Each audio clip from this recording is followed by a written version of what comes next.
Good evening. I'm going to be calling the City Council meeting to order for March 19, 2024. Madam Clerk, roll call and posting of the agenda. Councilmember Madrigal. Here. Councilmember Perrello. Here. Councilmember Tehran. Here. Councilmember Valenzuela. Present. Mayor Pro Tem McDonald. Here. Mayor Zaragoza. Here. Thank you. We have a quorum. Thank Posting you. of the agenda. The agenda for this meeting was posted in the City Hall Bulletin Board on March 7th, 2024. Thank you, Mayor. Thank you, Madam Clerk. Item B is this is a public comments on closed item, agenda items. Any speakers virtually or in person? Mayor, we do not have any speakers for this item in person or virtually. Thank you. So we're going Mr. to Mayor? item C. Mr. Mayor, may I just state for the record, Councilwoman Basua is in Washington, D.C. on a lobbying trip for RDP 21 on behalf of the city of Oxnard. Thank you. Thank you. And Madam Clerk, you got that? Okay. We are good. Council Basua is in RDP 21 in Council- DC. Yes, thank you. She will be absent at this meeting. Thank you. Thank you. Then item C is closed session. We have a city attorney. Thank you, Mayor. The City Council will recess to a closed session pursuant to Government Code Section 54956.9, Subdivision D1, to confer with its attorneys. The matters being discussed are Crystal Culapan, the City of Oxnard, and Manuel Guzman versus City of Oxnard. Okay, thank you. So we're going to close session and we'll be back at 5:30 for an appointment item. Thank you.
Good evening. We're back from closed session.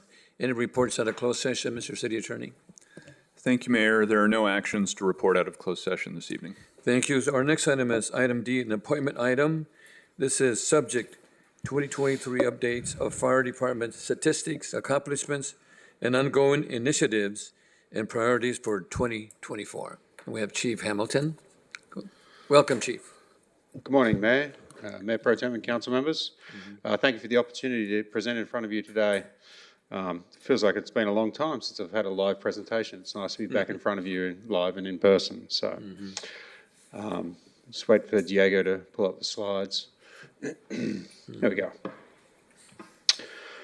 So yeah, this is an update for our calendar year of 2023. So I just wanted to run through some of the statistics as the title suggests, but then also some of the new initiatives and innovations we're trying to bring to the fire department. So first of all, I guess, is our response numbers. As you can see there, our call volume continues to rise. Our unit responses continue to rise, and it's something I'll talk about towards the end of the presentation as well. Is we need to start coming up with other ways to innovate how we respond to calls. Certainly, emergency calls need an emergency response, but there's probably a fair number of calls within this that we can look for alternatives other than lights and sirens. So, but one of the biggest increases there you can see in medical responses. Up over 3,000 in a single year, which is quite a jump, and certainly not something that we saw during COVID either. So very quickly, I just wanted to touch on the department organisation. It's basically split in two between support services and then suppression or emergency operations. And so I'm just going to touch on some of the things within support services division first. So we don't really have any slides on our business administration division, but you can see there a small team that handles all the payroll, budget, grants management, workers' compensation pieces. But the thing that I did want to touch on and spend a little bit of time on this evening was actually our prevention division. So you can see there, prevention is responsible, and most of our small but mighty prevention division is actually sitting here over my left shoulder. They're responsible for enforcement of life safety codes, hazardous materials regulation, construction review and inspections, arson and fire investigations, and then finally public education. So we'll touch on each one of those very briefly. One of the things that I wanted to bring to your attention is the compliance and the number of inspections we did in R1, R2 inspections. And so as you can see there, they're residential units, being hotels, motels, or apartments with 3 or more units. This and then the next slide, we'll be looking at, let me move to the next slide actually. Chief, yeah. got a question? Go. Yeah. Back to the previous one. With respect to the number completed and the total properties, and we have 49% compliance, does that mean 49% have checked out as okay, or 49% of the total amount we're supposed to check, we've checked? The latter of those two. So 49% of them we got eyes on and inspected. So And when you get the 49% that you've checked, of that percentage, if I'm understanding you correctly, a certain amount of them don't pass? they need corrections, or they need to rectify issues. So yeah, that often leads to follow-up inspections and things like that. How much time do they get to correct them? That's my last question. Generally 30 days to correct Thank you very much. correct those issues. So Thank you, Chief. absolutely, I appreciate the question, and so also with our education or Group E occupancies, it's another area where the state has mandated that we cover all of these inspections.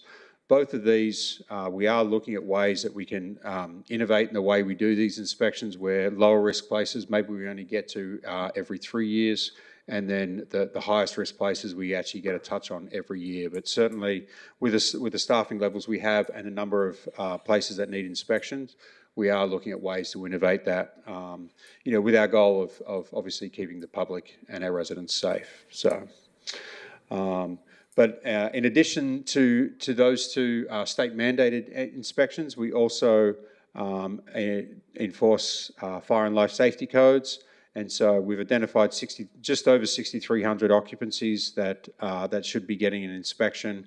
And so again, we are still struggling to get through all those inspections, but we have introduced software to help with some of these, and then we are looking at other ways that we can try and streamline this to get through these inspections further. But we did manage to get through 1,162 inspections, but there are still a fair number that haven't had an inspection in quite some time. Our hazardous materials regulation, that's also known as our Cooper division. Cooper actually stands for Certified Unified Program Agency, which I know really doesn't explain what they do at all, but essentially they regulate hazardous material storage at fixed facilities here in Oxnard. So you can see there we just have just under 900, and we are required to get out to those every 2 years. Last year we didn't do quite as many inspections as we would have liked, in part because we went through a state audit in the last 12 months, which took some staff time. We also had some vacancies, so that number will be going up this year. Another thing, obviously, is construction review and inspections. So we did over 700 construction plan checks, and as well as 500 construction permit inspections. This has been an area that we also had some challenges with staffing, so we had to contract out some of this work, which did create some slower responses than what some of our businesses and alarm companies are used to, but that's something that we're working on right now. We hope to have new people in place here shortly. But as you can see, we did still manage over 700 annual fire inspections as well. Of the 216 structure fires that we had, we investigated 101 of those. 28 were determined to be incendiary. This is an area that we've been continuing to work with the district attorney's office. If we identify bad actors, we want to be able to look to a prosecution on those folks, and so we've continued to engage with the DA's office on what their expectations are of these investigations, so that if we do identify a person of interest, that they can prosecute them. So, Councilmember Perillo. With respect to the 28 determined incendiary, is it up to who pushes the button, yes or no? The DA or our city with respect to going after the parties we believe? Ultimately, it's up to the DA whether they're going to pursue a prosecution. But in terms of determining whether it's incendiary or not, that's our investigators that make that determination. Of the number that we have determined are incendiary, has the district attorney gone after all of them? No, but just because we've suggestion? determined that a fire is incendiary doesn't necessarily mean we have a suspect, or there'd be more to it than that. That's just an indication that fire was set. Okay. Yeah. Of the ones that we have a suspect identified, has the district attorney gone after all of them? And I ask that, if there's something that the council can do to help you to get the district attorney to do something, I'm sure the members of the council would agree we go after the district attorney to prosecute somebody burning. 1 second. Steve, did we? So, want to come up, answer that question? So when the fires are determined to be incendiary, they are transferred to the arson detective to handle the case processing at that point. So depending on if we have a suspect, depending on how solid the case is how well that's going to go forward with the DA.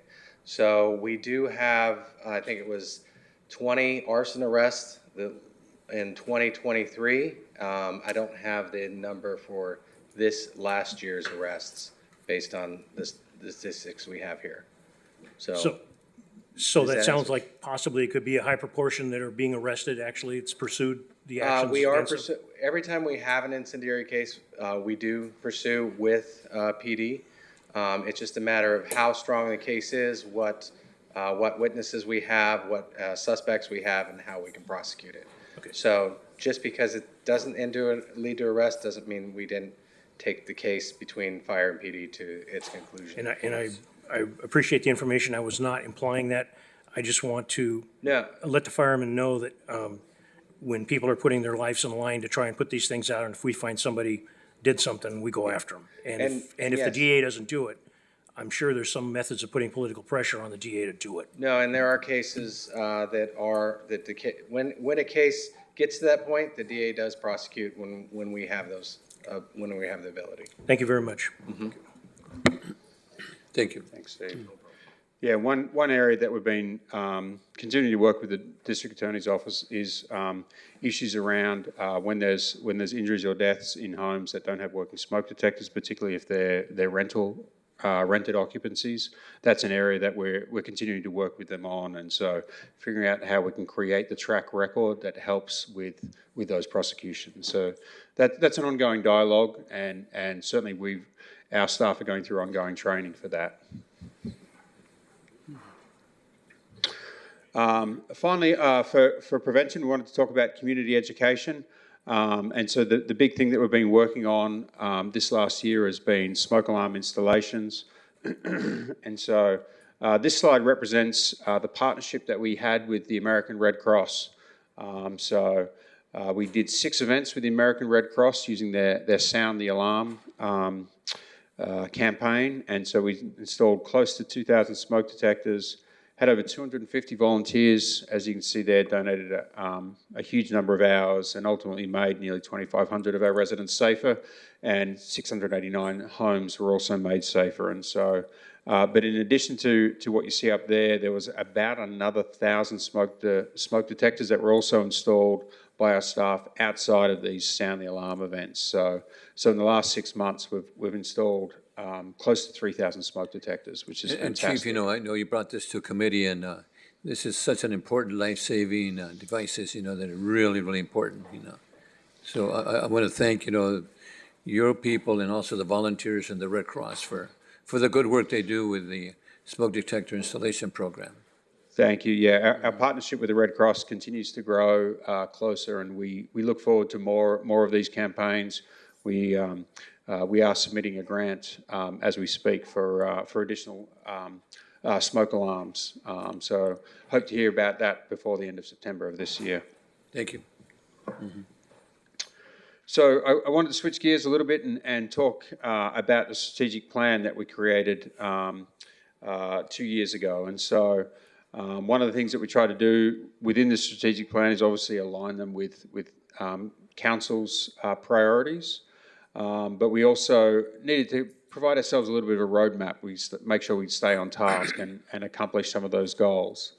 I apologise if this slide is a little bit busy. We're trying to figure out a way to represent the work that we've done, but we had 6 broad goals that we were trying to get through. And as you can see there, a lot of the work is still in progress and or ongoing.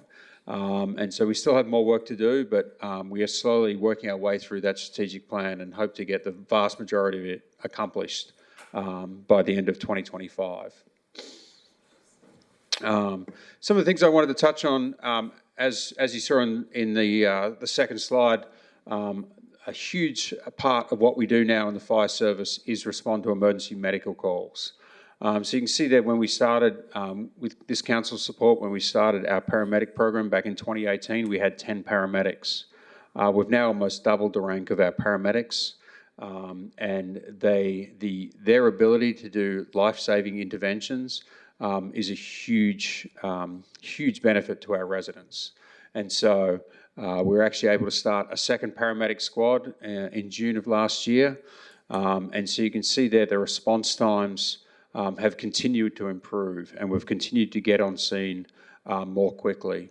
And so I'll come back to these response times here in just a second, but the interventions, as I mentioned, that paramedics can do in a medical emergency are genuinely life-saving. So, And Chief, a minute or seconds means a life for somebody. What do you think is? So what we'd like to get to is getting a paramedic on scene of an emergency medical incident, of a life-threatening emergency incident, in under 5 minutes. That's our goal. So you can see there in 2023, both of our squads made that happen. but we'd like to see that across the city, and that's something I'll talk about here in just a second.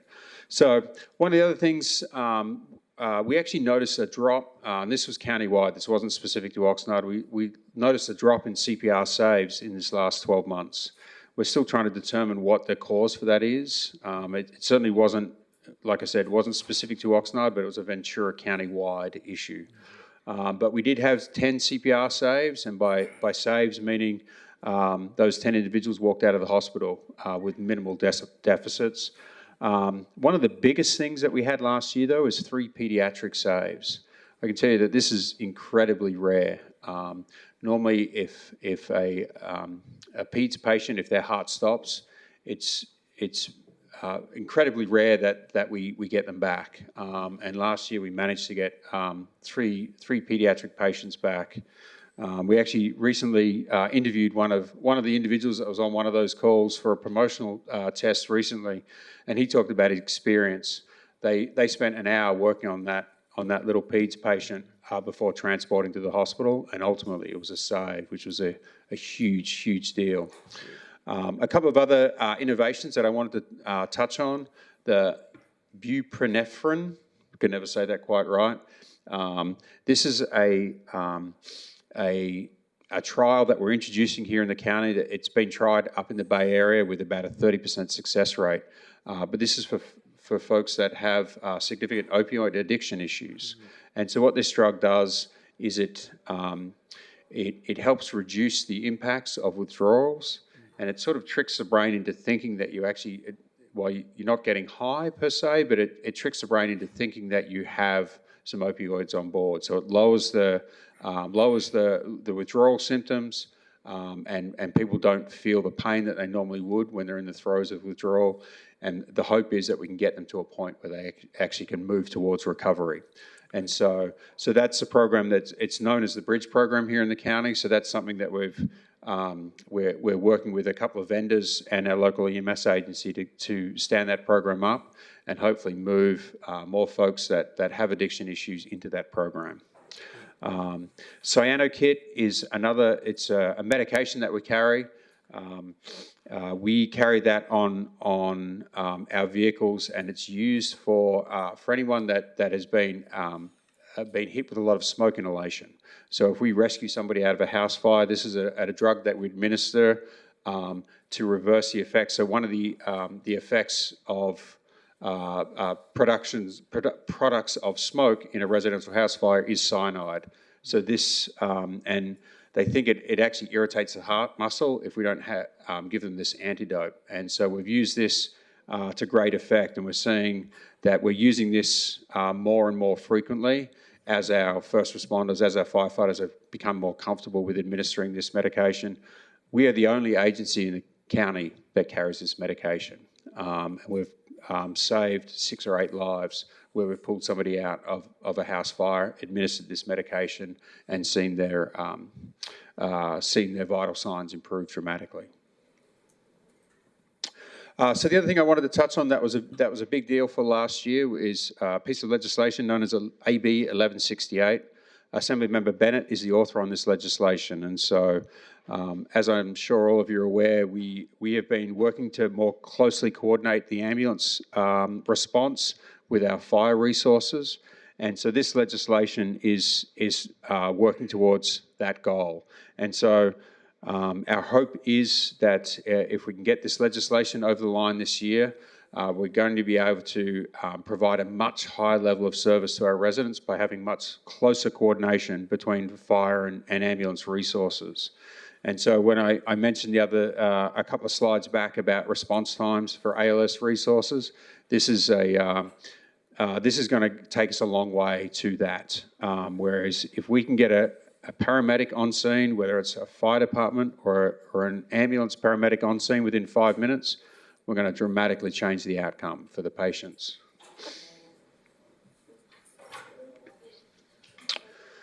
So some of the new challenges that we are facing, as I mentioned, we've been seeing significant increases in call volume, and that's something that we've been battling with and figuring out ways where we can not send the same number of units or potentially use community paramedics in a way that if we know someone's routinely calls 911, we may have the ability to steer them to a different direction and try and reduce our call volume.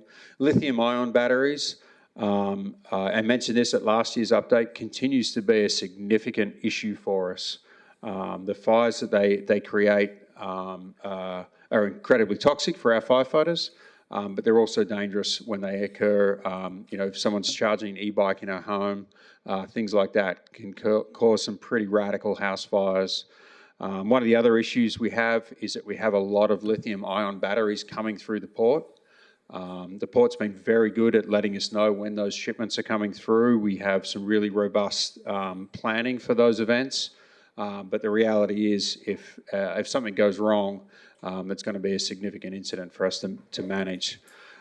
Climate adaptation, I think, is an issue that we all need to wrap our arms around. I think we've seen it this year as it's been as obvious this year as it has in any recent memory, but between the floods that we had in December, not long before that, I think a week before those floods, we had South Mountain was on fire. Then we had high surf where we had to build berms. Like, it just seems like it's been one significant event after the other. And so we need to work through what that looks like, because obviously we can't build bigger drains just for that once in a 1,000-year storm, even if it's going to start happening more frequently. And the last issue there, we continue to be plagued by supply chain issues. One of the things that we just found out recently is ordering a new ladder truck. They're now saying it will take as long as 5 years from the time we order that vehicle to the time it arrives. We were actually hoping the last vehicles that we ordered we were at the worst of the supply chain issues, but apparently they're continuing to get bad. And so this may mean that a vehicle that we weren't going to request to replace until 2028, we may have to replace in the next year or 18 months. So that's an issue that we still have. As you can see there, their calls for service, they've continued to climb. They're climbing faster than population increases, and so we are working on ways to innovate how we respond to those emergencies and trying to do better at triaging those emergencies. Yeah. Chief, that slide was a corrected slide. Oh, Yes. thank you. Thank you for the reminder. So in what was published in the agenda packet, it had, in the year of 2020, it actually had 25,000 calls for service. That was actually a misprint. That was the unit responses, not calls for service. So this is the corrected slide for 2020. So thank you for that reminder. I appreciate it. We sometimes get ourselves confused. As calls for service, that's when somebody calls 911 to report an emergency, but we may send 5, 6, 8 units to that emergency response. So that's where there's a difference between unit responses and calls for service. So a couple of things I wanted to touch on.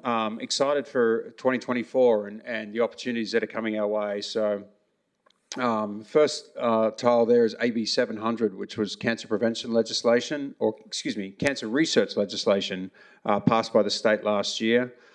We are participating in a study that was actually just approved last week, a study with UCSD to look at new research for firefighters, likely focused on lithium-ion fires, but the details are still being worked out on that one. We are still working hard on some fire station replacement plans, which is also very exciting for our folks that are in some of our older stations. Listos is a program that we're looking forward to kicking off in a big way here in 2024. So Listos is a disaster preparedness program. It's sort of an abbreviated version of CERT. That's a good program that helps out also with the smoke detectors, which I think is really for Yeah, Spanish that's speaking. one of the things that they emphasize in that program, but it actually covers the whole range of disaster preparedness issues. And so it's done in English and Spanish. The whole class is 8 hours versus a CERT class that's spread over 6 weeks. So this is taken in smaller pieces. So we have already trained 7 community members in how to provide this class, in addition to one of our fire department staff. We're looking to get more people trained and get that message out more broadly. Workforce development is another piece that we're working on now. We actually recently received a grant that we can start taking young adults. We're actually going to pay them a stipend to go through EMT school and hopefully eventually become firefighters. And so that we're working towards that. And then 3 engines that we ordered in 2022 are arriving this year, and not a moment too soon. Now, some of our engines are getting a little tired, and the city garage has been working incredibly hard keeping those things on the road. But again, due to supply chain issues, we have 2 more engines that are on order that are still a year and a half away, even though they're only ordered about 7 months after these ones. And then last, I think we touched on this, is smoke detector installations. So we're going to continue our partnership with the American Red Cross and the community coalition we brought together to do all those smoke detector installations. We're going to continue that momentum and keep getting smoke detectors installed and keep our residents safer.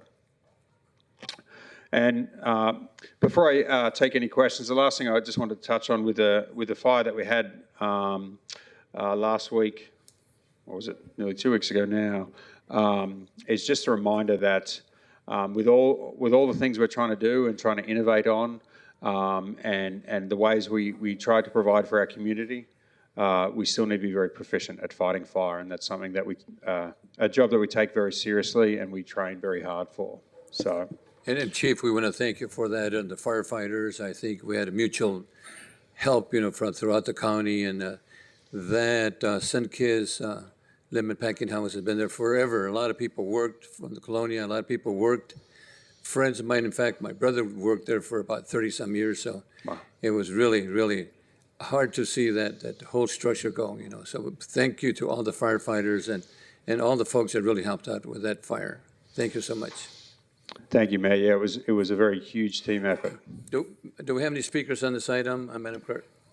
Mayor Zaragoza, we do not have any speaker on this item virtually or in person, but Councilmember Teran Wright has his hands up. Councilmember Teran, go ahead. Councilmember Teran's on virtual. Go ahead. Thank you, Mayor. Thank you, Chief, for the presentation. Much appreciated. I just have a couple quick questions. One is what you said about smoke detectors. Am I correct in hearing that smoke detectors, if there's a rental unit that has a fire and smoke detectors were either disabled, inoperable, or altogether non-existent in the rental, is it accurate to say that the landlord could face criminal charges for that? Councilmember Teran, thank you for the question. And yes, that is correct. That's one of the things we're working with the District Attorney's Office on. So some of the things we're looking at putting into place is a attestation process where once a year landlords will sign that indeed all their fire protection systems are functioning correctly, which would include smoke detectors. And then if we ultimately respond to a fire, particularly if it involves an injury or a death, we would be working with the District Attorney's Office to see if there is a potential for prosecution there. But yes, to answer your question, landlords have an obligation to provide working smoke alarms in the occupancies they rent. Thank you. Councilman, we have another question. Thank you. Yes. No, thank you for that info. I'm glad we were able to state that so folks can hear that. And if there are tenants who have concerns about that, certainly they should talk to their landlords. But if they're non-responsive or they're just not sure, is there someone within fire they can contact to get some support on that or get information for their landlords? Yeah, absolutely. So we have that phone number listed. I don't actually have it in front of me right now, but we do have that phone number listed that they can call if they have any questions, if they want us to come and do an assessment of their living space and make sure that it's safe, make sure the smoke detectors are working. We'd be more than happy to do that. Do we have that number by chance? No, I don't have the number on us, but we'll make sure that it's listed next time there's a... Well, we can put it on the website, city website. We do have it on the fire department website, and so, but yeah, we can bring it back to council to... Thank you. Okay. Great, thank you. My last question, Mayor. Chief, you had mentioned about the lithium-ion batteries, and I remember the conversation from last year. just real quickly, would you, just for the benefit of the public, just share any tips or recommendations that fire professionals have regarding lithium-ion batteries so that residents can prevent or mitigate potential for fires from those types of batteries? Yes, thank you. So some of the things they can do is not use off-brand chargers. If you're charging something with lithium-ion battery, certainly don't charge anything overnight while you're sleeping. Don't leave it plugged in charging while you're not at home. So try and use, and the other thing on the charger there is a UL stamp, United Laboratories stamp, and that is generally a sign that it's a product that has been tested and approved by UL. So there's some basic tips that people can follow to help reduce the chance of a lithium-ion fire. Thank you for the question, Council Member. Thank you. Thank you very much. Councilman Perrella? Yes, thank you for the presentation, Chief. We have a pretty good audience tonight. Can you share with us the vacancies in your department, and is your department hiring? There may be some people here, either youth or adults, realizing, and it's a tremendous opportunity to get involved. Yes, so we currently have a couple of vacancies actually in our fire prevention division. The individual back there that's keeping people back against the wall is a fire marshal. That they could speak to him about a job in the prevention bureau. We are looking at our next recruit academy for firefighters. Will be the beginning of 2026. So we currently only have one vacancy within our suppression ranks. So we're gonna hold off for another year. But indeed, if there's people that are interested in a career in the fire service, now is the time to get started. Getting your EMT certification does take a semester. Like I said, we just received a workforce development grant, so we may be able to give folks some help in getting through that. And then obviously building up their physical capacity to be able to do the job would be the other thing to work on. Thank you. And the last thing, you mentioned the CPR saves. It's tremendous to see that. Having been involved in a CPR call, not all of them are good outcomes, but the tremendous work in the response, the quickness, the humanness of the firefighters trying to do everything they could to save a life, having seen it firsthand, I cannot thank enough. And I'm sure there are tremendous amounts of people on both sides of the equation would say the same thing to you. Thank you for everything you and your firefighters are doing. Thank you. Thank you. Mayor Pro Tem? Thank you, Mayor. Chief, thank you for the presentation. And over the years, we've had periodic discussions about lifeguard services on our beaches. And we're probably the only stretch of beach throughout Ventura County that doesn't have any lifeguard presence at all. And I would hope that we as a city can get back to a point where we can maybe start incrementally and talk about lifeguard services in the Mandalay Bay or Mandalay Beach area, Mandalay Beach Road, during the peak months, during the summers, probably June through September or something, and start out with baby steps. So and I'll be commenting to the city manager later about this, but I'm hoping that maybe we can start having those discussions again. I think it would be a valuable service. And while we're equipped to do water rescues and beach safety now, the downside to that is it takes an engine company or a truck company out of service when they're doing that. I'd like to be able to do it proactively and not require the rescue services as much, if that makes any sense. So. Yeah, Mayor Pro Tem, that's a great point. It is part of our strategic plan, certainly something that I'm very much a proponent of. I know this last season would have been incredibly difficult to initiate a program. The issues that we had around workforce and hiring folks, every agency in the county when it came to lifeguards struggled. And so to actually stand up a brand new program from the start, we would have struggled even further. But it is my hope and my goal that we can bring something forward to council to consider. I know you've been a big champion of that program, and I'd like to see it come to fruition as well. Thank you, Chief, and thank you again for the presentation. Thank you so much. Thank you. Okay, ladies and gentlemen, our next item is it's the opening ceremonies. And before I ask people to help me salute the flag, I'd like to share a moment of silence for Mr. Maury Modesto Navarro and Mr. Matthew Urango, who passed away recently. Mr. Navarro was a passionate person involved in the community. He was a very proud person, and he was appointed to the Oxnard Planning Commission.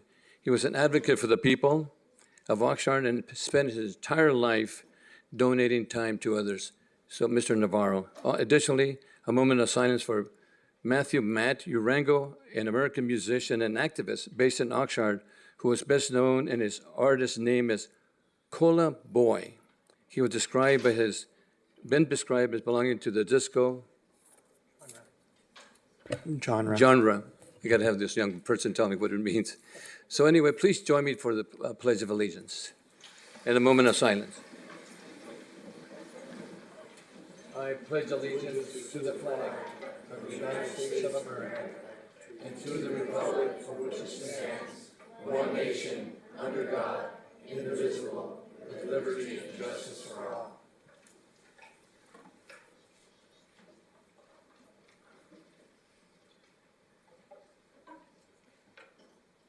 Thank you so much. Okay, our next item we have, this is Excuse a me, Mayor? ceremonial item, and we like to Excuse me, call Mayor the Red Zaragoza? Cross.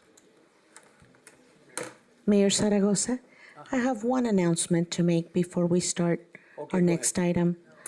Pursuant to Government Code Section 54952.3, each member of the Housing Board of Commissioners present will receive $50 pay for convening in this meeting. Thank you, Mayor. Thank you so much. Okay, we need, is Noah Taylor Tabby here from the Red Cross? Come on over.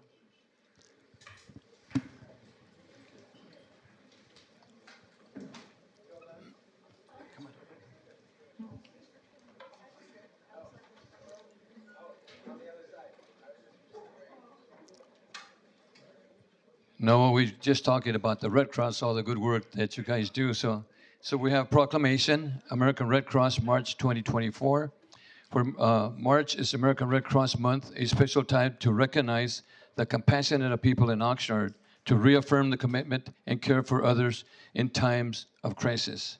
Whereas more than a century ago, the American Red Cross worked tirelessly through its volunteers to support us with disaster strikes, when someone needs life-saving blood, or a comfort and a helping hand. Whereas American Red Cross supports military families, veterans, caregivers, saves lives with first aid, CPR, delivering aid and connecting loved ones separated by global crises. Whereas 200 years ago, since the birth of American Red Cross founder Clara Barton dedicated this month to March to all who continue to advance their noble legacy, and others to join us in the committee to care of people in needs. Whereas we hereby recognize the month of March in honor of those who lead with their hearts to serve people in needs, and ask everyone to join us in this commitment to strengthen our community. I, therefore, John Cesar, was the mayor of the city of Oxnard, do hereby proclaim American Red Month in the city of Oxnard and encourage all residents to reach out and help support the humanitarian mission. And this is signed today by the mayor. Want to share a couple of words? Yes, please. Thank you, Mayor. I actually have a couple of statistics here, if you don't mind holding that. Okay. I have a couple of statistics here specifically for the city of Oxnard, and I have a couple of our volunteers. I have a couple of statistics here for the city of Oxnard, and I do have a couple of volunteers in the audience as well. If you guys, come on up, you two.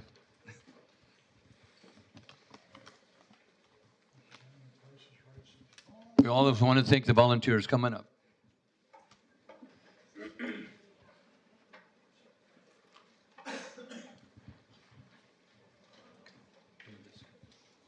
So I'm going to let you hold the accommodation. Don't be shy. You can hold the accommodation now. All right.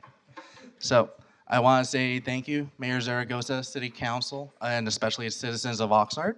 As you know, the American Red Cross, we can't do it without the work of our volunteers. We can't do it without the support of our citizens here in the city of Oxnard. And today our work is powered by 90% volunteers, along with generous financial and blood donors, community partners, and people trained in vital health and safety skills. We work tirelessly responding to disasters, collecting and delivering life-saving blood donations, providing life-saving skills, and supporting military families and our international neighbors during crisis.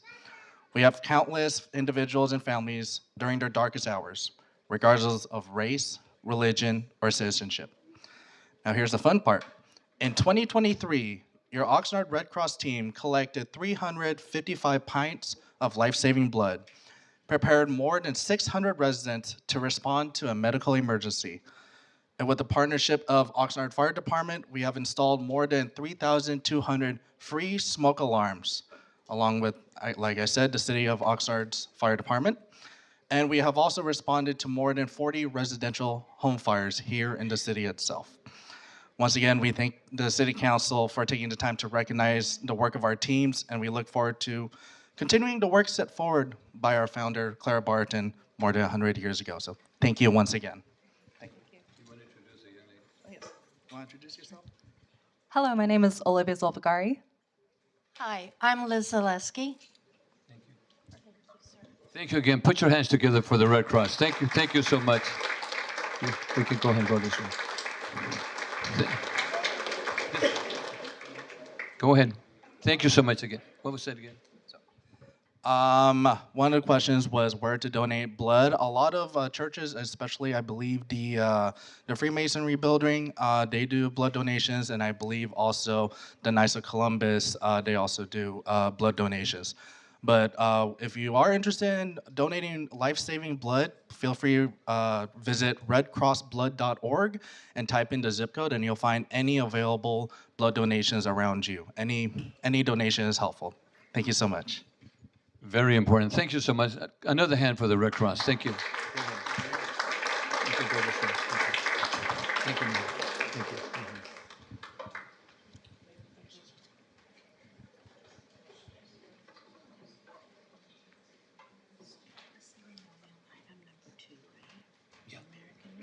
Yeah. Do we have a speaker for Cesar Chavez? Yeah.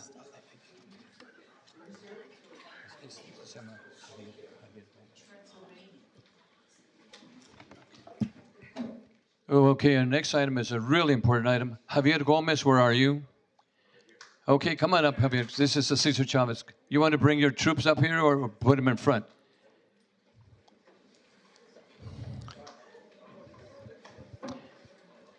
I see you brought the whole In La Catch program with you.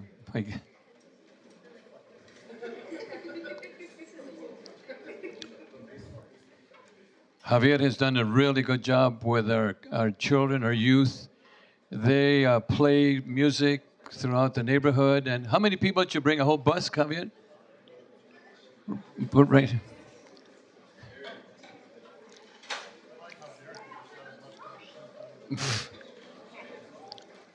Alex. Yeah.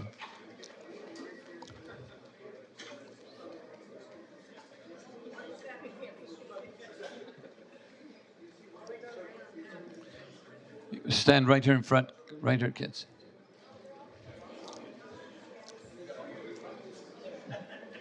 ¿Cómo estás? ¿Cómo estás? How you doing? How you doing? How you doing? The singer. ¿Cómo estás? Párate aquí.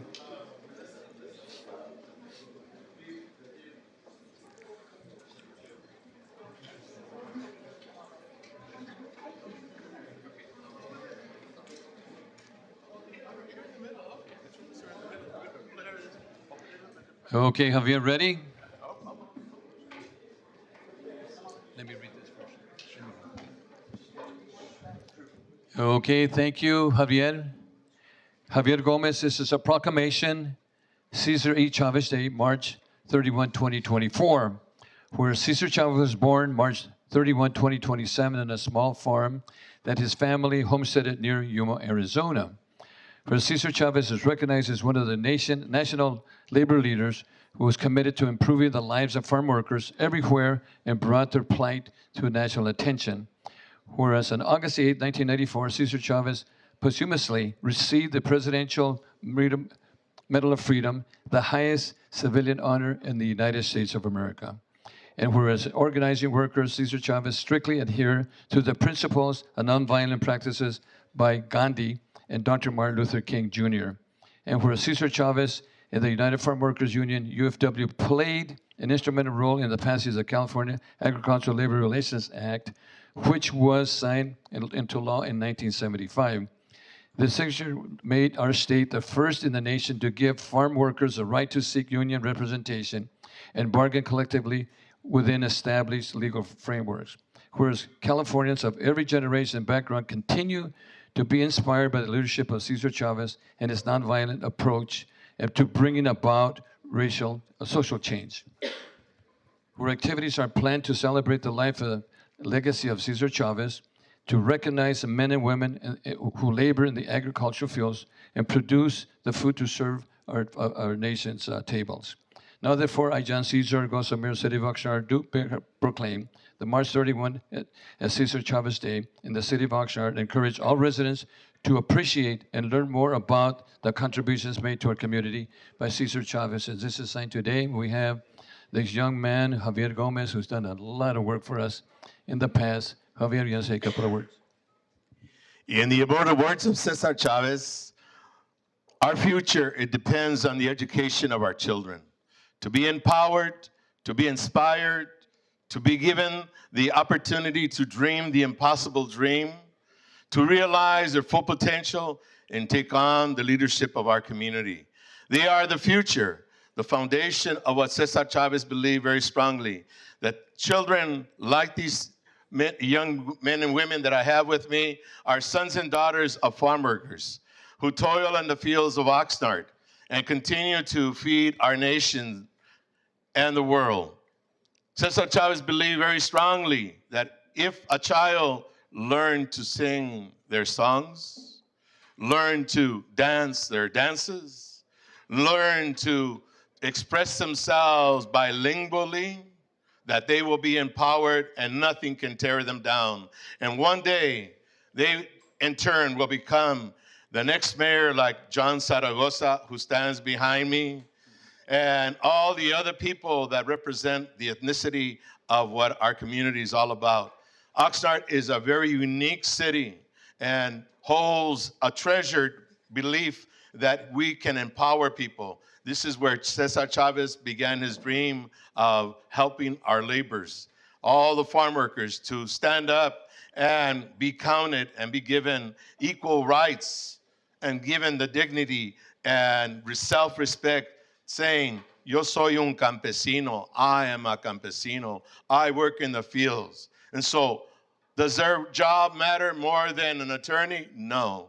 It all matters. We all matter as human beings. And that's one of the things that Cesar Chavez wanted to give to all our kids in our community and to the sons and daughters and to the fathers to have dignity for the work that they do, because it takes a lot of energy and a lot of hard work to do the things that they do.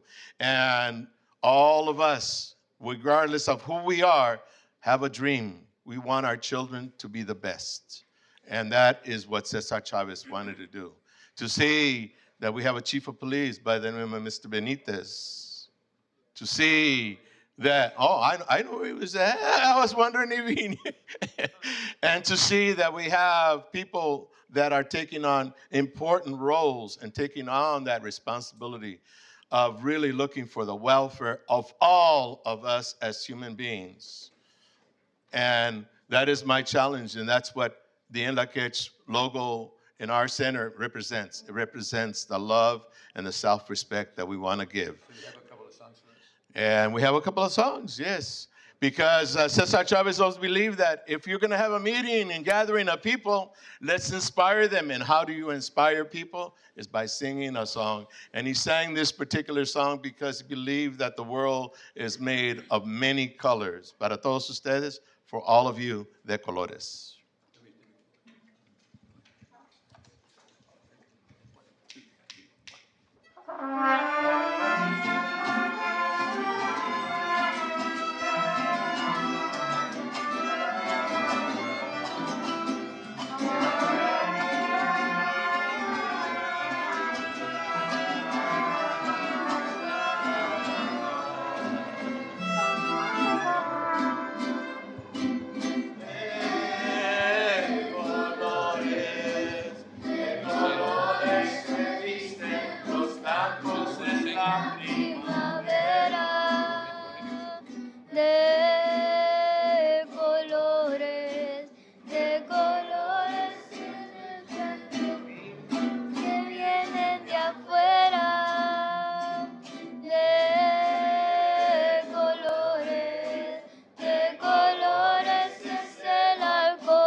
One more song.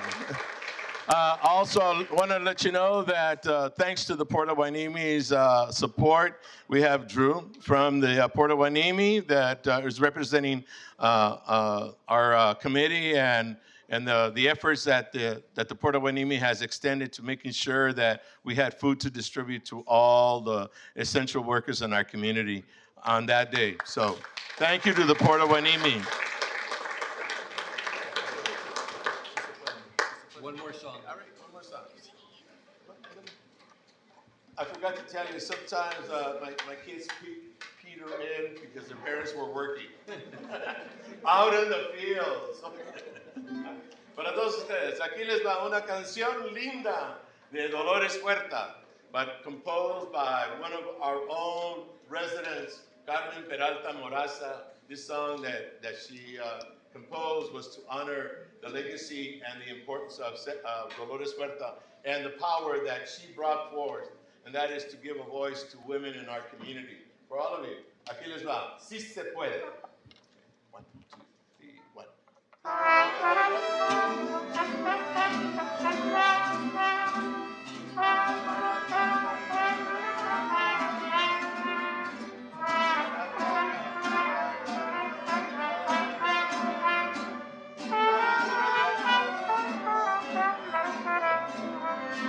Si se puede, si se puede, si se puede.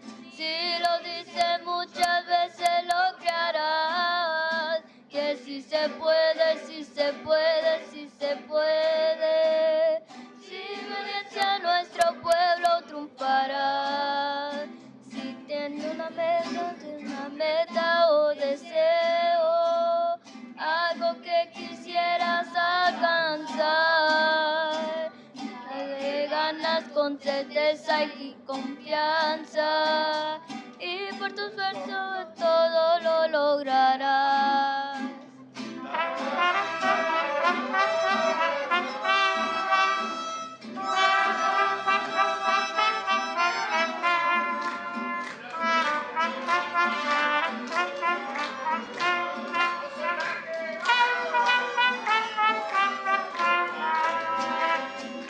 Si se puede, si se puede, si se puede. Si lo dices muchas veces lo crearás. Que si se puede, si se puede, si se puede. Sin violencia nuestro pueblo triunfará. Cuando veas que la historia se repite y las llantas del progreso van para atrás, mantente firme, hermano, no te agüites. Canta conmigo hasta que estés a cantar.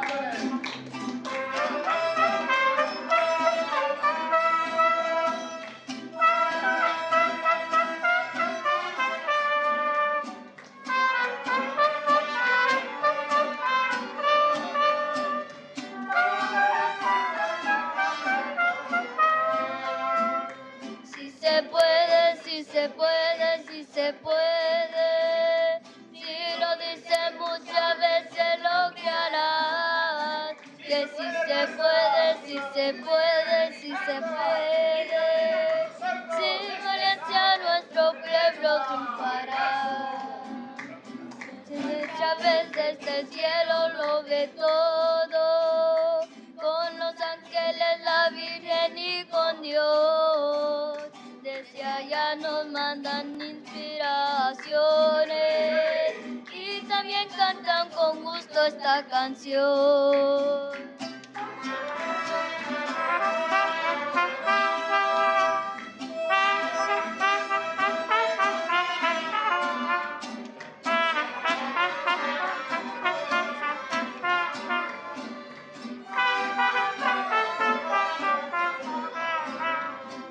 Si se puede, si se puede, si se puede. Si lo dices muchas veces lo crearás. Que si se puede, si se puede, si se puede. Sin violencia nuestro pueblo triunfará.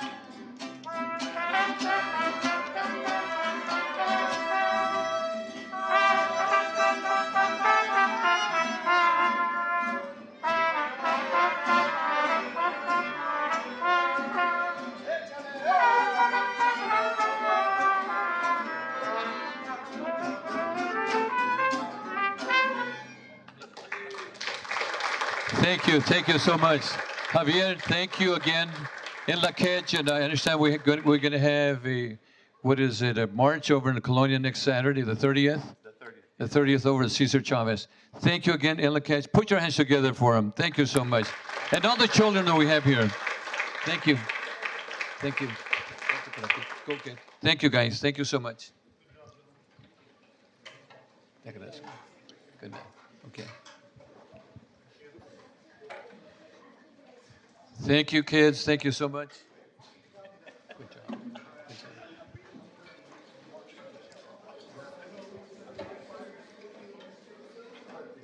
Oh, that's right. Take care. Oh, okay. Where's my chair? Oscar, is this my chair?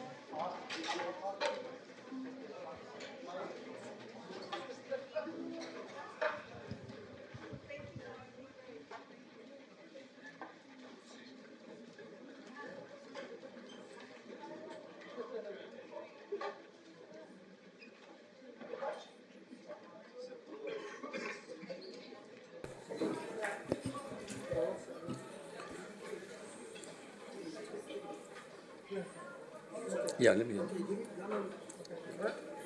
Well, entertainment.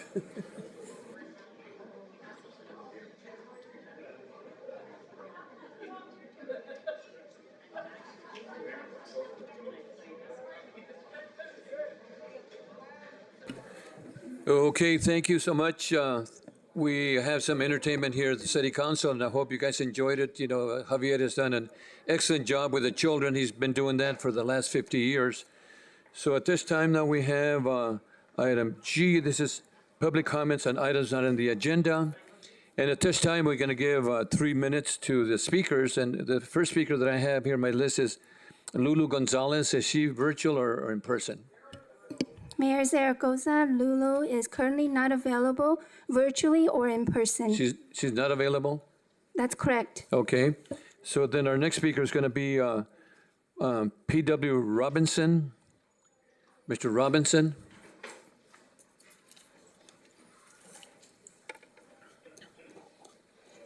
First rule of public speaking is never follow a hootenanny. You want to sing for us? Go ahead. Yeah, I thought about it for about a second, but then I... Thank you, Mr. Robinson. Mayor, Council, nice to be here. I want to say thank you to the firefighters and other first responders for their dedication and heroism. I've been to this council a few times. It's never been like this before. If I'm understanding the minutes correctly, thank you for agreeing to continue the funding for Casa de Carmen. I'm a huge supporter of the project as it is described in the press release. It's an innovative and potentially groundbreaking approach to the issue. The question is, will Casa de Carmen ever actually open? I toured the site a few minutes ago and have to wonder how long it's been since anyone worked there. If we're to admit we've spent the $40 or $50 million already, on what date did it run out? There is a certain kind of scam that is taking place all over the state and the country, and it's the answer to the question of where all the money goes in a homeless crisis. Developers and contractors acquiring state and national funding, milking those funds for years, and simply abandoning the projects. It's not shelters or mental health pros or food banks or other end users misusing these funds. It's developers and contractors only, often on no-bid contracts with the city. Collusion, everyone in on it except the victims. We just had a developer group in Thousand Oaks steal over $40 million meant for hotel renovation for homeless assistance. They just turned off their phones and ran away. They absconded. $40 million. Do I think that's happening here? No, not really, not sure, don't know, hope not. The point is that there will be increased scrutiny on this project as time marches on. It's important to remember when these projects go belly up, it doesn't break the hearts of homeless people because they never thought it would happen, they don't trust press releases, and they haven't seen proof of concept anyway. It breaks the heart of the continuum of care people and the shelter staff and the on-site service coordinators and the mental health care professionals and all the folks on the side of healing and working toward compassionate solutions. All the groups that stand ready to step in and execute the Casa de Carmen experiment. All those businesses and entities that put their confidence in you and put their names in the press release and on the marketing materials, Angels and Healers. Now, I'm acutely aware of, oh boy, the history of Oxnard, recent history of Oxnard vis-a-vis the homeless individuals, the public restroom issue still locked. See, I have to figure you guys can get together on things that are important to you. We lock our restrooms here. This is something that nobody else in the county does. In fact, it's hard to find cities around the nation that do this, that lock their public restrooms so the homeless people have to suffer more. So I'd love to think that you guys could get together for a declaration and, agree to return the funding to its previous level. God bless you all. Thanks for listening. Thank you. Thank you. Pedro Descano. Pedro Descano.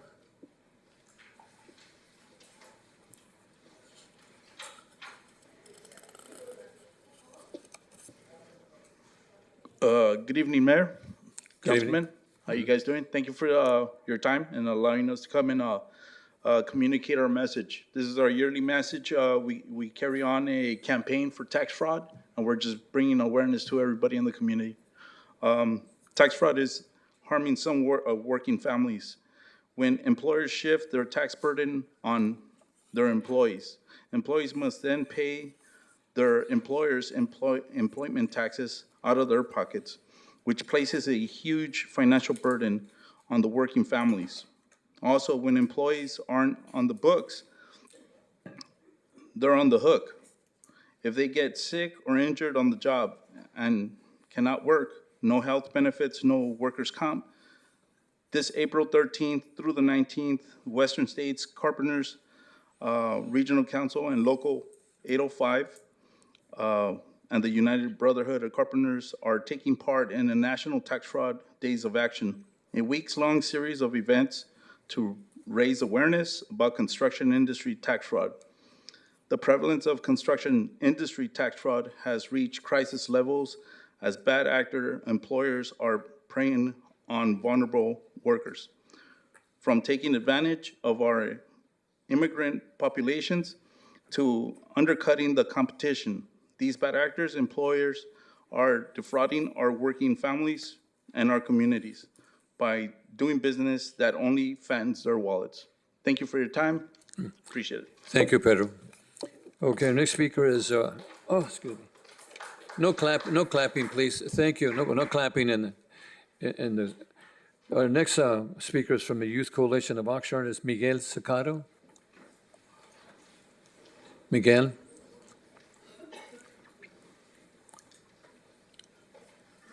And we also have Katia Tran.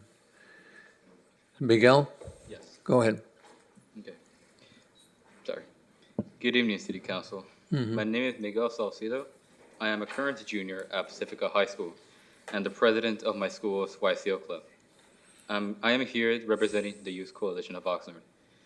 Every school year, the YCO works on a research project that focuses on an important issue that affects this city's youth and local residents.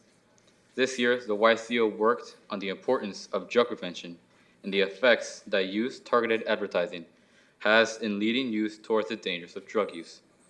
I respectfully ask the City Council to have me and the leading members of the Youth Coalition come and present our findings at a future City Council meeting. The YCO has been participating in neighborhood council meetings, speaking with residents, passing out prevention materials, and offering a mental health quiz at those meetings. We would like to share our experiences with you if City Council will agendize the Youth Coalition to come back sometime between late April or early May. Thank you, City Council. Thank you, and I saw that city manager did listen to that, so thank you so much. Tia? Is it? Oh, Katia, I'm sorry. Good evening. My name is Katya Tran. I am president. Put your microphone down. There we go. Okay, thank you. Good evening. My name is Katya Tran. I am president of the Youth Coalition of Oxnard and the YCO Club president at Oxnard Middle College High School. I have helped present the Youth Coalition's research projects for the past 2 school years. I began participating in YCO community service projects during my freshman year of high school, and now, as a junior, I hope to come back and present the YCO's 3rd research project on the topic of prevention and the dangers of drug use amongst youth. Like Miguel, I have been attending neighborhood council meetings, doing volunteer work throughout Oxnard to collect data and understand Oxnard's need for better drug prevention policies. I hope the City Council members will consider the YCO's request to come back and show you all what we have accomplished during the past 7 months. Thank you. Thank you. And again, the city manager did listen to that, and we're going to invite you back to share this information. Well, thank you so much for coming by. Okay. Any other speakers, Madam Clerk, either virtually or in person?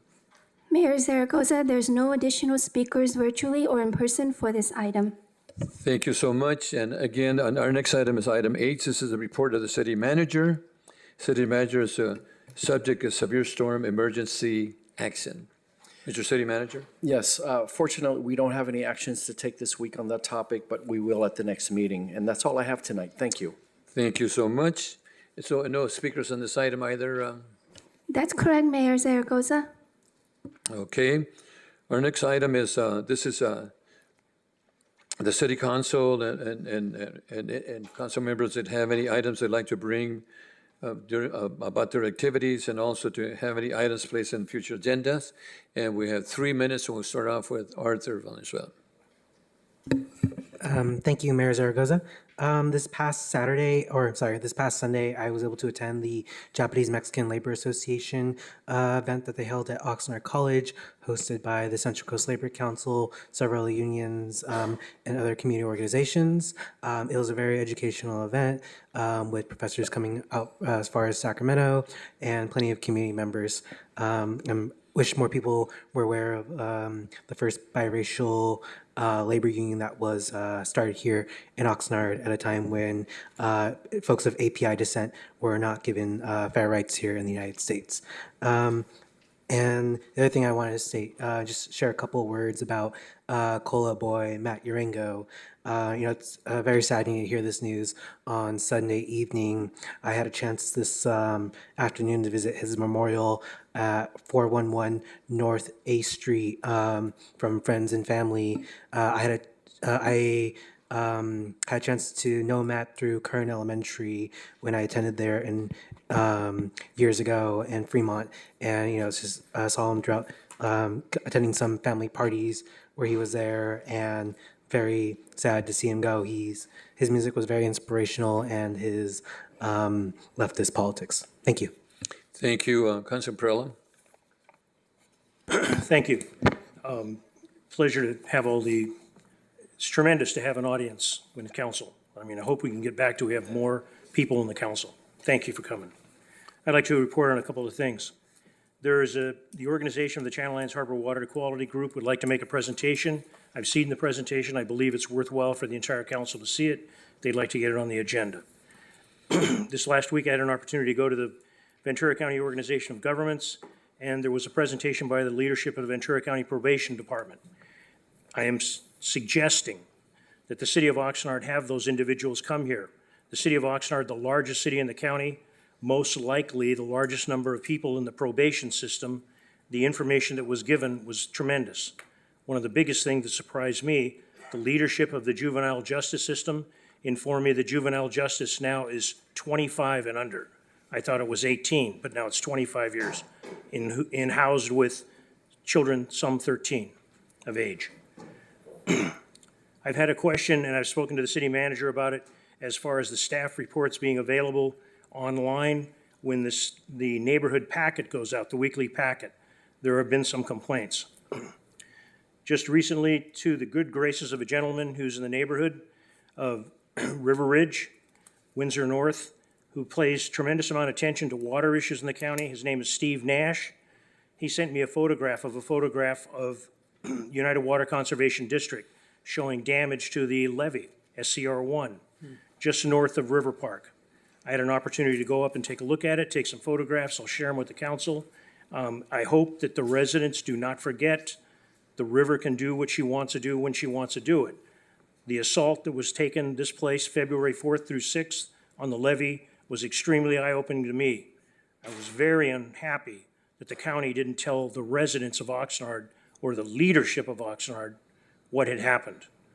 The proximity of the River Park development, the Juvenile Justice Center, and the Rio School District built right on the edge of the levee is too close of a proximity not to have been informed. The second and the last sad news, but hopefully residents just don't assume, well, it happens in Oxnard. Again, we had a murder. A lady was murdered this past weekend. There's a $25,000 reward for information leading to information to gather who did it. Please, ladies and gentlemen, help. Thank you. Thank you, Mayor Pro Tem. Oscar Madrigal. Thank you very much. Last night I had the privilege of attending the East Village neighborhood meeting. Some of the issues that were brought up, I'll bring up later as it's one of the agenda items. But the other part that was brought up, not only in East Village, but also in Rose Park, is, and actually probably even Rio Lindo, because I think they reached out to me too, but it's getting exercise materials out in our parks. So that's one of the things that actually 3 out of the 5 neighbors have brought up. And I want to give my condolences concerning Maury. I did meet Maury Navarro probably about 12 years ago, the first time I ran for city council. And it was an interesting individual, but ultimately he had a good heart and was always willing to give back to the community. And that's it. Thank you. Thank you, Councilman Tehran. We have him on virtual. Go ahead. Yes, thank you, Mayor. Just real quickly, I also had attended the JMLA presentation along with Councilmember Valenzuela. Very well done, very informative. I hope the public gets a chance to learn more about that story, and I would invite folks to see the video that was put together by Julio Acala, a local resident in City of Oxnard. That was highlighted at the event as well. I attended the Fremont South Neighborhood Council meeting on March 11th, and they had a presentation by developer Mr. Henry Casillas to update the neighborhood and those who lived around the neighborhood on the development of the former adult ed site for Oxnard Union High School District. It's now been purchased by Mr. Casillas and is being turned into 27 single-family homes, 7 of which I believe are slated as affordable units. The South Bank Neighborhood Council, so our fire chief had mentioned about CPR numbers going down. I wholly invite the members of the public to learn basics around CPR. There are free trainings that can happen at community events. It's called, I think it's 1 minute CPR, something along those lines. But there's also sidewalk CPR. And chest compressions alone can often make a difference for folks who are in a situation where they need that type of attention until they can get to medical services. So I hope folks will consider learning CPR. That along those lines, the South Bank Neighborhood Council is going to be having that on their next neighborhood council agenda as one item where they will get some very brief instruction on CPR chest compressions.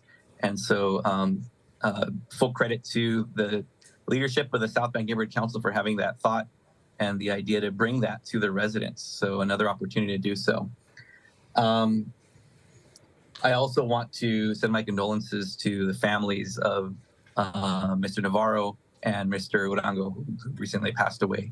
And I do remember Matthew, although I didn't know him personally, I didn't have that privilege when I worked at Pacifica High School. I do remember him and chatting with he and his friends at times. They were a very unique group and had very unique taste in music. And it was great to hear them and hear the different bands they listened to and suggestions.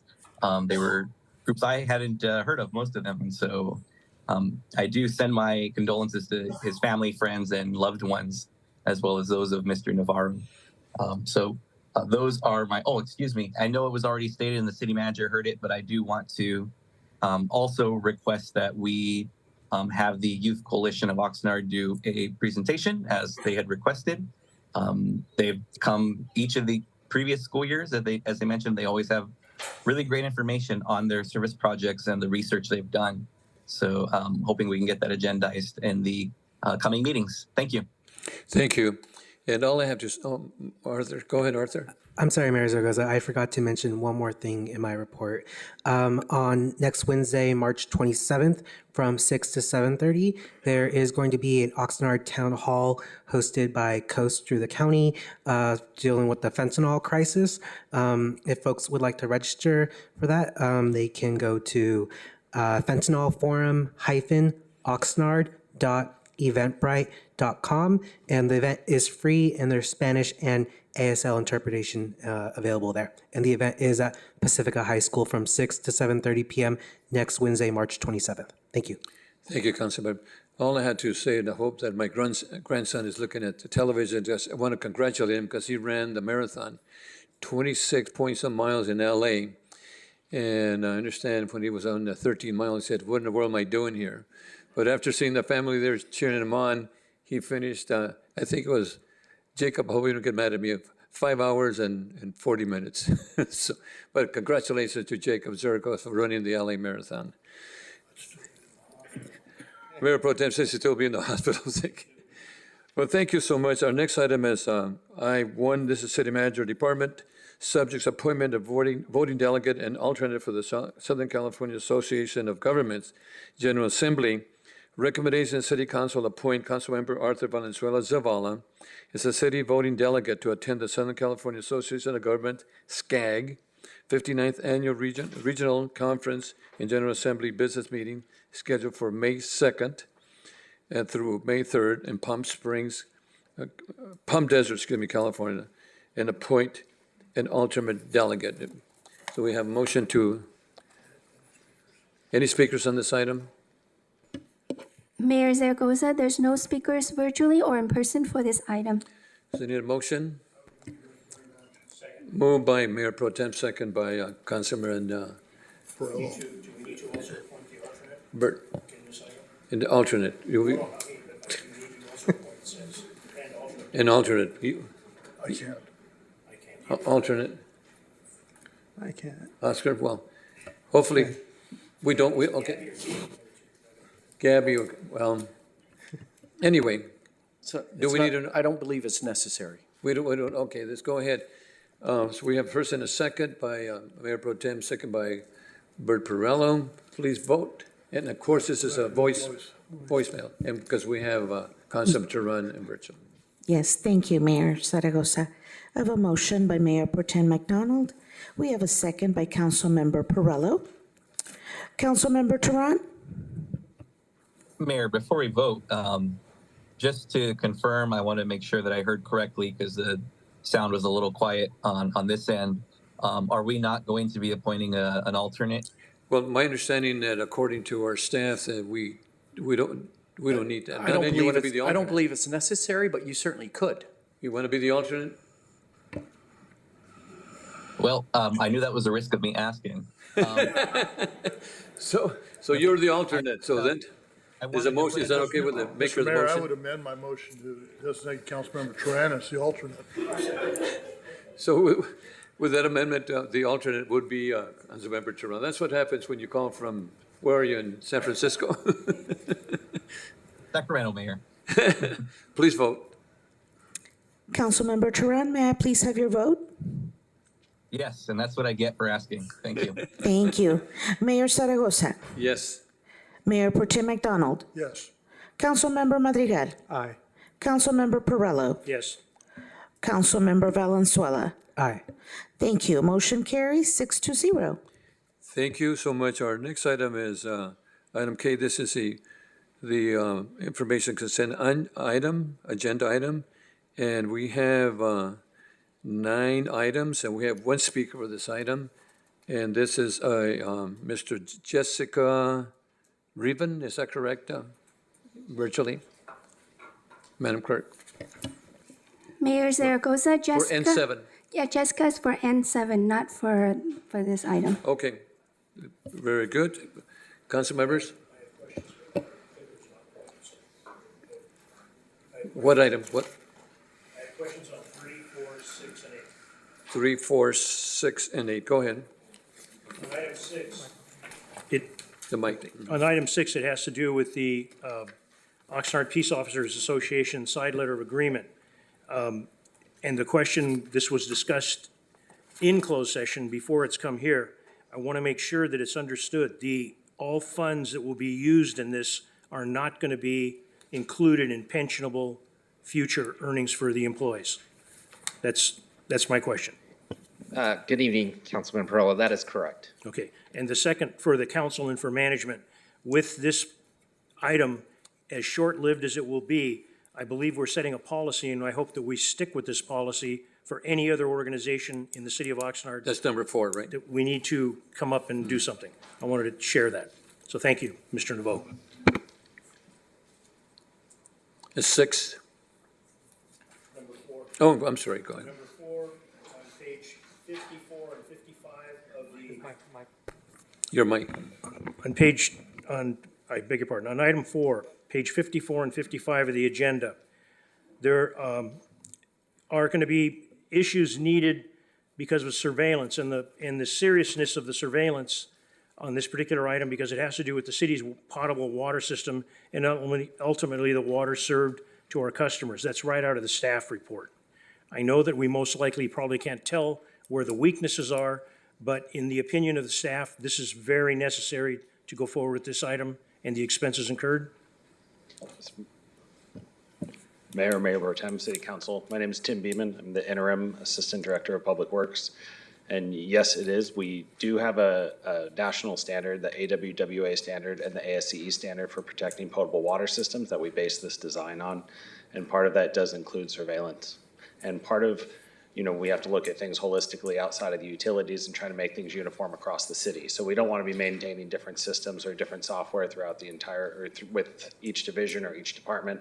So we're looking at doing this holistically with the rest of the city. Thank you, Mr. Beeman, for clarifying for me and the residents that are watching. Thank you. Okay, item 6. Item 6 is the amendment to the city loan agreement with Mercy Housing Living Centers and the development of a new navigation center at Casa de Carmen. I just have 2 questions. They're basically of point 2 and point 3 of the recommendation.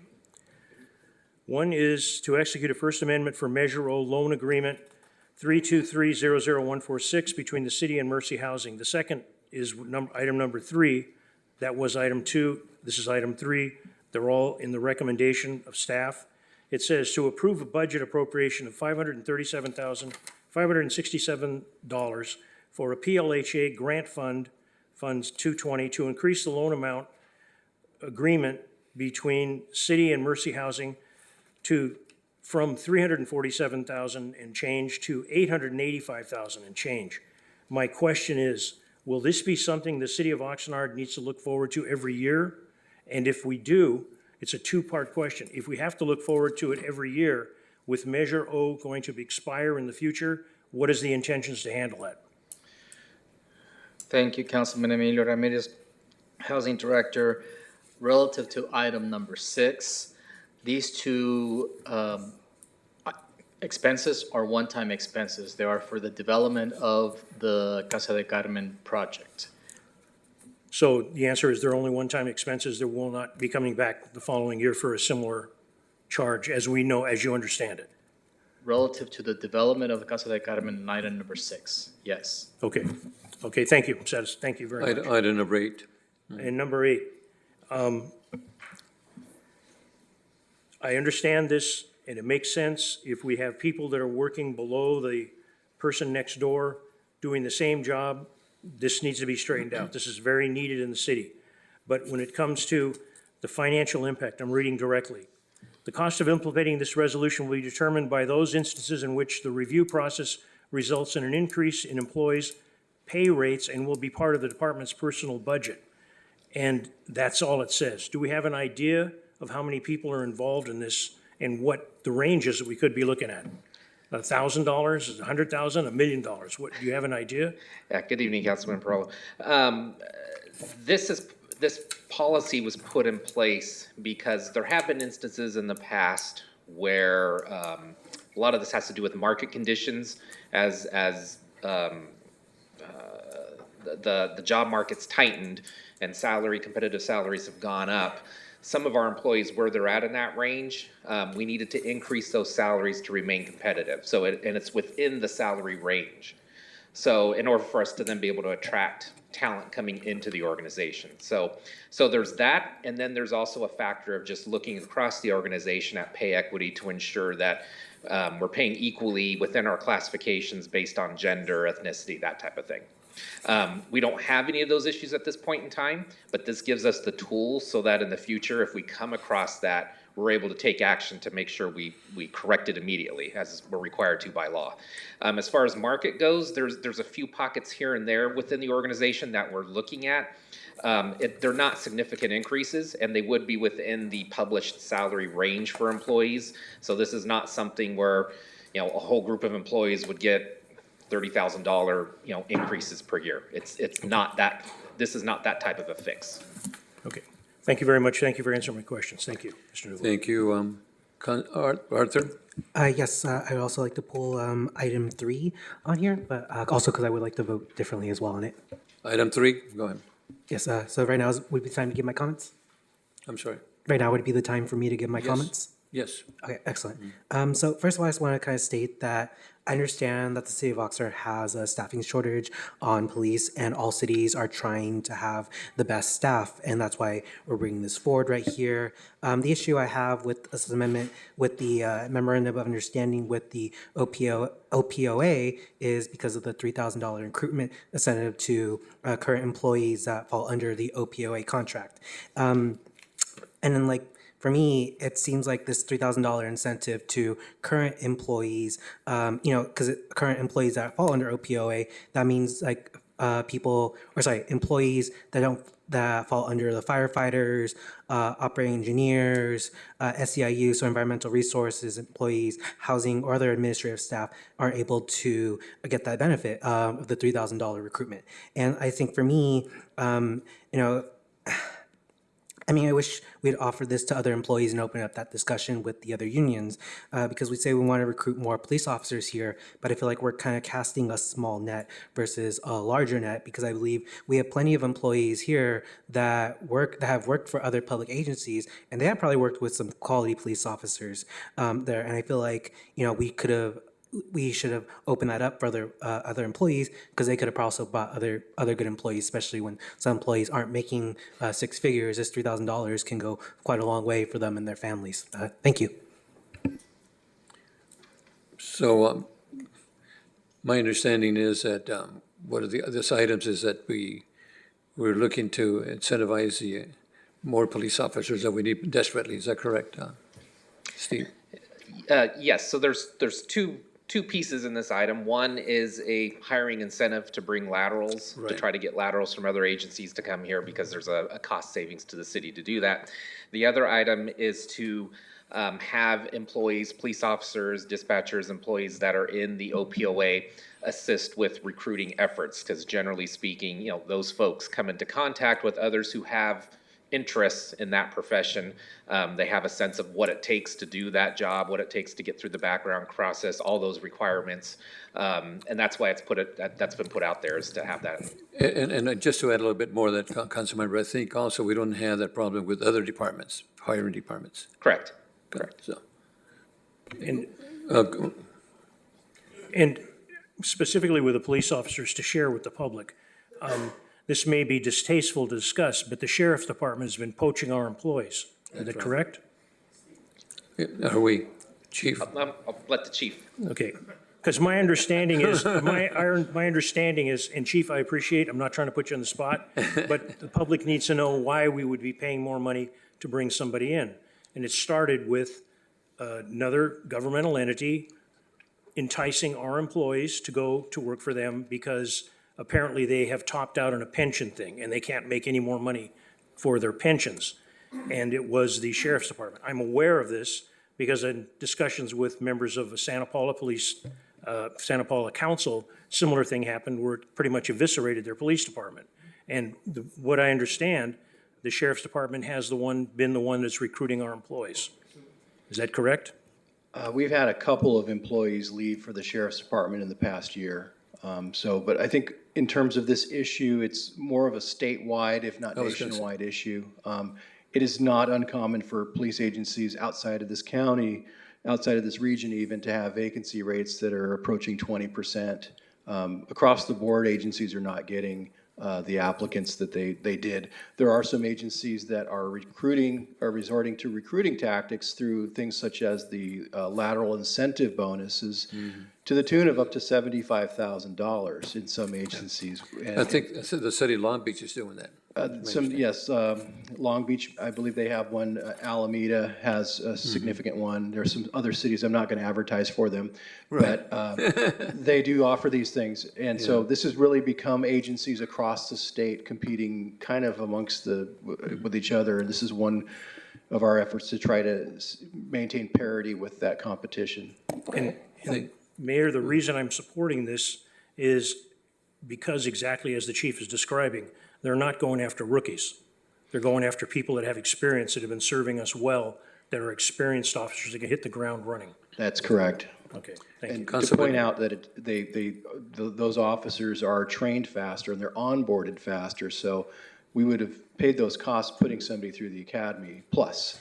So we actually do kind of save by doing that. Because there's a cost incurred when we have to train somebody, and there's a time lag between the time they go into training, come out of training, and they can hit the ground running on their own. Yes, and it's important to point that out because with police and for police officer and dispatcher positions, they take about 18 months from recruitment to actually being able to perform. So unlike most job classifications, these take considerably longer to fill.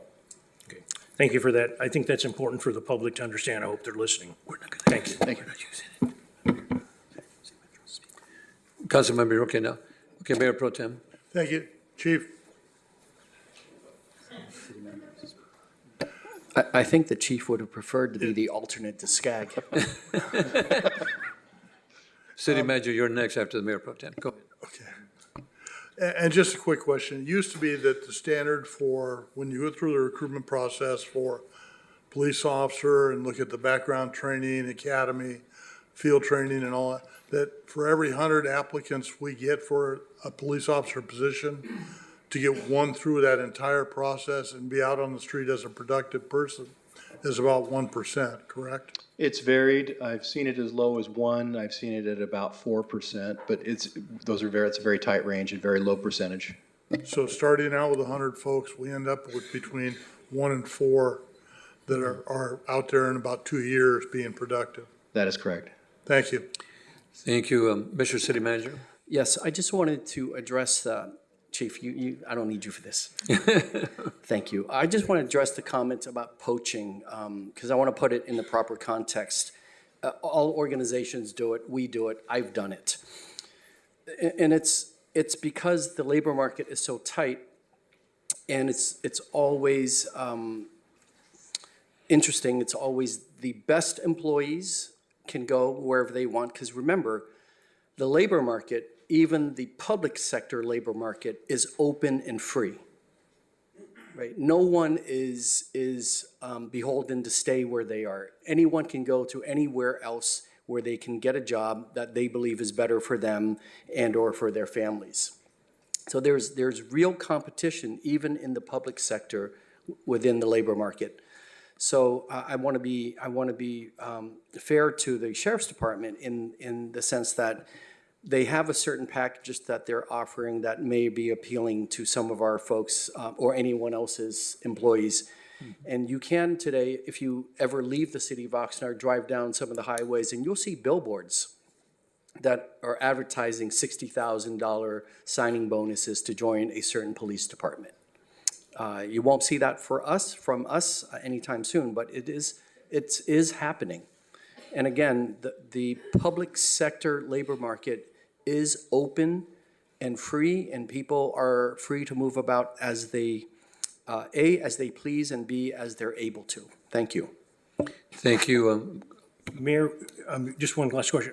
What are the vacancies we have in the police department? What number? Because we are hiring. If anybody's out there have family members looking. Councilmember Perla, we are authorized 246 sworn officer positions, and as of today, we have 20. So we had 27 a couple of weeks ago. We gave conditional job offers to 8.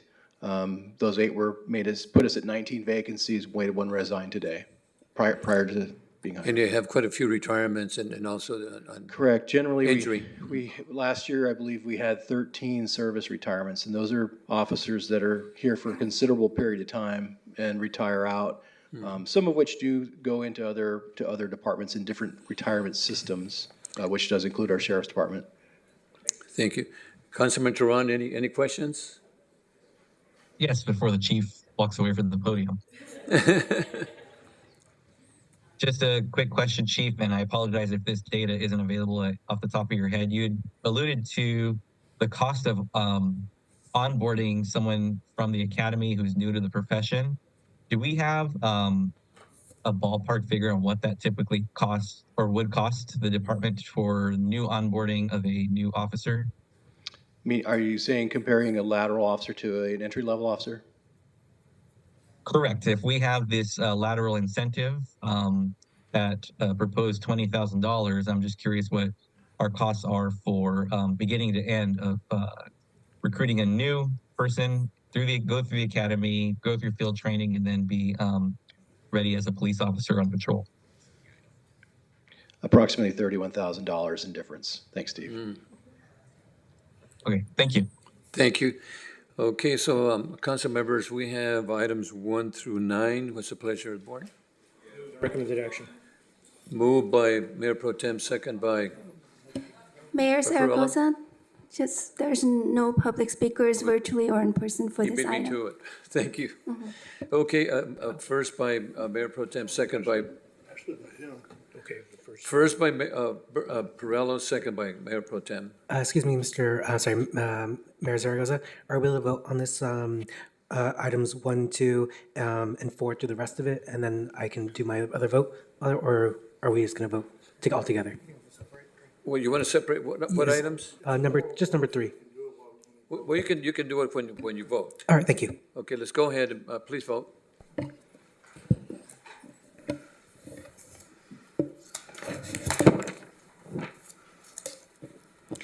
Councilmember Tehran, Yes. Mayor Zaragoza, Yes. Mayor Pro Tem McDonald, Yes. Councilmember Madrigal, Aye. Councilmember Perello, Yes. Councilmember Valenzuela. Yes, except for number 3. That's a no. On item number 3, you are voting no. Correct.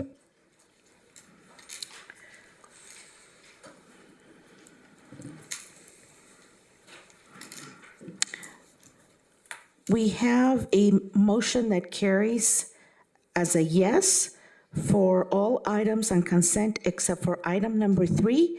The vote is 5-1. Thank you. Okay, our next item, this is M1.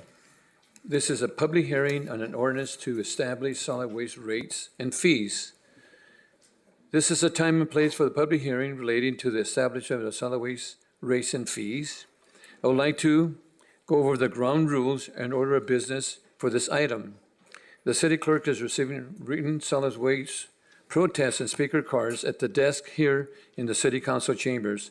It's also a secure box set up by the city clerk for public to submit their protest. There's 2 overflow areas for viewing this meeting. The first is the building's lobby next to the council chambers. The second is a library east of the council chambers, Library B, and there will be speaker cards available to fill out in the library and in the city staff. And in the city, and staff is located in room B to assist the public during this process. You can hand your speaker cards to city staff, and they'll take them to the city clerk. Any written protests submitted tonight must be turned into the secure box at the city clerk. The protests will remain secure boxes until they are counted. I will call the speakers by their names in the groups of 5 if so desired. If you are in the library, I will call your name and please make your way to the council chambers to form a line at the podium while you wait for your turn to speak. I ask that if you do sit in the council chambers, you proceed to one of the available areas to view the meeting and do not exceed the occupancy in this room. I will ask the speakers not to interrupt any members of the audience and refrain from applause or booing. We have many people that wish to speak and will need to proceed in an orderly fashion. Once those speakers have submitted their cards and have spoken, I'll ask if there are any additional speakers and remind people to turn the written protest to the city clerk. Once the public hearing is closed, no more written protests will be accepted. Under the directions of the city clerk, the protest will be counted in the city council chambers in view of the public while the count occurs, and the council members will recess. The city clerk will report on the count, if any written protest. If there's no majority protest, the city council will deliberate on the proposed rate ordinance and consider introducing the ordinance. If it is determined that the majority protest for the rates, council will not adopt it. If it is determined that there is a majority protest for the rates, the city council will not adopt the ordinance. I'll ask the city clerk to report on the notice of the public hearing. Mayor Zaragoza, there was a legal notice for this public hearing published in the Vida and VC Star newspapers on March 7th, 2024, and the city clerk's office has received written communications on this item and have been forwarded to council for their consideration. Thank you. Any council members, do they have any questions of staff or the consultant at this time? Councilman Turan? Okay. No questions at this time, Mayor. Thank you. Then we'll now open the public hearing for public testimony. I'll be calling out the names of the next speakers in groups of 5, if so desired, in order to give some time to the speakers that are located in the library to walk to the council chambers. Please listen to your name and come to the chambers as we call your name. Okay, and prior to closing the public hearing, I'd like to make one last call for any remaining public speakers at this time to proceed to the podium. I'd like to inform the property owners and taxpayers who have not yet submitted a written protest to do so by now. Your written protest must be turned to the city clerk desk located inside the council chambers prior to the closing of the public hearing. Do we have any speakers, ma'am? Yes. So you have 2 Okay. Okay. on a column, and we have 2 in person. Okay, so we have, to start off, we have David, Kashchy. David, your virtual call. Mayor Zaragoza, David is currently not available virtually or in person. Okay, then our next speaker will be Jesus Rojas, virtually. Jesus, please press star 6 to unmute, and you have 3 minutes. Hello. Hello. Can you guys hear me? Go ahead. Hi, good evening, Council, City Council and Mayor. My name is Jesus Rojas from the Apartment Association of Greater Los Angeles. We represent the rental housing providers throughout Ventura, Los Angeles, and San Bernardino counties, including many in Oxnard. We understand that the city of Oxnard is trying to make the trash hauling program to pay for itself, and once some increases will be necessary to do so. However, we strongly urge the council to consider the financially devastating impact that such drastic increases will have if they are front-loaded into rates for the July of next year. Instead, we beg the council to consider back-ending the fees so that the mayor increases occur in the later years of 2027 or 2028, after property owners have had more time to recover from the major losses resulting from COVID-19 and related statewide moratoriums. According to CoStar, a leading national aggregator of rental housing data, nearly half of Oxnard multifamily properties are buildings with 4 or fewer units. These are mom and pop owners relying on their property for financial support during their retirement years. They have already taken a particular punishing blow financially due to COVID-19 and years of unpaid rent. These are the same owners offering naturally occurring affordable housing to working families. Now, it's not the time to saddle them with huge cost increases of 54% to 59%. It is simply unworkable and will force many owners to finally throw in the towel and sell their buildings to developers for demolition and replacement with luxury units, and forces relocation of their existing renters. There are also many small owners in Oxnard with 20 or fewer units. They too have suffered similar financial distress and offer more affordable rentals with their older buildings than those with more modern amenities. A 10% increase next year will only further dissuade from the continuing their small business in Oxnard and lead to further reduction of affordable rental units. Given Oxnard's existing rent increase cap of only 4%, these small businesses will simply go bankrupt if not allowed to pass along 100% of these major increases to the renters that are generating the trash, creating 30 the need seconds. for the services. Passing through these costs will also incentivize renters to recycle more and produce less trash, as their action would be tied directly to financial repercussions. We urge the council to consider the huge negative impacts these increases will have on available rental housing and delay these increases until the later years, or at least equally distribute them across all 5 years, as well as allowing for a pass-through of 100% of these costs. Thank to you. renters. Thank you. For your consideration. Our next speaker is Reverend Greg Runyon.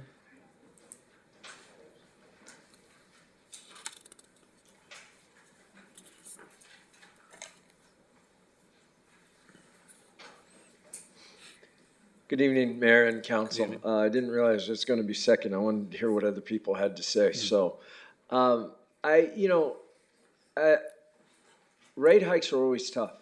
And I think that anytime there's a big drop and things like that, you get very concerned. And I know that this is an ongoing thing with utilities, but I think that it's going to be interesting. I believe you're going to find in the hearing that people are going to want to know a little bit of how you arrived there, the transparency of it.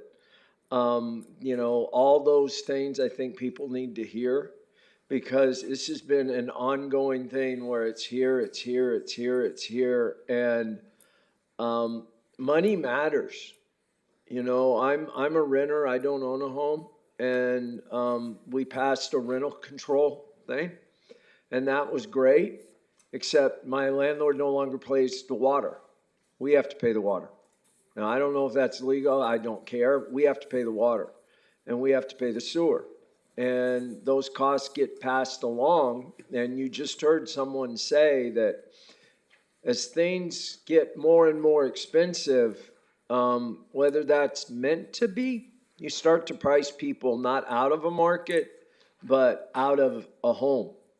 And you're going to hear, I believe, that there's going to be a lot more people that want to have more of a voice, but they also want to have more of a vision of how did we get here? Did we arrive here? Was there a bid? Who did what?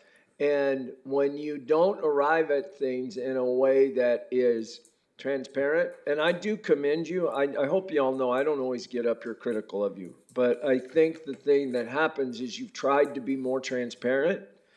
But in something like this, when the transparency is we're telling you we're doing it, that's not transparency, that's something else. And I think that for all of us, we need to kind of hear what's being said and then work with people, not around them.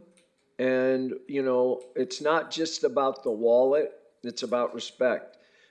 That young group that got up to celebrate Cesar Chavez and talked about inclusivity. They talked about equity. They talked about all the things that are great words, but this is your opportunity to include people in the process, to hear their voice. And don't hear their voice just to hear it. Hear their voice to include them. It's not just about saying there's a problem. It's about everybody saying, what can we do to fix it? There's no one great solution, but there may be a great process where everybody has a voice. Thank you. Thank you. Deborah Kerr. Deborah, Keer.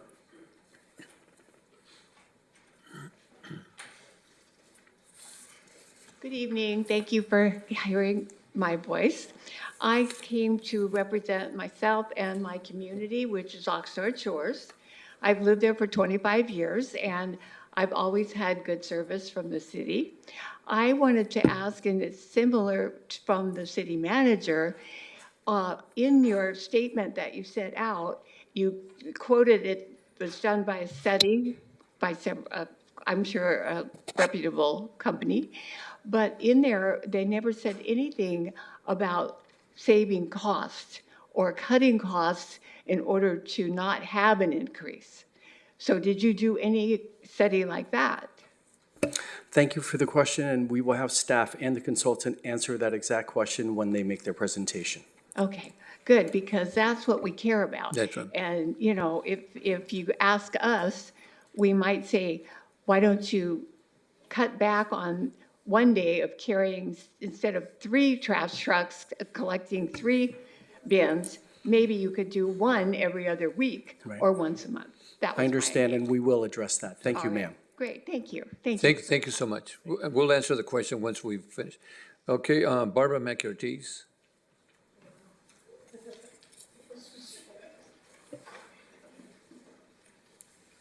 I thought I was going to have some time. Thank you, Mayor Sargos and council members.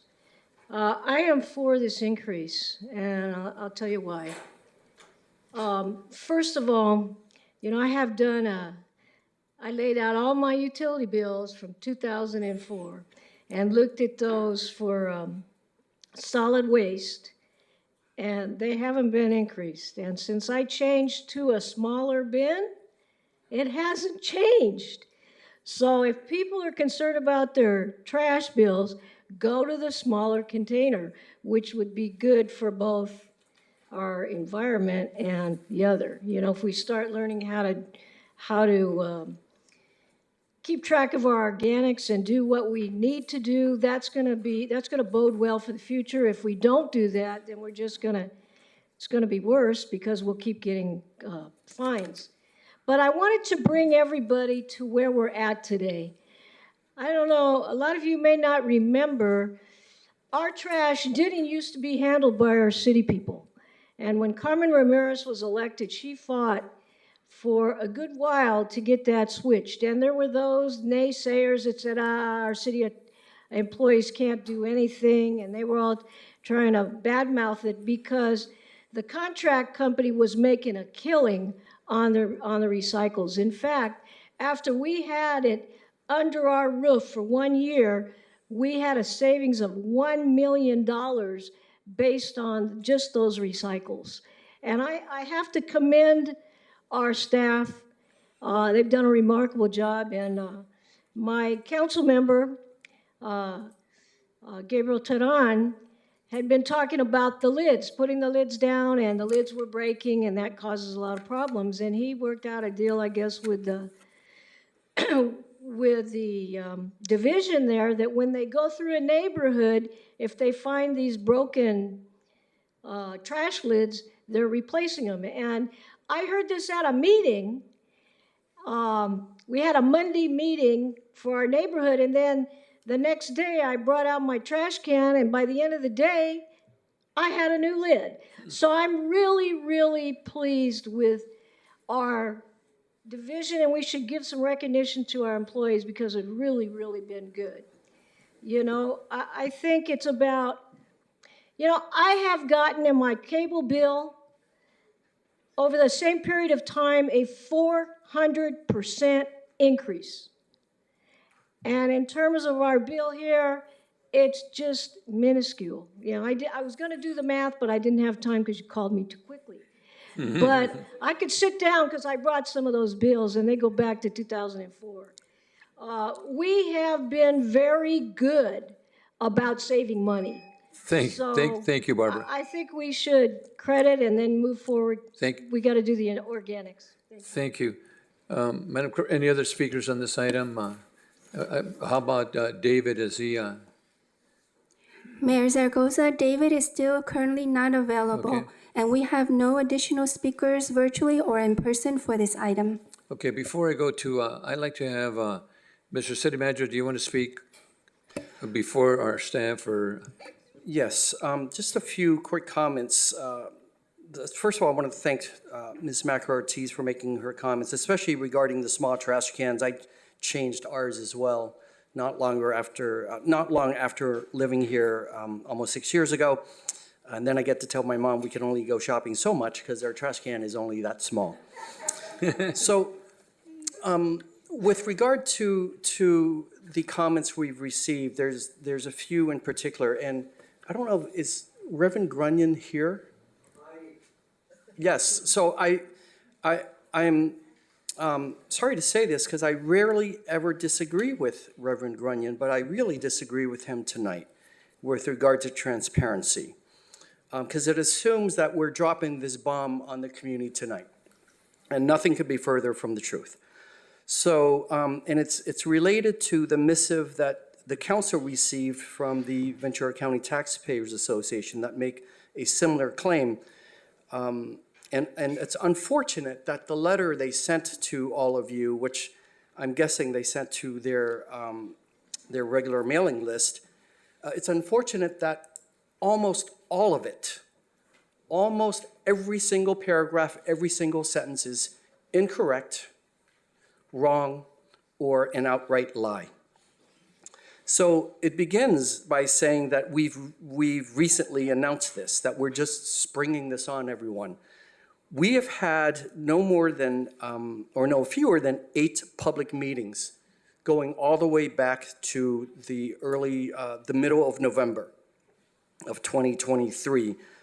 4 of those meetings were at city council committees or the city council meeting, which means they were published, agendized well ahead of time. And the other meetings were community meetings that we held for our residents and our interested businesses. And those are advertised ahead of time as well.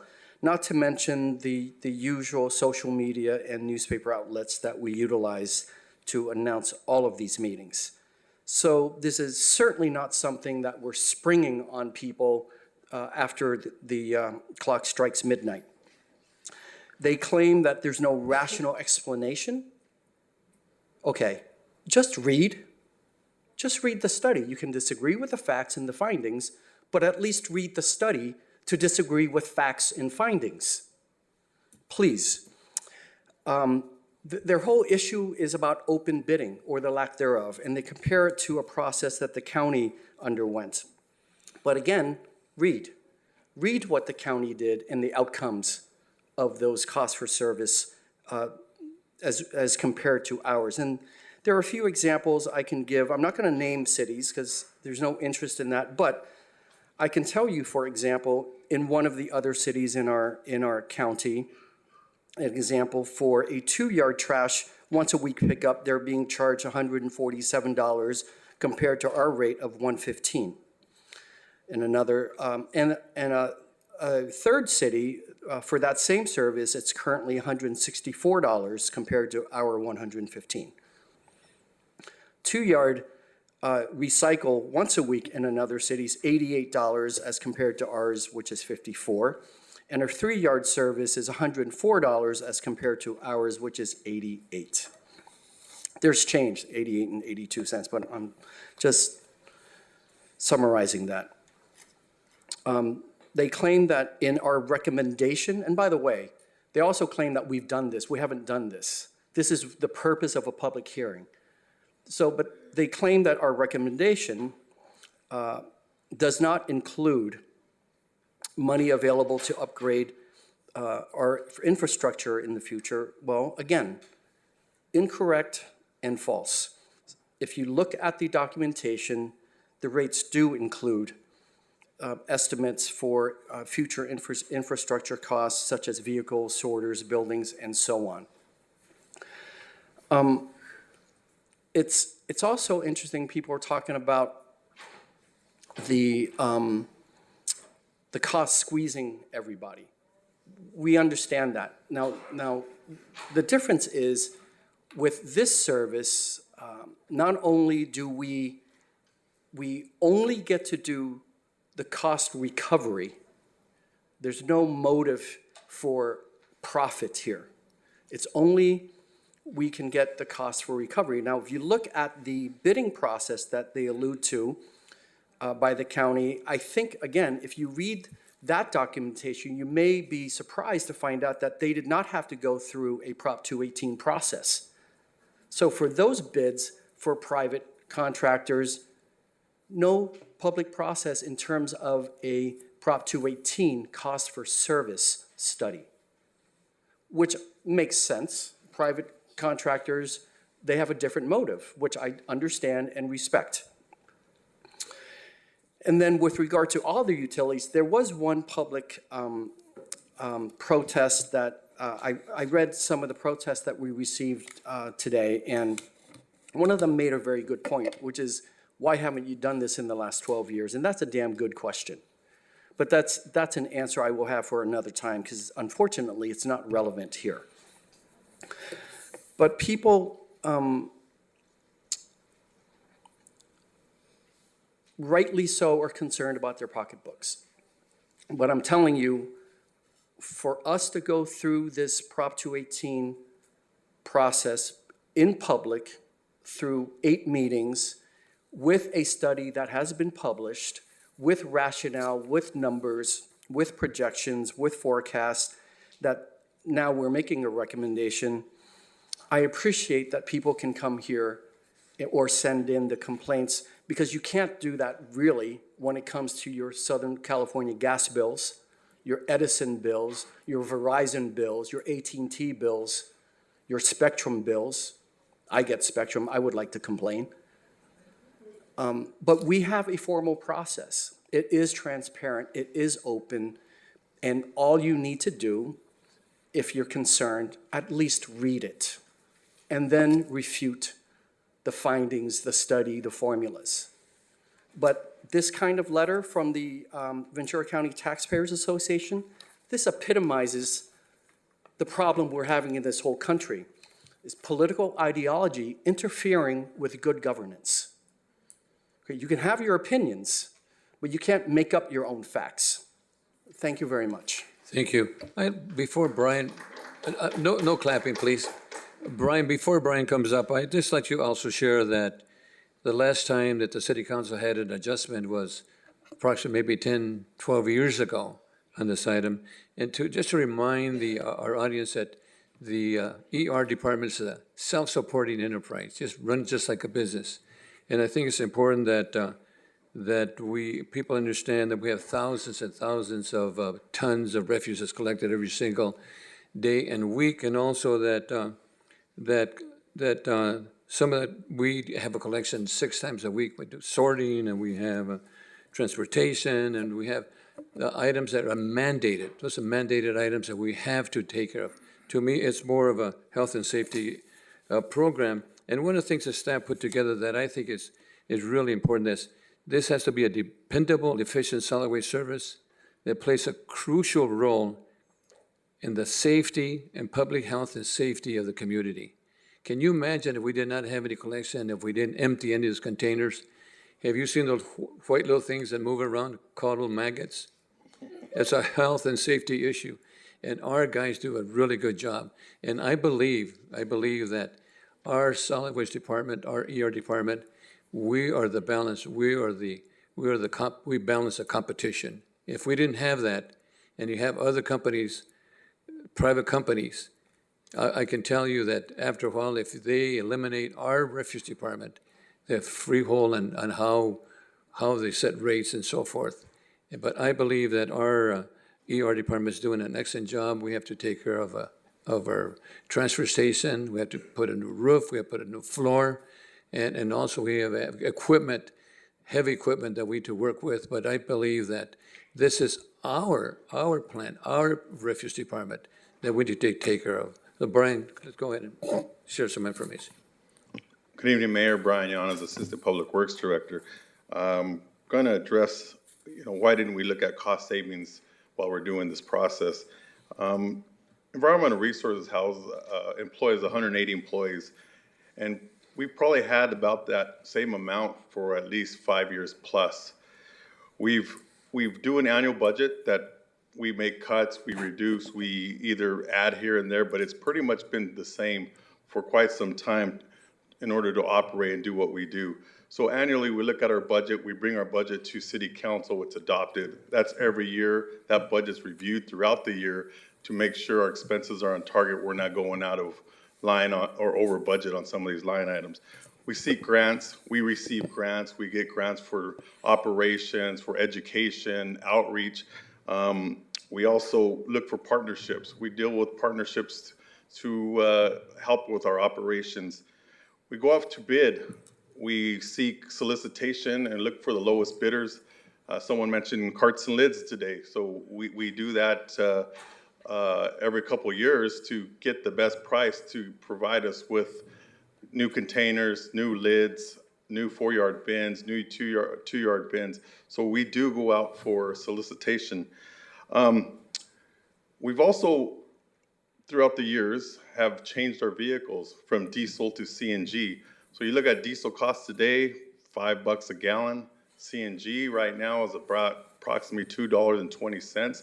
So we've made those kind of adjustments to try to save costs for our operation and also and be friendly to the environment. Along those lines, trying to keep staff and trying to keep costs down, we then get hit with these unfunded state mandates. We have mandatory recycling. We've had mandatory commercial recycling. And then we had our SB 1383, which does our organics, right? So these state unfunded mandates, we don't receive additional fundings to provide these services to remove the organics that our people are putting into their green waste now, which is our food waste, which is bagged, and it comes to our Del Norte facility. We have to separate that. There's no additional funding to have staff separate a product from the waste stream and then recycle it to one of our partners in Agriment, who then either mulches it or uses it for compost. So those are some of the things that we've done through this process and throughout the years to try to save costs. We've also we've looked at some of our CIPs, our capital improvement projects, and either put them on hold because of our funding situation, or kind of made it smaller just so we can get by for operations and our capital and our infrastructure. And Brian, what are there's penalties if we don't follow the mandates, if we don't do the organics? I know there's a tremendous amount of, maybe Eric can share the information with us on what the penalties are per day if we don't follow the mandates. Yeah, so right now we're on a corrective action plan with the state of California to meet our mandates for organics. So commercials, residential, and we have to comply to those. And if we do not comply, the state can come and penalize us at approximately $10,000 per day per event. Not only can they fine us, but they can fine those that are not in compliance. Right now, our residential customers, we're complying.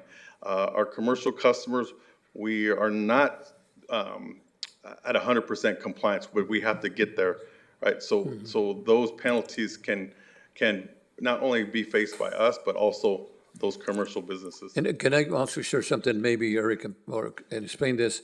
I know that Deborah Kerr mentioned that potentially we should maybe skip a month or, a week or so for collecting refuse, but we're mandated to collect every single week. Is that correct, Eric? Yes, Eric Zetz, Environmental Resources Manager. Yes, Mayor, that is correct. And so to kind of follow up on some of the things that Brian has mentioned and to add to the question that were brought here, there is a California Code of Regulations, Title 14, Section 17331 that was passed in the state of California many years ago for a health and safety code that required a once-a-week trash pickup. And that was for all properties. That was not residential versus commercial, it was all properties. And so at that point in time, every jurisdiction in the state of California had to provide a once-a-week trash pickup. Following that, we had Assembly Bill 939, the recycling law that came into play that said that residential population had to divert 50% of its trash into recycling. And so at that point, you saw once a week trash service now encompass tub recycling, and then ultimately that once a week was by 1995, you had to divert 25% into recycling. And then by the year 2000, AB 939 said that you had to divert 50% of the municipal solid waste into a recycling container. So by 2000, you had now a trash cart weekly by code, California Code, Health and Safety, and now you had a recycling cart that was required weekly for that 50% diversion. In the year 2012, California adopted Assembly Bill 341, which is the mandatory commercial recycling law that then required multifamily, those units of 5 units or more, to begin to recycle, whereas before they didn't have that recycling mandate placed on them. That was a requirement then that all of the jurisdictions had to then provide service for those areas. Following that, in 2016, Assembly Bill 1826 came along, which then required mandatory organics. So now for commercial multifamily spaces. So now in effect you have a 3-stream service required for all streams, all properties, which was the requirement here in California as of 2016. In 2016, the beginning work began on Senate Bill 1383, which is the bill that Brian mentioned that had the fine of $10,000 per day per event. It didn't become law in 2016, but it began. They began to issue the requirements of the law and the different stipulations. In effective July 1 of 2020, Assembly Bill 827 came on, which mandated then that customers had to further recycle organic material away from their premises. And then in 2016, which was ultimately effective January 1 of 2022, was Senate Bill 1383. This required a short-lived climate pollution control where they were trying to get food out of the trash system. And so mandates to the city of Oxnard and to all jurisdictions in California is a 50% reduction of organic waste from the jurisdiction's 2014 levels by 2020, and then a 75% reduction of organic waste of the jurisdiction's 2014 MSW levels by 2025. That is the mandate that we're up against, and if we don't comply and meet those mandates, we're on the hook for what could be a penalty of up to $10,000 per day per event. And Eric, and those are unfunded mandates. Yes. Unfunded mandates. That's why we need that rate increase. The other thing too, I think was mentioned by one of the speakers, that truck, whether you put the trash can out or not, it's got to go by there. We have that basic cost of running that equipment and running the driver, whether it's for the recycling, for the green waste or the actual trash. The cost is still there regardless. That is correct. And so the 3 trucks are going to make that journey to those stops, regardless, whether the carts are set out or not. Those 3 trucks will still appear at those locations. Thank you. Council members, any other questions? Mayor Pro Tem? Mayor Zaragoza, Council Member Turan has his hands up. Okay, Councilman Turan. Thank you, Mayor. Just before I continue, are we through the public testimony portion? No. It's still open. Okay. I will reserve I have comments, and so I'll reserve those until we come to that portion. We could share comments now.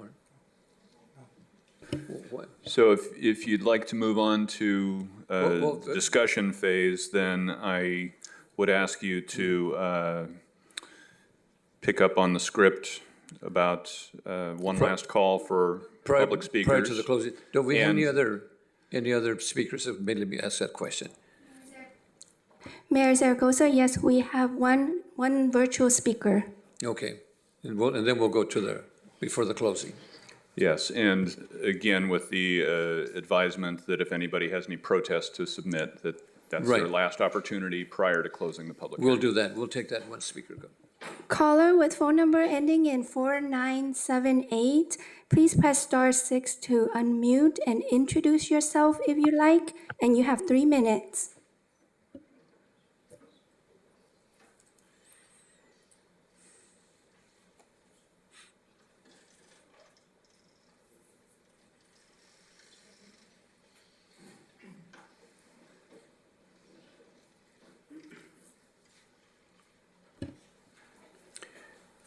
My name is Larry Stein.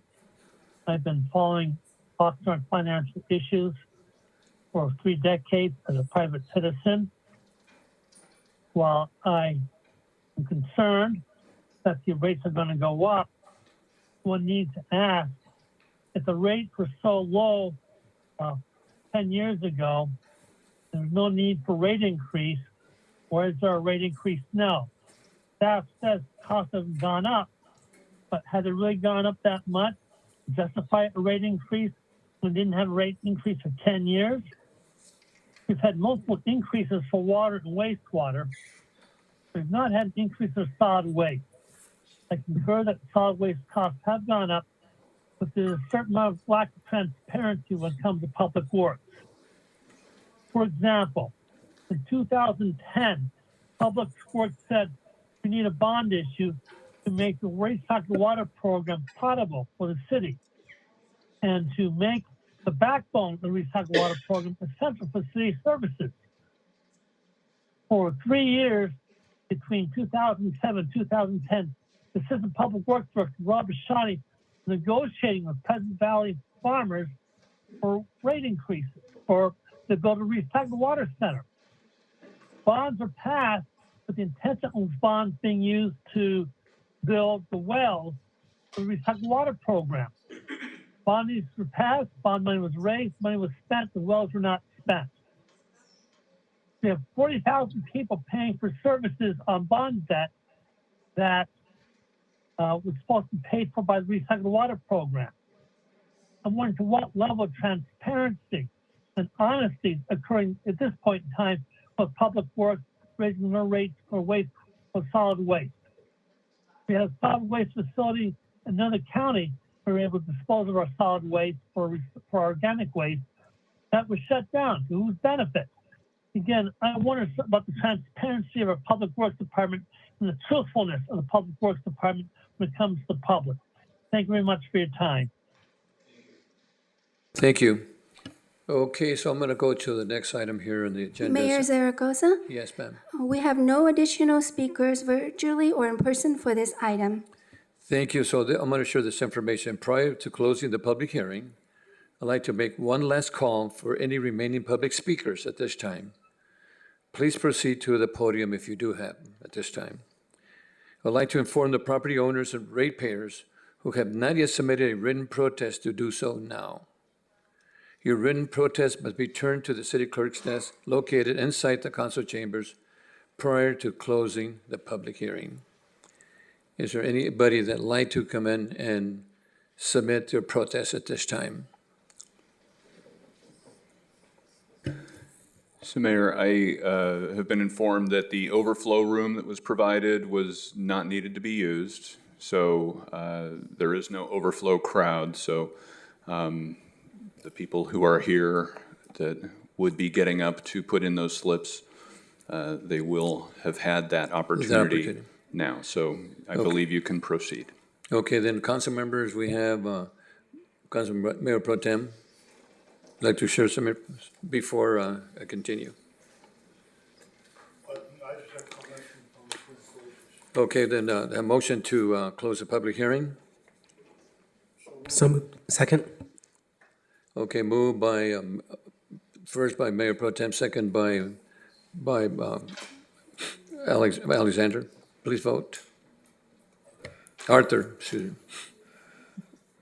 Councilmember Tehran, Yes.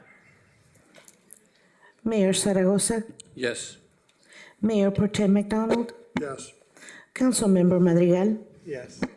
Councilmember Perrello, Yes. Councilmember Valenzuela. Aye. Thank you. Motion carries 6-0. Okay, so council members, any comments at this time? I have a few comments if I can. Go ahead. Thank you, Mr. Mayor. I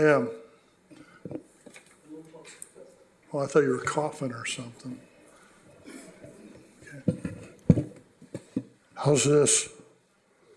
Perfect, okay. I'm gonna date myself a little bit here. If I can put the brakes on things for just a moment, if we could, at this point in the meeting, would be the appropriate time, since the hearing was just closed and all of the protest slips will have been submitted, that if the recess occurs, the tabulation can occur, and then we will know if we're ready to proceed with deliberation on the ordinance. So we can have comments then? What was that? We'll have comments after that?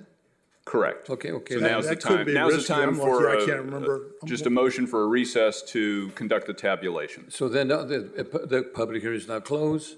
Do I have a motion that the meeting recess while the city clerk tabulates a protest until I call the meeting to order? So moved. It's moved by Bert Perella. I'll second it. Please vote. Second. Please vote. Mayor Pro Tem. Councilmember Turan, Yes. Mayor Zaragoza, Yes. Mayor Pro Tem McDonald, Yes. Councilmember Madrigal, Aye. Councilmember Perrello, Yes. Councilmember Valenzuela. Aye. Motion carries 6-0. So we'll go recess them. I probably won't have a clue what I wanted to say after recess, but that's okay. So we'll go into recess. Thank you.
Thank you, ladies and gentlemen, thank you.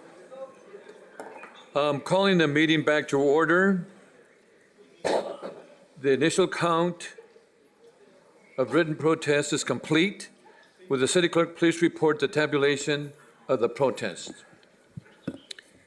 A review of written protests received indicate the city clerk's office has counted the protests received from the city municipal solid waste users. There are 810 protests. Based on the number of protests counted, the city clerk's office determined that there are not enough written protests received to conduct a validation of the protest. Thank you. Council members, any discussions at this item? I just have some general. Go ahead, comments if I can. before we continue. Go ahead. Thank you, Mr. Mayor. I'm going to date myself a little bit here. I've only been in this community since about 1974.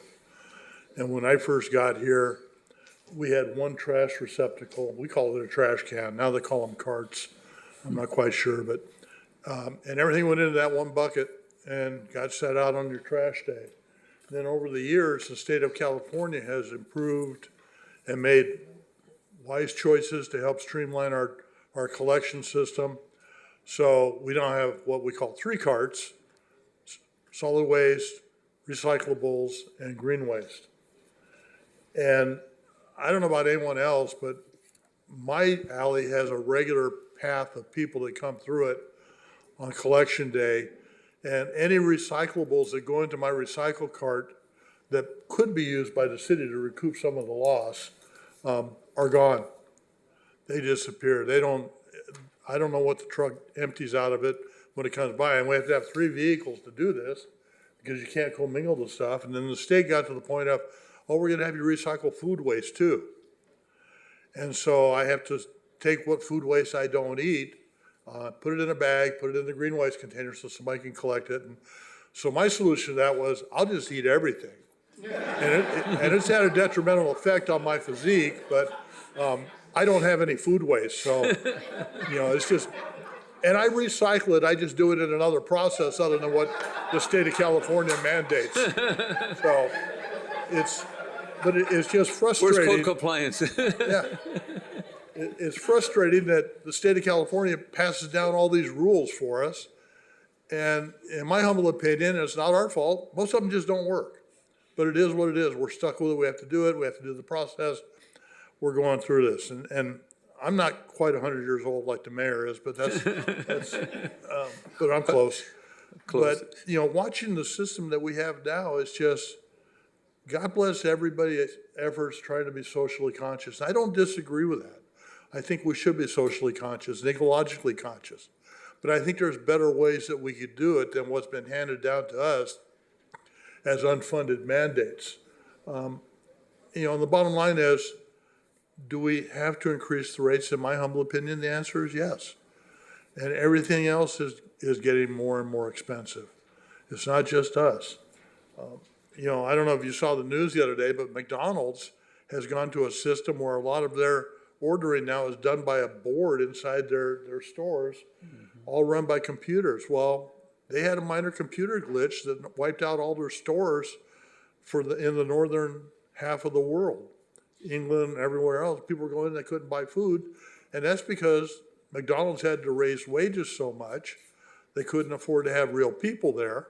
And so they went to this other system, and the other system failed miserably. So I think that's kind of what's happening with us in the state of California.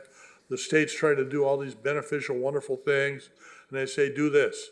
And we try it, and it's just not working very well. But the bottom line here for me is, do I support this rate increase? I'm not a big fan of any kind of rate increase or taxes or anything else, but we have to do something. And we have to keep our system functioning so we can provide service to our community. And I see this as a way of doing it. I just wish that sometimes the people in Sacramento would listen a little closer to the people down on the ground doing the actual implementation of what they decide for us to do, so they would understand how silly some of the stuff that they send to us is to do, but we do it like we're supposed to. And if we don't, we get fined. So It's, it's an incredible world we live in. Thank you, Mr. Mayor. Yeah, thank you. Councilman Perrella? Thank you. I'd like to thank all the people that were involved in this, that paid attention, even the ones that voted the way they did. Thank you. I'd like to share some things with you. Specifically to the taxpayers group. It's a group that carries a lot of weight in this community, not just Oxnard. But the taxpayer group, I sat on the Ventura Regional Sanitation when I first got on this council. I was appointed because the mayor, his schedule was changed, Mr. Flynn, and I had to go there. And boom, there was a lawsuit from the taxpayers group, which a lot of money was spent and it turned out to be bogus. And other issues that they've been involved in, some have turned out to be bogus. I personally wish the taxpayer group would go and take a look at the Ventura community college system. The city of Oxnard is getting shortchanged tremendously by what's happening in Ventura and Moorpark with the funding. You want to do something, taxpayers group, take a look at that, from me to you. On this particular thing, I'm totally in support of this. I'm going to be trying to hit the high points. The fee proposal that this council has agreed on is the lowest of all the possibilities. They can stagger it, they can stop the first year. It's the lowest total to the consumers of all the possibilities. The state mandated costs, no one can say it better than Mayor Pro Tem. When I tell you to do something and I don't help you do it, whether money or staff or something, that's a burden that's been put on you that I am able to carry a club and fine you if you don't follow the burden. So I'd like to ask a question of our city attorneys. When we say the possibility, if we don't follow those state mandates, it's $10,000 a day per event. What's the definition of an event? One $10,000 fine? Or if 10 people on the street don't follow it, 100 grand? What's the definition? I think that's something that the public needs to understand. There's a lot of money at risk here, a lot. They can answer later.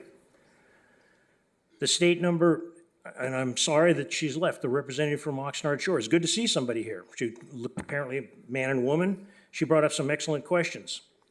I have somebody that lives there that told me, why doesn't the trash just come once every 2 or 3 weeks because they don't fill up their trash can? You heard the state mandated rules, the state laws, they gotta come every week, whether you put the barrel out or not. That vehicle and that traffic and that labor. So let's see, how could I do it? And I think there's some people that work for the refuse department in the audience. I could come a real flip answer and say, well, we'll pay the people that pick up the trash half of what we're paying them. That's not a good idea.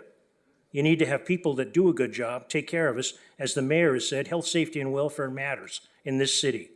Water, sewer, and trash is health, safety, and welfare. So we can't just put the trash can out once a week and only get charged for once every 3 weeks and only get charged. We're gonna get charged every week. State mandated law. The second is Mr. Zertz has made presentations and I have no reason to doubt him. I've checked and he's accurate. The city of Oxnard's recycled brings the highest cost, highest return when we sell it of other agencies that are in the same business. And Mr., can you just nod, yes or no? Yes. Okay, correct. Thank you. Ladies and gentlemen, that's a big deal. We bring in more money for our customers, which are the residents that put the trash in the can or use the sewer systems or use whatever. We bring in more money for them to try to offset our costs. One of the biggest ones that I think we need to take credit for, this city negotiated a new contract where we take our trash. We saved $800,000 a year on a contract that will last 5 years. 800 grand for 5 years, 4.4 million bucks. Imagine if we didn't save that 800 grand a year, what your rates would have to go to get where we're trying to go today. That's a credit to the management of this city, digging their heels in and trying to get the best thing. One of the other things that has come up, the fact that we have these vehicles that have to go around and pick up the 3 cans from all the things, and there's always an opportunity to hire. If any of you got people that are interested in working for the city of Oxnard, it's a good job. Whatever it is in the city of Oxnard. Comes with benefits. That's a big deal. But one of the things is the infrastructure use fee. When you think about the trucks going down the alleys, going down the streets, those things are not lightweight. They tear up the streets. We're spending a lot of money on repairing things. Those things add up. And we're trying to do the very best we can for the residents. I can speak not just for myself, I can speak for the other 6 of us up here. And if they disagree, I'm sorry. I don't see any other councilman getting fat or getting anything extra or being paid off for approving any of this stuff. We're trying to do the best we can for the residents of Oxnard, all of us. And I'm grateful that we have people working for us like those in the audience and the management that are doing the same thing. Again, if they can explain just before I'm done, the 10 grand a day per event, because I think it's important. People realize it's not just 10 grand. And thank you. Those are my comments, Mayor. Thank you. Eric, you want 2 seconds on that, or Michael, or attorney? Yeah, Elle McCarran, Assistant City Attorney, and to shed some light on the $10,000 per fine. So say you have a business park or a storefront like the collection or something, and there's 16 businesses in there, and every single one of them is deficient. It's a $10,000 fine for the city per business. So in that case, it would be a $160,000 fine. It's per occurrence. It's not citywide. So the amount of fines that we have could be incredibly high if we don't get compliance. It's very significant. Thank you. Councilor Madrigal. Thank you very much. Thank you to everyone who came out and spoke on this particular item. Overall, actually the last 2 neighborhood meetings that I've been to, at Rose Park, someone brought up the increase. And after about 5-10 minutes, thanks actually to Councilmember Perello, saying his speech to the neighborhood is people in general have a lot of nice words to say about everyone who works for the city, especially in refuse. Even last night, I thought it was going to be a tough sell in East Village, but everyone actually spoke very highly of refuse and said that actually it was a small crowd, but I would say about more than half of the group said that even if they had to increase a little bit more, they would be willing to pay. Simply that just speaks to the job that is being done by the employees of the city in this. And then Councilmember Perello actually convinced someone in the Rose Park neighborhood to not send in their protest vote, simply because he explained everything and he went through the discussion, point, counterpoint, and the resident agreed that we need to do what's best for the city. And I think that's what we are doing here tonight. Thank you. Thank you. Councilor Turan?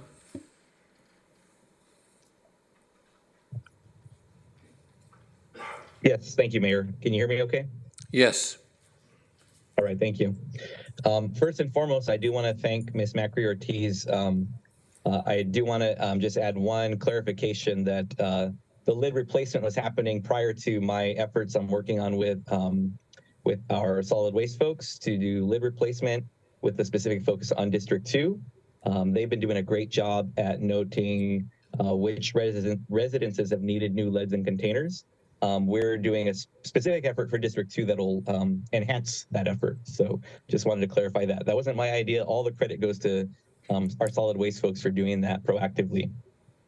So I want to start by saying that the Apartment Association spoke, and I prior to the rent stabilization meeting, they spoke with a lot of us, including myself as well, individually, and I want to first share that renters in the city of Oxnard who are watching this now, please remember, as was stated by the association representative, that your landlord cannot raise your rent more than 4% if you're in an eligible dwelling.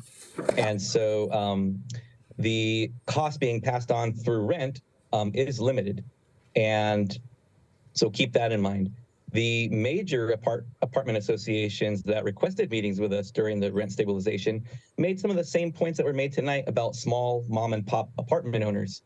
And when I asked them how many members of their associations were quote unquote mom and pop landlords from Oxnard, how many of those folks from Oxnard who are mom and pop are part of their association, they couldn't answer that question. So I'm not sure exactly how many that is. My guess is that it's probably mostly corporate entities who are parts of their associations. As our Reverend Runyon had said in his comments, if a landlord decides to pass the entire bill onto the renter, if that's something they're allowed to do, remember, if that's a financial hardship for folks, we have a utility assistance program for income eligible ratepayers. And I highly encourage every time this topic comes up that folks look into that if that's something they feel that that could help them and that they might qualify for. When I'm done with my comments, I'm hoping that we could have staff provide a phone number where folks can call to see if they are eligible for that utility assistance program. And I wish we could do live presentations for you all, but remember, Measure M forces the public to watch these presentations on their own time ahead of these live meetings. And then at the live meeting, it prohibits the public from seeing a reenactment of the presentation with the actual information that you can take in to make an informed decision about this topic. So I want to apologize that we have that limitation tonight, but that is what it is. So it was asked by one of the speakers how much the cost of providing the services has actually gone up in the last 10 years. And I mean, the first question that comes to my head is, how much has the cost of gas, a gallon of gas for all of us, gone up in the last 10 years? What's that cost now? What's the cost of eggs? What's the cost of clothes? Cost of lumber? What's the cost of your cable TV? 10 years ago, it was one price point. In 2024, it's probably a much higher price point for everything I just talked about. The cost of providing this service has gone up as well, while the rates have not. Now, to be clear, I think people make an important point sometimes in these types of discussions, that they want their government to be run like a business. And I'd like to ask people listening right now, would you want a failed business person running your government? Let me rephrase that. Okay. Would you put your faith in a private business that intentionally ran in a structural deficit, right? How long could a business operate like that in the red, intentionally, spending more than they're bringing in? In any business, you can only do that for so long. And in these many public meetings that we've had on this subject, on the solid waste rate increases potentially, this information has been shared, including in previous years' financial reviews of our enterprise funds, including this one, where it showed that the expenditures, the expenses of our solid waste folks, our solid waste division, have outpaced our revenues. The revenues come from our monthly utility bills. What I pay every month, when I pay that bill, what you pay every month when you pay that bill, that's the revenue that goes into that fund. When the cost of providing the service outweighs what they bring in, you have to do a rate study, which we have done over the number of meetings that the city manager referred to earlier.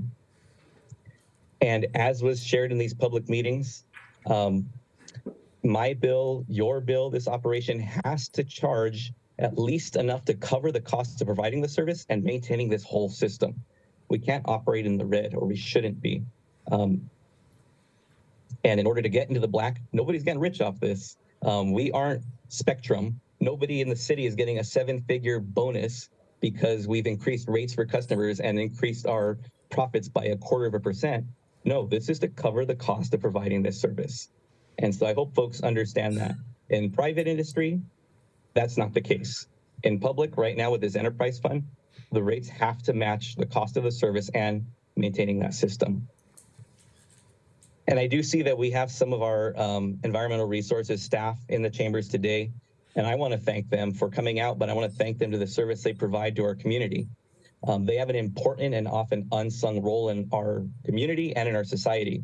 Every day they're out there taking away solid waste, things that people throw away, and some people probably think just magically disappears. They never see it again. And I'll tell you that that's not the case.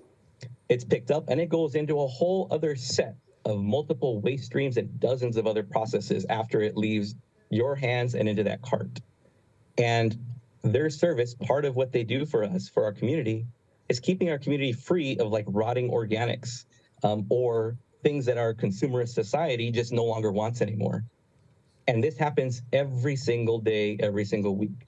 You put your can out, that stuff magically disappears while you're at work or school. You bring the empty can back in, you repeat the process next week.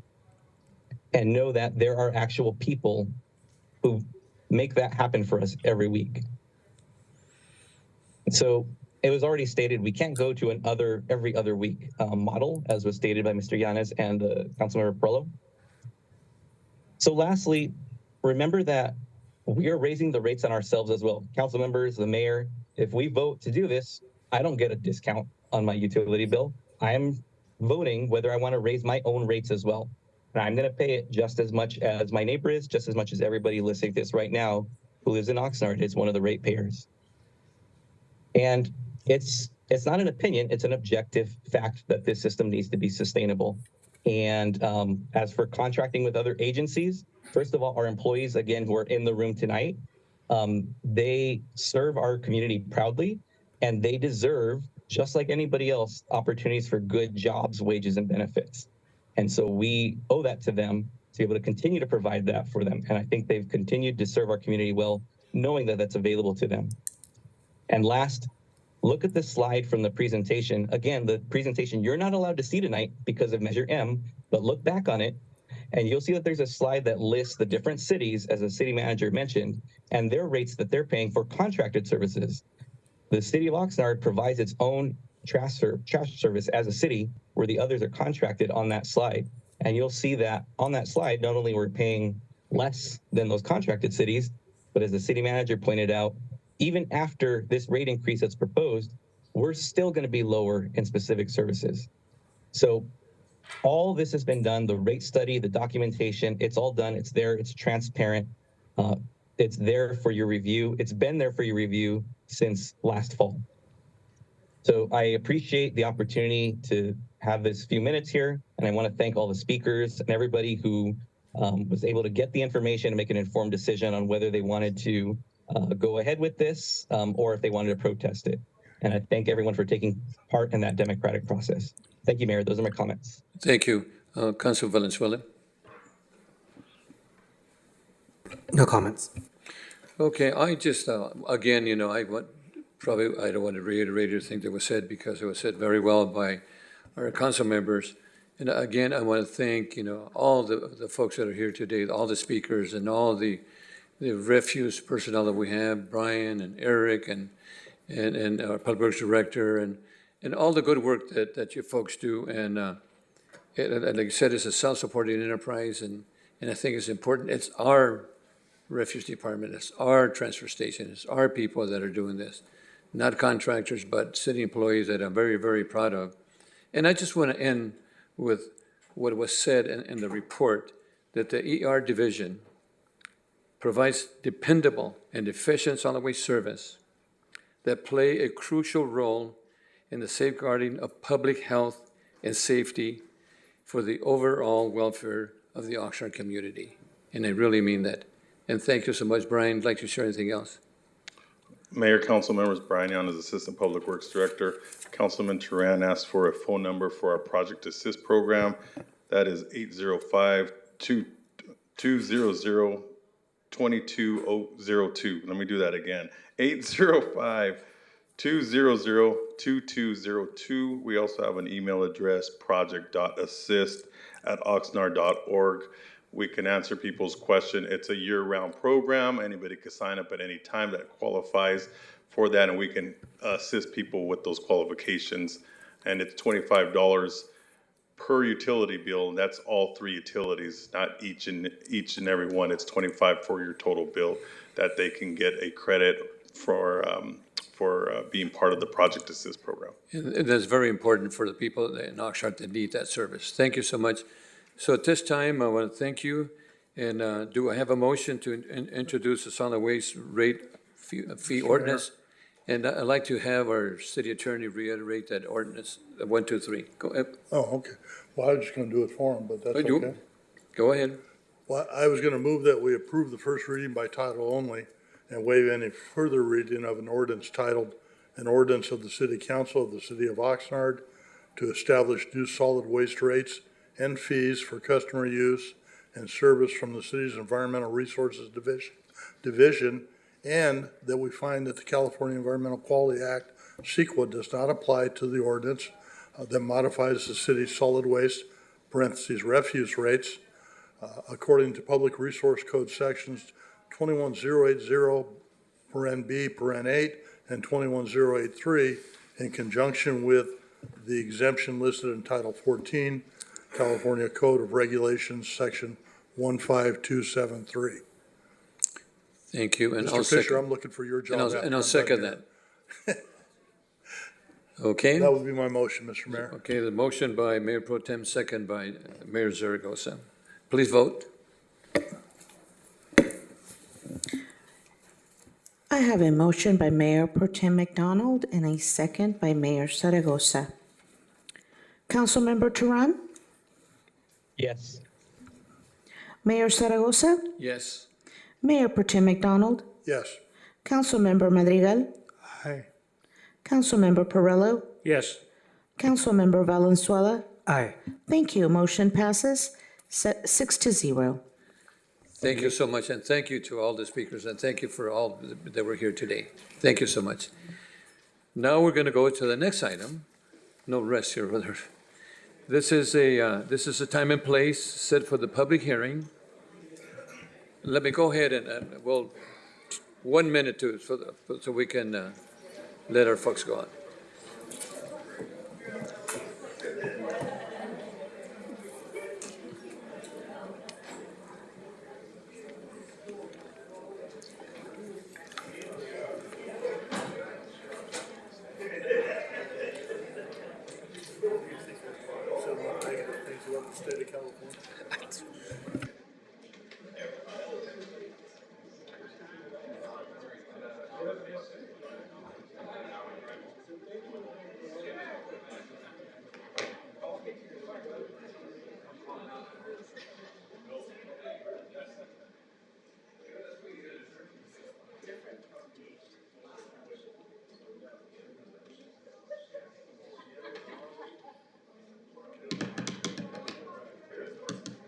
Hey, thank you.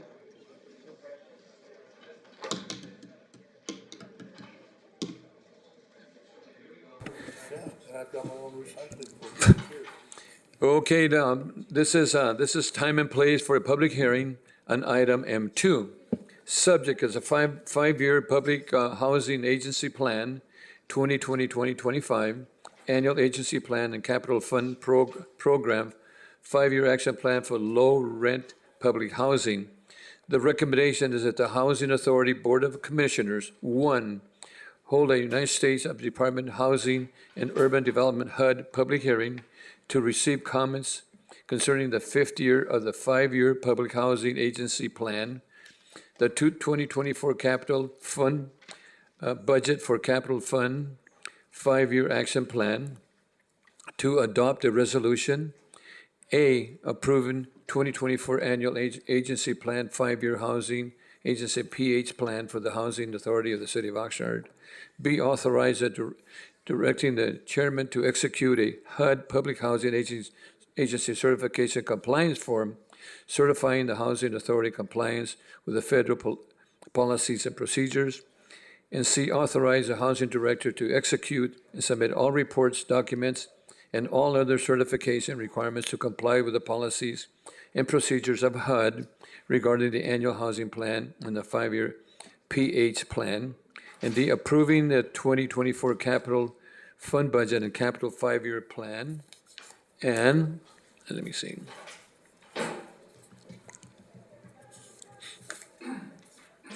E, authorize the housing director to accept and expend the funds as indicated in 2024 capital fund budget and capital fund 5-year action plan.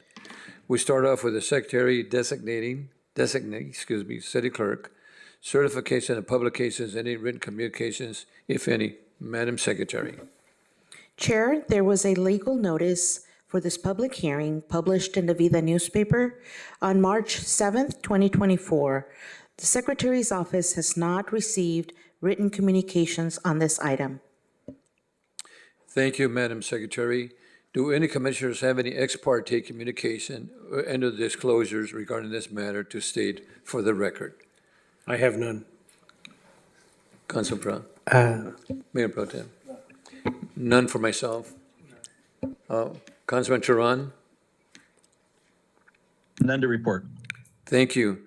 Members of the public were invited to sign up to speak on this item on the City Council website, and any person that did not sign up to do so may do so now by submitting a speaker card or following the instructions posted on the agenda on this meeting and the City Council's website, oxnard.org/city meetings.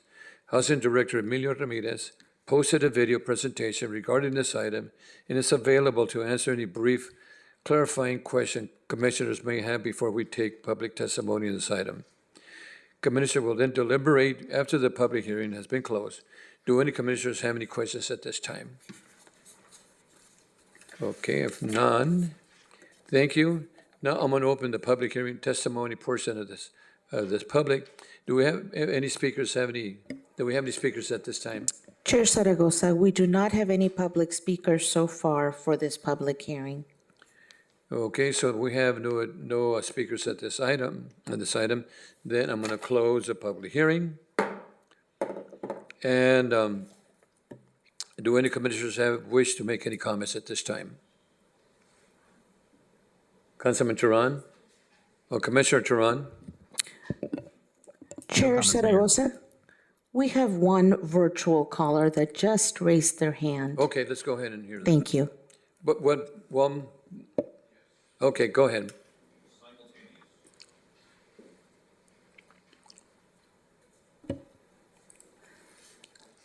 Caller with phone number ending in 4978, please press star 6 to unmute and introduce yourself if you like, and you have 3 minutes.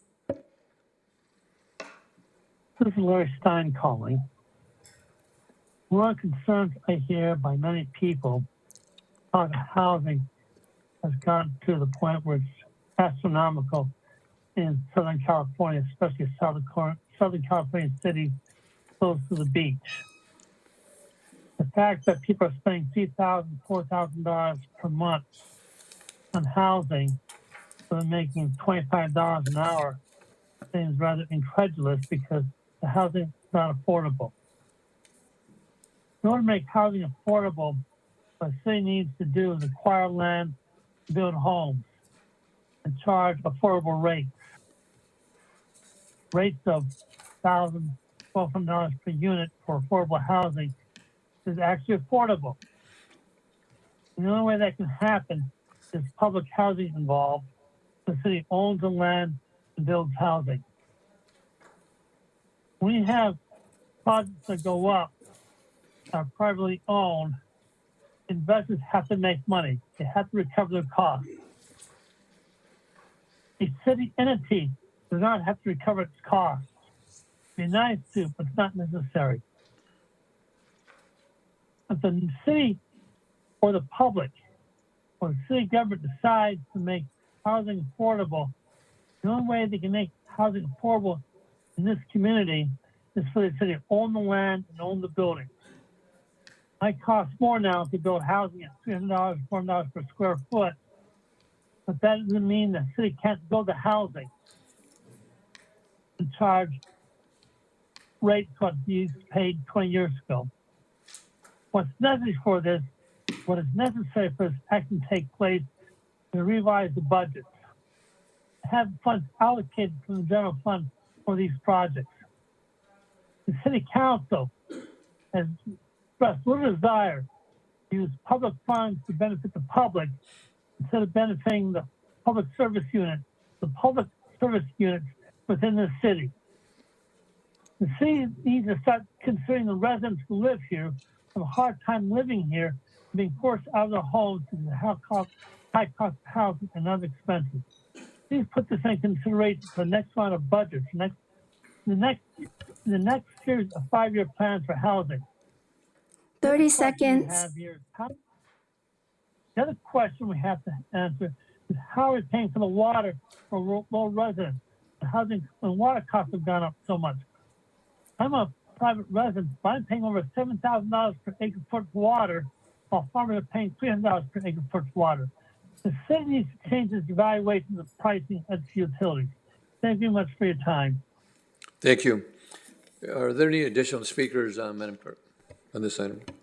Mayor Zaragoza, there's no additional speakers virtually or in person for this item. Thank you. If there's no additional speakers, then I'm going to close the public hearing. The public hearing is now closed. Commissioners, any comments or questions of Mr. Emilio at this time? Commissioner Teran? No questions, Mayor. Thank you. No questions, no questions. Councilman Perrella? Commissioner? Thank you, Mayor. I appreciate Mr. Stein's concerns, and if the city built them and if the city owned the property, but the property goes for sale unless it's eminent domain and we condemn it, which I hope that we don't, to acquire it, it goes for sale on the open market, and the city has limited amounts of funds. When it comes to building it, we have representatives from the Carpenters Union still in the audience. I mean, we're not going to pay slave wages for construction. We're going to pay whatever the prevailing wage is if the city's involved. I don't see how he can do it. I don't see how we can do it extremely cheap as Mr. Stein is recommending. It would be great if we could do that. But the market is not in a position to grant the city of Oxnard special dispensation because we have a lot of people that need affordable housing. We have staff that's looking into getting every grant and every opportunity and not leaving any money on the table that we have that we can put into this endeavor. But we can't just whistle at the moon and figure we're going to get a sweet deal because we're the city of Oxnard. I needed to share that, Mayor. Thank you. Do you have any additional comments you'd like to share at this time before we? Yes, thank you, Mayor. Emilio Ramirez, Housing Director. I would like to ask the Board of Commissioners to consider a small change in the proposed plan. The 5-year agency plan is proposing an application to a HUD program called Choice Neighborhoods. Choice Neighborhoods is a 2-part grant that allows us to apply for first $500,000 for planning of an improvement of a neighborhood, and then if successful, to apply for $50 million for implementation of that plan. And we would like to pursue that 2-part grant application. But in order to do that, we did engage a consultant to help us determine how and under what conditions we would compete better for that grant. They have advised us that the language that is in the proposed plan should include a statement that indicates that we would be considering a Choice Neighborhood grant application for the Colonia neighborhood. So we would like to ask the Board of Commissioners to consider that amendment and approve with that amendment. Thank you, Councilman Perrella. I have a question. All due respect to Mr. Ramirez. Microphone's on, sorry. All due respect to Mr. Ramirez, I have a question. If we are going to change something here at the last minute, already there is enough BS going on the internet about the fire and potentially the city of Oxnard acquiring something because of the fire. If we are going to do something by changing at the last minute, I'm asking the city attorney's office, can we do that on the fly? Or do we need to advertise this? Because it sounds like it is a minor change, but it sounds like it's significant, and to the credit of Mr. Ramirez, he's identified it as such. So that's a question. Thank you. Thank you, Mayor. Mr. City Attorney, what's your advice on this? Where is it in the plan? Yeah, if it can be identified in the plan. So not everything that's in the plan is identified for purposes of the Brown Act description of this item. The Brown Act description is for approval of the plan, and it's got, 5 parts to it. But all of the substance within those parts is not laid out. If he is clear on which element that he's proposing is being amended, it is within the subject matter of what was described on the Brown Act posted agenda of this. So he is just noting that there's a specific change that's being asked for, and that people that would have been tuning in or giving their comments on this item under the public hearing notice, they're not taken by surprise by this. Mayor, if I may? So we're okay, we can amend that accordingly? Ramirez? Mayor, if I may, a couple of points. First, this public hearing has the intent of soliciting your comments and changes to the plan so that we can submit it per the results of this public hearing. So this public hearing has that specific intent. Second, to answer your question, the area that I am referring to is section B2, new activities, on page 2 of 7 in HUD form 50075. What page number of the staff report? It is on the second to the last page of the staff report. On my book, it's number 380.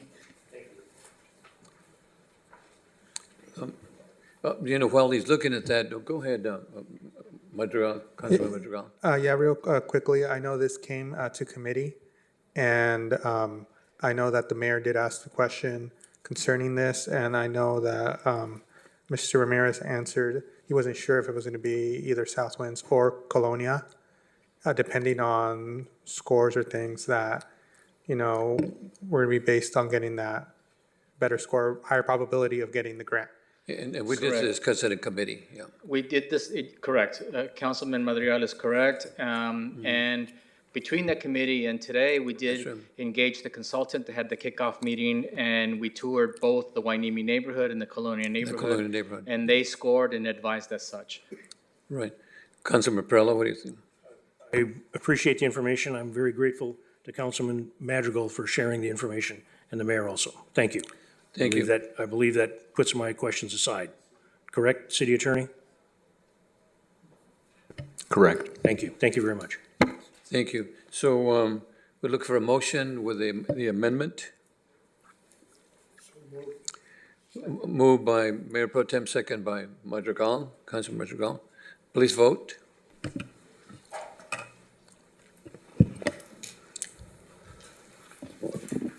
Chair Zaragoza? Yes. I have a motion by Commissioner McDonald. I have a second by Commissioner Madrigal. Correct.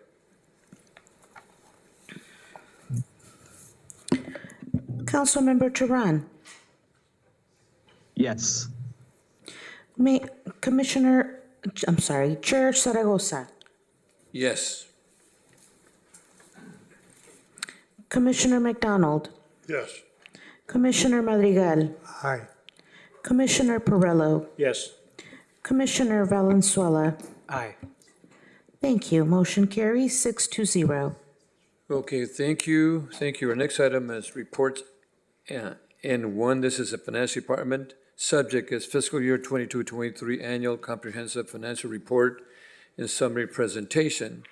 The recommendation of the City Council receive the fiscal year 22-23 annual comprehensive financial report, ACFR, and summary presentation for the city's external financial auditors, Eddie and Payne. The Finance and Governance Committee approved this item 3-0 on March 12, 2024. And the presentation will be live presentation. We do have our Javier, any additional comments on that? Good evening, City Mayor, Council members. Javier Chagoya Lázaro, Chief Financial Officer, City of Oxnard.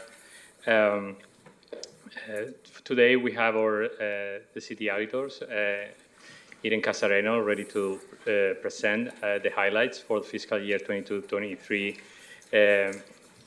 financial audit.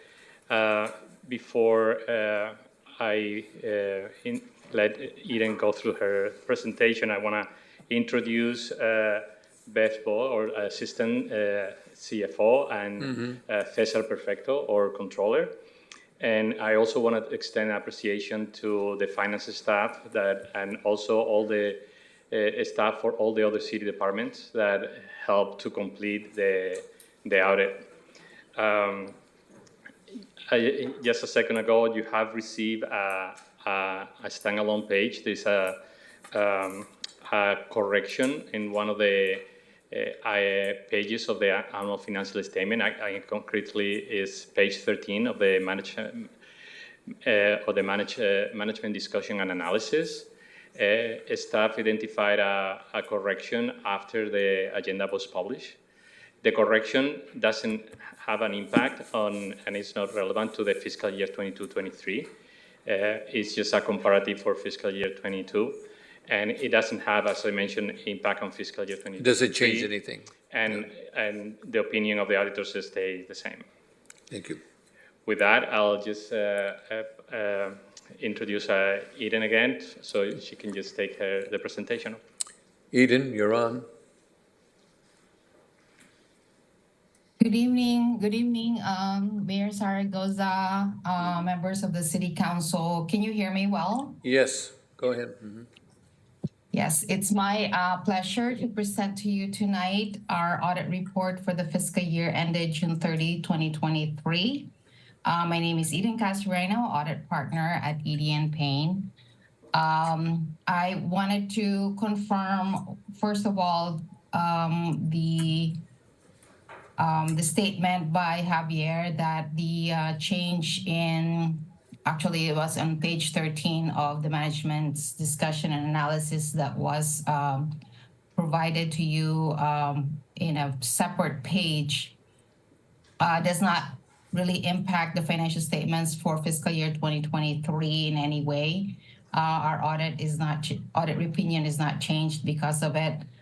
It was only an omission of a number in the 2022 column. So if you received a printed copy of the ACFR, the finance department will provide you with a corrected page, and the correct PDF will be available in the website as soon as the finance department puts it up there. So it will be the correct one. So do we have the slides, please? Okay, let's move on to the next page, which is the agenda. So this is what I'm going to be talking about. I'm not going to read it anymore for the sake of brevity here, but those are the items that I'm going to be talking about. I'm more excited to talk about the next slide. So the next slide tells you that we have provided a clean opinion on your financial statements and the annual comprehensive financial report for June 30, 2023 year. Our opinion is provided on pages 1 to 4 of the ACFR. Eden, before you continue, I'd like to really thank you for this one slide here, because I know when you enter committee, one of the important things that we have here when you continue, the independent auditor's opinion is that we have a clean opinion of our ACFR, which I think is extremely important that the public understand that we had a clean audit for that. Of course, we had some other items that we needed to correct, but I just want to share with the public that clean opinion is extremely important for all of us. Thank you, Eden. Thank you, Mayor. Yes, so what this means is that your financial statements, the ones that are presented to you in this 220-page book, is fairly presented in accordance with the generally accepted accounting principles promulgated for governments in the United States. So the report that is provided to you in this book is really a product of city management's efforts to provide the city council and the residents of Oxnard with a complete and accurate picture of the city's financial position and changes in financial position and cash flows for fiscal year 2022-2023. So the financial statements that are provided to you are the responsibility of city management. Our responsibility as auditors is to audit them and provide an audit opinion, which I stated was in pages 1 to 4. So the process, as I told the Finance and Governance Committee, the process of getting here was a little challenging this year because the city changed its ERP system. This change posed some difficulties during the audit and the preparation of the financial statements because the fund structure of the city was changed. Some were merged, some were deleted, other funds were created. And then also a new chart of accounts was established. In addition to that, the city's procedures were also changed to adapt to how the ERP system is being implemented.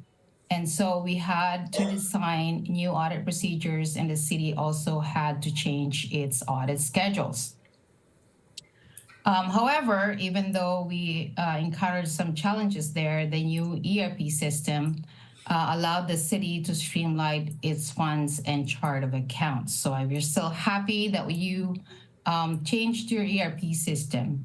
The finance department actually did take this opportunity to align or realign financial reporting with operational activities, making sure that costs are allocated with appropriate revenue sources, and overall just improve the usefulness of the financial statements for the city. I know the ERP system had caused a delay in the issuance of the audit report, and if I may add, additional cost. But in the end, I really believe that the city came up with a more useful report, one that reflects the functional revenues and expenses that more closely aligns with city's operations. So moving on to the next page, please. Before I highlight some of the items in the ACFR, I wanted to talk about some of the significant audit matters that we are required to present to you. All of these are also included in the Indian Pain letter to City Council dated February 23, 2024 that should have been handed out to you. So a couple of the things that we wanted to talk about before you is the significant accounting policies. There was a change in accounting, governmental accounting principles in fiscal year 2023. All governments are now required to report the liabilities for subscription-based IT arrangements, or CBITA. With the implementation of this new statement, the city recorded liabilities of over $2 million and a similar amount of intangible assets included in the line item capital assets. These intangible assets are actually software that are capitalized. As far as significant accounting estimates, I have made a list here of a few of the estimates that are included in your financial statements. I just wanted to point out, sorry, my light is turning off, so I'm gonna move. Sorry about that. If I don't move, my lights turn off. I was gonna say the preparation of the city's ACFR requires management to make estimates and assumptions that affect the reported amounts. And so knowing this, I wanted to let you know that in the future, this actual results could actually differ from the estimates that are made for June 30, 2023. Next slide, please. This list is just some of the significant disclosures that I would like to interest you to read when you have time. It's maybe helpful in understanding some of the more significant balances in your financial statements. So you can just refer to that list, and we'll move on to the next slide. Audit adjustments, I noted in this slide, 5 audit adjustments that were proposed to the finance department to correct certain misstatements that we found in the city's books. So I just wanted to let you know that the city corrected all of these misstatements. Some of these misstatements are due to the new accounting pronouncement, actually, for subscription-based IT arrangements, the one that I mentioned earlier. There's also an adjustment for fair value adjustment and accrual of interest for the Ventura County investment pool, and then a couple of items that are prior period adjustment. So the prior period adjustment for pension and OPEB actually increased governmental activities net position by 14.5 million, while it decreased business type activities by 14.5 million. So it's actually a wash between the two activities. The reason for this prior period adjustment is that this is a change in the methodology of accounting pension and OPEB liabilities between governmental activities and business type activities, so that they more align proportionately to staffing distribution. There was also a prior period adjustment for deferred revenue that was not posted in fiscal year 2021, really an oversight that was corrected in 2023. So next slide, please. But Eden, before you continue, I'd just like to share that those items were corrected by staff, correct? Correct. They're all corrected by staff. Thank you. Mm-hmm. So other significant audit matters that I wanted to go over. In a letter to the City Council, we noted several items that we considered to be significant risks at the onset of our audit. This disclosure to you is a new requirement by auditing standards. We've always had to do a risk assessment before we do any audit. And it's just that, this year we are required to actually spell it out to the Board of Governance. So significant risks, I wanted to just say, are those risks that require special audit considerations. So anytime we do our audit, we have to identify whether there's areas in the financial statements that are more susceptible to misstatement. So those are the items that we identified, and I wanted to say that all of these significant risks were addressed and resolved during the audit, which is why we gave you a clean opinion in the first place. And Eden, one of the things that you mentioned in committee was that some of those challenges was because of the transition to the ERP, correct? Yes, that's one of the challenges that we had to overcome, and we had to apply special audit procedures for that. Thank you. Mm-hmm. I already mentioned the challenges encountered during our audit. I just want to say that even though we had some challenges, there were no disagreements with management in the conduct of our audit. Everyone in the city has been very cooperative. They provided us access to all personnel that we requested to interview. They also provided all documents that we request to review. So thank you so much for everyone who helped us along the way. Thank you. Our internal control report will be issued with the single audit report at the end of March. So it will more likely be presented more likely in April or maybe early May.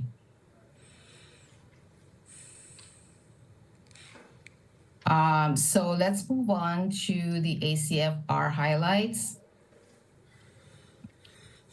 So these two donuts, you can see they look very identical to each other. One is 2022 and one is 2023.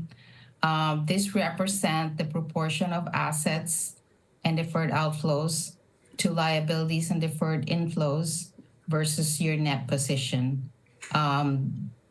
The statement of net position is your government-wide balance sheet. And this is what it actually shows you without all the numbers. It's just a graphic representation. It shows that you have around 50% of your balance sheet is your assets and deferred outflows. And liabilities and deferred inflows represent 14%, and your net position is 36%, which is, I think, a good representation of what your financial position looks like. And this is what it is in the long term. So from year to year, there won't be a lot of changes. The statement of net position is divided into governmental activities and business type activities. So these two donuts represent the combined governmental and business type activities. So this is government-wide.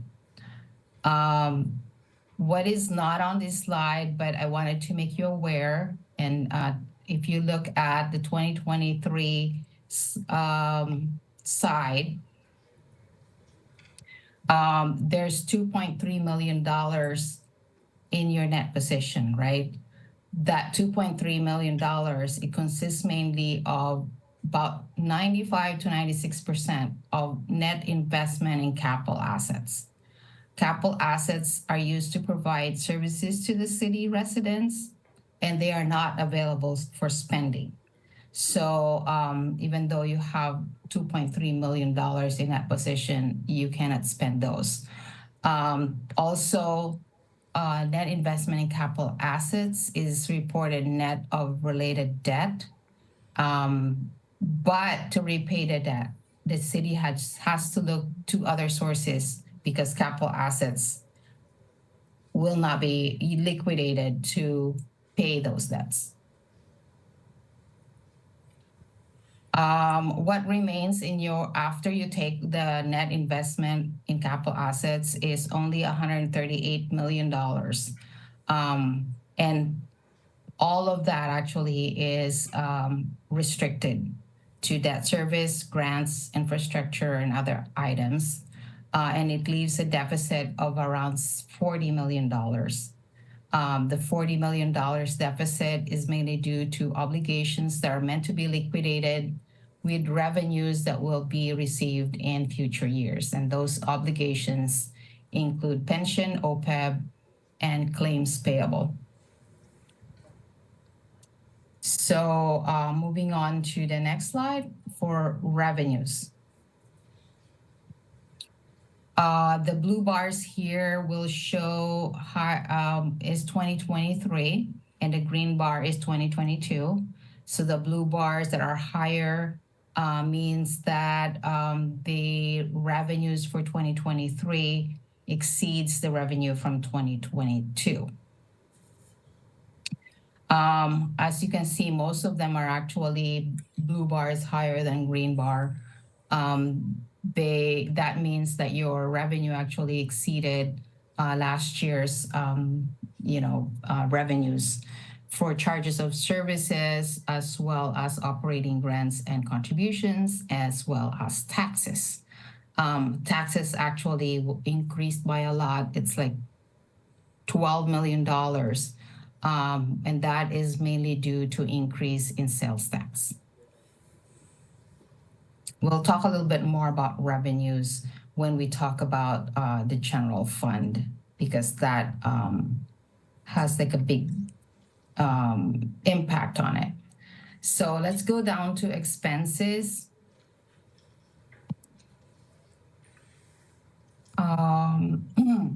The blue bars here again are 2023, and the green bars are 2022. As you can see, the blue bars in general government and public safety, 2023 expenses exceeded 2022 expenses by a significant amount. For general government, the increase was 11 million. In public safety, the increase was 12 million. So the main drivers here are, first of all, increase in net pension liability. That's really a big deal this year. There's also an increase in liability for compensated absences, as well as increase in investment in information technology. So overall, the increases in governmental activities are due to higher cost of labor and benefits, including an increase due to vacant positions being filled. The second factor is investment in information technology. And the third factor really is an increase in the level of services. And you can see that in, especially in housing and also Oxnard Housing Authority. So we'll discuss some of the business type activities in the next slide. So let's go down to the next slide. I'm saying go down because I'm scrolling down. Sorry. So in the business type activities, you can see here water, wastewater, environmental resources, golf course, and Oxnard Housing Authority. I want to remind you again, I'm sure I've said this before, the Oxnard Housing Authority is not being audited by ED&P Payne. There's a separate auditor that does that. They provide us the information after they audit, and we include it in the financial statements of the city. Aiden, before you continue, I know they've gotten a lot of calls regarding the golf course, but the golf course shows about $1 million some in revenues, much higher than expenses. So I think it's important that the public understand that the golf course is a self-supporting enterprise and is bringing in about $1 million some more revenue than expenses. That is correct. Actually, it's around 600,000. Thank you. Mm-hmm. More, yeah. Thank you. That is true. Thank you. So we actually have also performed some procedures on the golf course where we had looked at the reporting that they do to the city, and we didn't find anything significantly problematic about it. So that's good. Thank you. Mm-hmm. Okay, so in here we have blue bars and red bars. The blue bars is program revenue. Aiden, hold on a second. We have Councilman Turan who wants to ask a question. Oh. Councilman Turan? Thank you, Mayor. Eden, if you were going to dive into this slide a little bit more, I'll wait till you're done with this slide and then I'll ask my question. Good. Oh, no, just ask your question. Okay, well, thank you. I just wanted to point out, as and I thank the mayor for bringing it up as well, the golf course is having its revenues exceed its expenses, which is good. We should have businesses be self-supporting, especially our enterprise funds need to be self-supporting, and this one is sustaining itself and in the black by about 600,000, as you mentioned. Very recently, I have seen conversations online where folks have said that the golf course is losing money, operating in the red, is a money loss or a losing money endeavor. And I just hope folks can see this in, I was going to say black and white, but blue and red in this case, to see that that's not the case with the golf course. And just be mindful and be wary of things that you read online. Be sure to check sources on that. Check the facts. And the other thing I want to point out, I mentioned it in my comments during the public hearing about our environmental resources. The last couple years, The Environmental Resources Enterprise Fund, as you can see here, again, this is dating back to the previous fiscal year, had its expenses outpacing its revenues. And wastewater, I asked this question at the committee, and I just wanted to repeat it here, and perhaps staff or Eden can address it. The water fund, as you can see, had 52.9 million in revenue and 57.1 exceeding the revenues. And so this, even though last year we raised our water rates, that didn't go into effect until July 1 of 23. And correct me if I'm wrong, that is why, even though rates were increased by a vote of the council last year, that's not yet reflected on this graph. Is that correct? That is correct. So the water rates that came effect in July will not be included in this report because there's a cutoff of June 30, 2023 here. Councilmember Needham, one of the sorry for interrupting, but one of the explanations that they gave us for the expenses exceeding the revenues is because of the rain that we had. We had tremendous amount of rain, water, and the water was not used, as normal. Is that correct? Sheree, you can give us I think there was actually in 2023 fiscal year, there was a drought. Okay, well, drought. Okay, thank you. There were a lot of limitations Well, I just got ahead of myself. Thank you. Usage. And there were restrictions due to the drought, so this led to lower revenues. Okay, thank you. But this also led to a little bit lower expenses in 2023. However, that fund still experienced a deficit because the cost usually doesn't go down as quickly as the revenues. The drought restrictions causing the revenue to go down really exaggerated the problem that, the rate structure is not in line with the cost. That's why we have Sheree working for us. Thank you, Sheree. Yes. Great. Thank you for those questions or for those responses. I appreciate that. Thank you. Yeah, you're welcome. So that was water. Environmental resources is similar, but a bigger problem. And I think I heard, this tonight, you changing the user rates for the fund. I'm not sure if I got that right. Right. But the adjustment for ER is really, might really help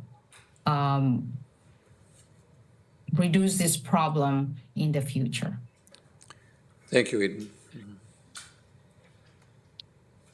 Okay, so can we move on to governmental funds now?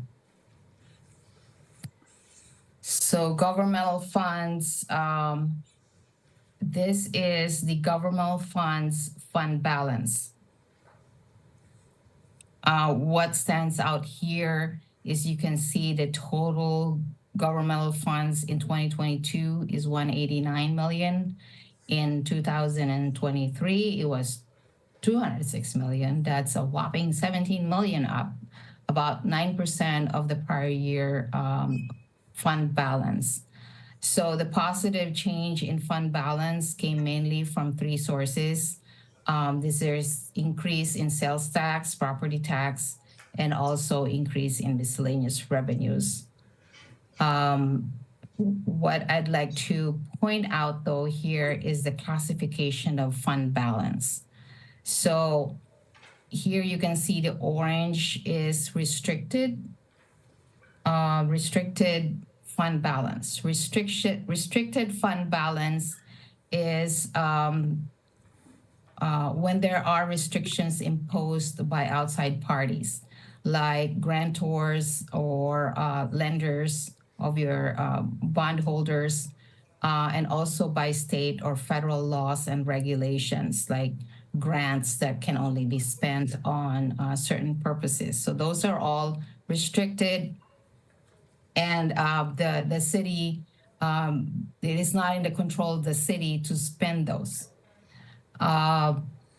There's also the green pie, piece of the pie, that is committed to Measure O and related projects and also multi-year capital projects.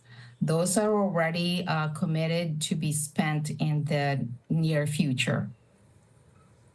That commitment is usually set by the highest level of governance within the city, which is the city council.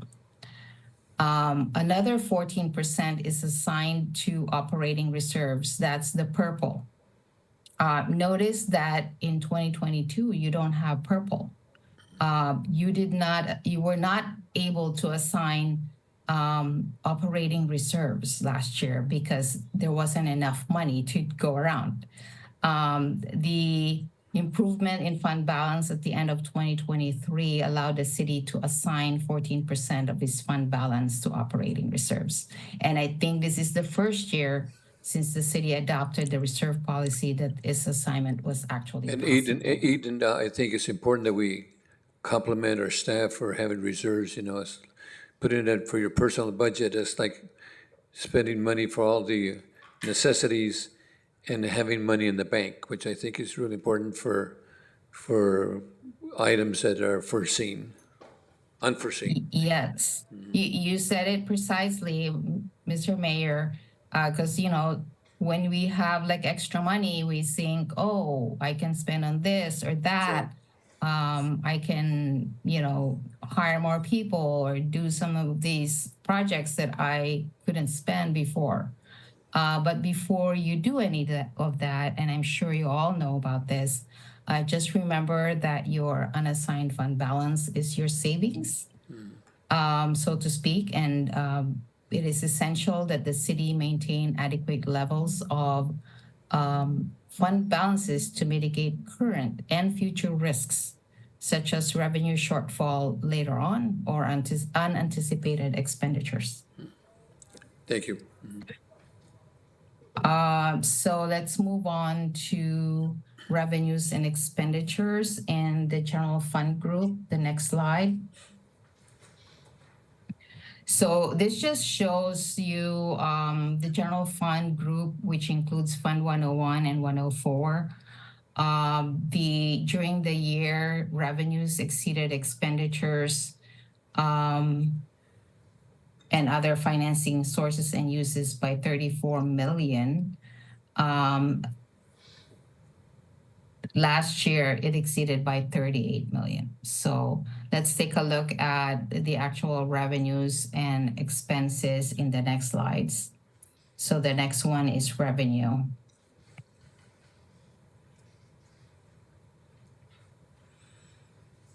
Can you move to the next slide, please? Oh. Yes, okay, so that's the revenues. So the general fund revenue increased by approximately 20 million from 221 in 2022 to 241 million in 2023. So 17 million of that come from increase in taxes and 3 million from other sources. So taxes, as I mentioned earlier, increased significantly. Property taxes increased by 5 million. This really reflects the general increase in property values within the city. And then sales tax increased by 11 million, which reflects the continued growth in the local economy. And, Javier was telling me that there was an Amazon fulfillment center that operated its first full year in Oxnard. Plus, they also received a one-time receipt for prior year revenue. So, second to the last slide now, we're gonna go talk about expenditures in the general fund. So the general fund expenditures also increased by $20 million from 171 million last year to 191 in 2023. So almost all categories of expenditures actually increased in the general fund. General government was 4 million, public safety was 9 million, And then all the others are a combination of $7 million. As I mentioned earlier in my presentation, these increases can be attributed to a rise in salaries and benefits, as well as increased investment in information technology. And this seems to be true across all the funds, as well as the general fund. So last slide here is our budget to actual comparison.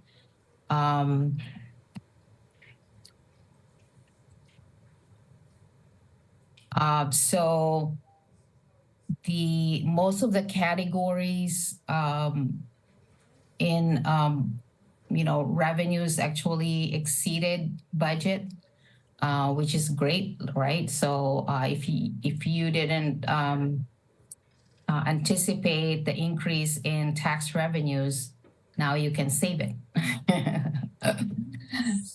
There's on the expenditure side, most of the categories are within the budgeted amounts. So I'd like to congratulate the city for that, keeping yourself within budget. It's not easy. The only category that actually exceeded is public safety. So that's good to know.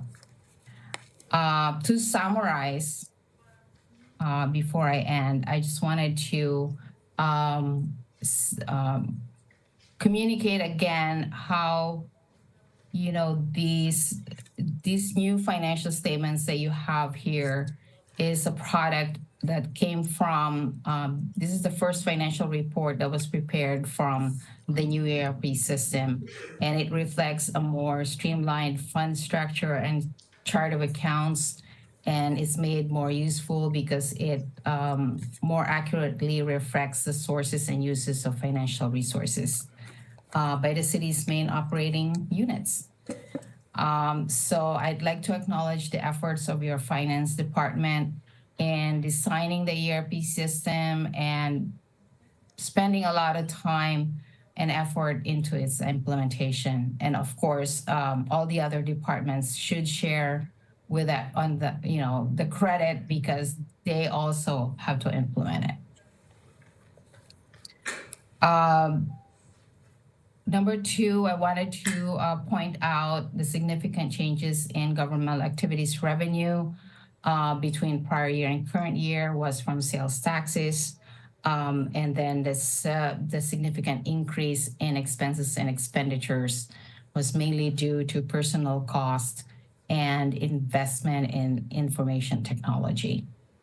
As far as business type activities, you've seen the water fund and the ER fund, experiencing deficit in current year. And I'm happy to, know that you've actually, the city has actually made the step to correct that in the near future. I'd like to encourage you, lastly, to read the management's discussion and analysis. It has a lot more detail on explaining what the variances between last year and this year, and also giving you an analysis from management's point of view. And it's much shorter than 220 pages. So that should be easier to read. Thank you so much for your time tonight. Thank you. And if you have any other questions, I'll be here for a few more minutes. Eden, one of the things that I'd like to share, and we mentioned in committee, that the general fund is going to be suffering for expenses because of the Aaron Star litigation. We are in litigation. We cannot come out with lease bonds for our PCI for road repairs. So consequently, we're going to be using a lot of cash from the General Fund 101, that potentially those funds could be used for police, fire, and other items. And unfortunately, because of the litigation, we started using some of the general fund 101 funds to repair our streets, and in committee, my understanding that we're needing something like $20 million a year to continue with our road repairs, and we're down to only maybe 6.1. Anyway, I just want to share that.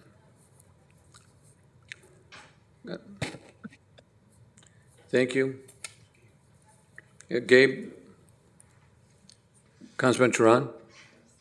No questions, Mayor. Thank you. Okay. And thank you, Eden. You're welcome. Council members? No questions? Mayor Zaragoza? Any speakers? We have one speaker from Larry Stein. Okay.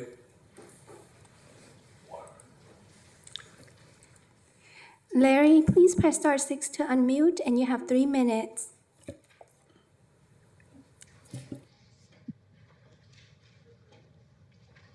Good evening, members of council. I sometimes question the arm's length transaction the auditors have with the city. I also question how the auditor is able to get this financial information. I submitted a public work request to see the detailed trial balances of all the funds, the balance sheets for all the funds. I asked for these balance sheets back in July, and the city clerk will not make the balance sheets available to me. I asked to see the detailed trial balances. Again, the city clerk did not make these reports available to me.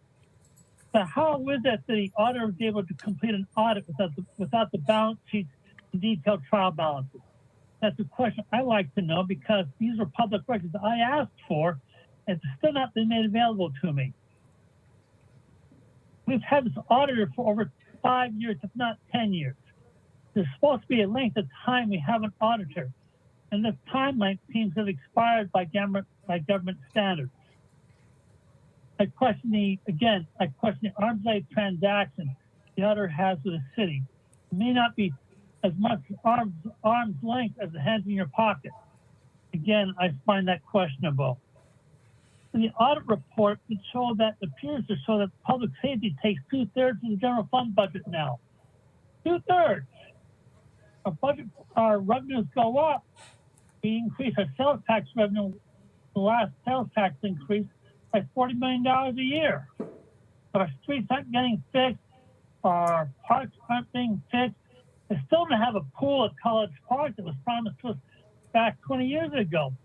I don't see sports park being finished at all. In fact, I don't recall Campus Park any work done on that either.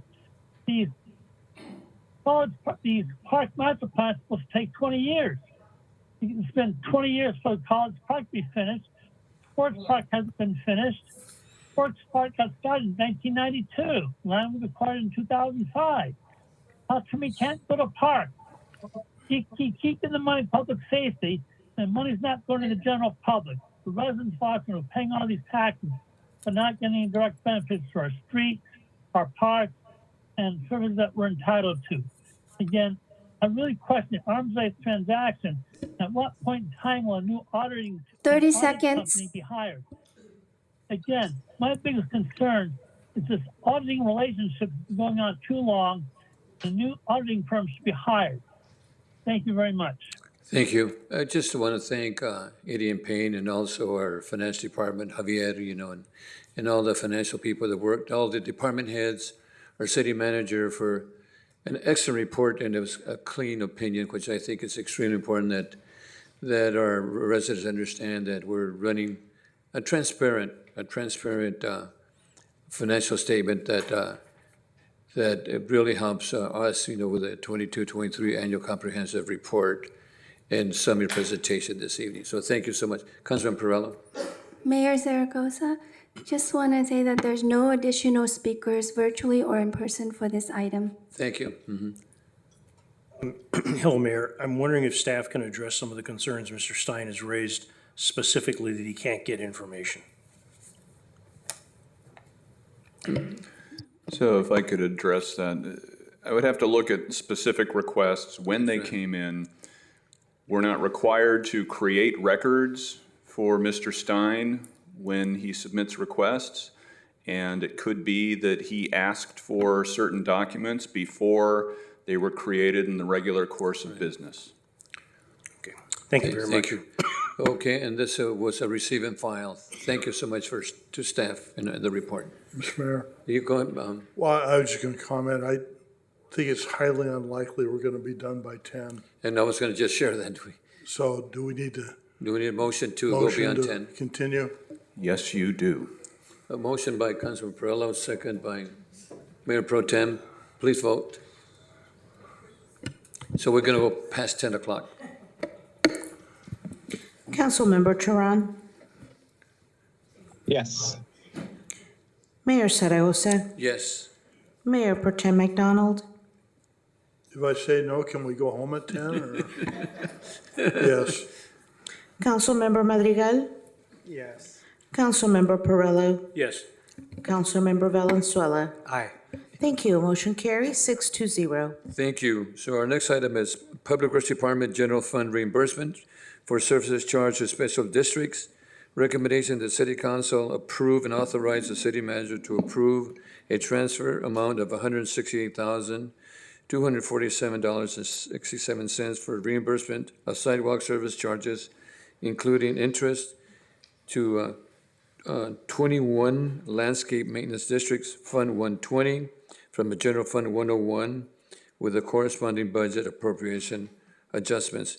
And the Public Works Transportation Committee approved this item 3-0 on February 27, 2024.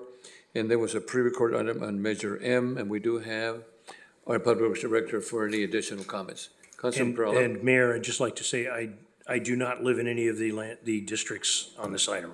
Thank you. Likewise. Any,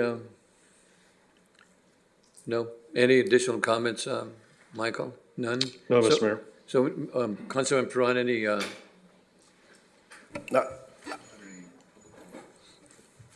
Yes, thank you, Mayor.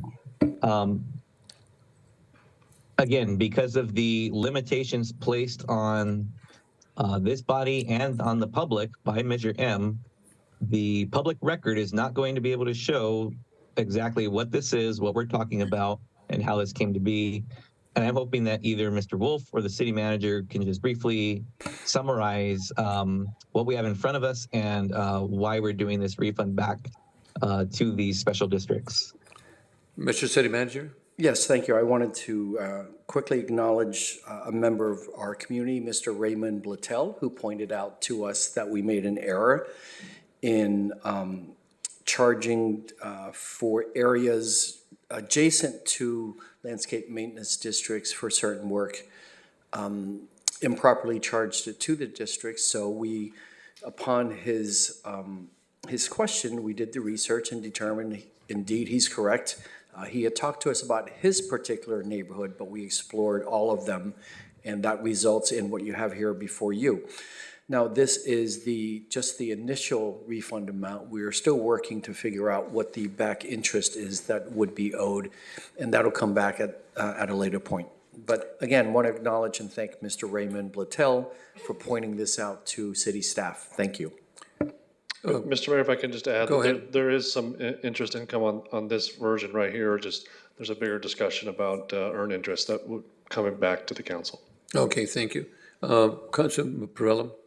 Yes, again, thanks to the member of the public, any member of the public that brings something to the attention of the city. They do the due diligence, they look into it. If they find something, they correct it. They don't sweep it under the rug. But I just also like to point out on staff report, page 686, the last paragraph, the special district staff members who process the majority of these invoices for the sidewalk services from fiscal year 2019 to 20 through 21-22 are no longer employed by the city. I think that speaks volumes of the situation. Thank you. Madam Clerk, any speakers on this item? Mayor Zaragoza, there's no speakers virtually or in person for this item. And Michael, any additional comments? No, sir. Okay, motion on this item? Move to approve. Motion to approve Madrigal and second by Perillo. Please vote. Councilmember Turan, I vote yes, but I also want to thank the city manager for speaking to this. Again, if we had not done that, Measure M would have had this go without any discussion or any information for the public. So thank you to him and Mr. Wolf for taking the time to explain that. Thank you. Mayor Zaragoza, Yes. Mayor Pro Tem McDonald, Yes. Councilmember Madrigal, Aye. Councilmember Perrello, Yes. Councilmember Valenzuela. Aye. Thank you. Motion carries 6-0. Thank you. Our next item is item 3, Public Works Department. It's a purchase order for McLaughlin Waste Equipment Incorporated for metal refuse containers for the Environmental Resource Division. Recommendation of the City Council authorize the mayor to execute a purchase order with McLaughlin Waste Equipment Incorporated for the amount of not to exceed $2,500,000 for a 3-year term ending June 30, 2027 for metal refuse containers. The Public Works Transportation Committee approved this item 3-0 in February 27, 2024. And there was a pre-recorded item under Measure M, and we do have Public Works Director Michael Wolf for any additional comments. Any speakers? Any speakers on this item? Mayor Zaragoza, there's no speakers virtually or in person for this item. Okay, we need a motion on this item. I'll make the motion, but I'd like to make a statement first. Motion by Public Works Committee meeting. It was a good presentation. There was an explanation of exactly what it is, how long the life expectancy of these facilities are, these materials that we're purchasing. There was a question asked, are they made overseas, are they made here? And that question came up because there are restrictions on what we can buy from certain places. And so I believe I was answered that they're made here. And so everything's according to Hoyle here. And I make the motion to approve this. Thank you. Now, I'll second the item. Roll call. Perrello, Zaragoza, second. Councilmember Turan, Yes. Mayor Zaragoza, Yes. Mayor Pro Tem McDonald, Yes. Councilmember Madrigal, Aye. Councilmember Perrello, Yes. Councilmember Valenzuela. Aye. Thank you. Motion carries 6-0. Okay, our next item is Public Works again. Subject, authorization to accept a grant of $9.5 million to fund electrical improvements for the Oxnard Wastewater Treatment Plant Reliability Improvement Project, PW 20-102. The recommendation of the City Council accept the grant from the California State Water Resource Control Board in the amount of $9.5 million for the Oxnard Wastewater Treatment Plant Reliability Project, and to authorize the city manager to execute the grant agreement, and the financial director or designee submit financial reports and grant claims and approve budget appropriations for the use of the grant funds, and the director of public works and designee to submit non-financial reports. This item did not originate in committee, as is a capital improvement project specifically listed in the city capital improvement program budget, which was previously approved by the city council. And this is a pre-recorded item per Measure M, and we do have Mr. Michael Wolf for any additional. Do you want to make any comments on this item? Here to answer any questions. Any questions? Any speakers on this item? Mayor Zaragoza, there's no speakers virtually or in person for this item. Councilman Perrello? The only question I have, and I support this, the only question I have is any electrical components going to be put into this facility will be elevated enough off the ground so if there's any water inundation like happened at the harbor or happened at our beach area or the city of Ventura, it will not compromise the electronics. A little bit extra height might save us a lot of money. Yeah, I'll have Tim Beekman, our interim assistant public works director, talk about that. But as we discussed, I think in another project, the building, one of the buildings that we're building as part of our reliability project has an elevated platform for that purpose. But Tim can talk more detail. Yes, so this is a building that is elevated.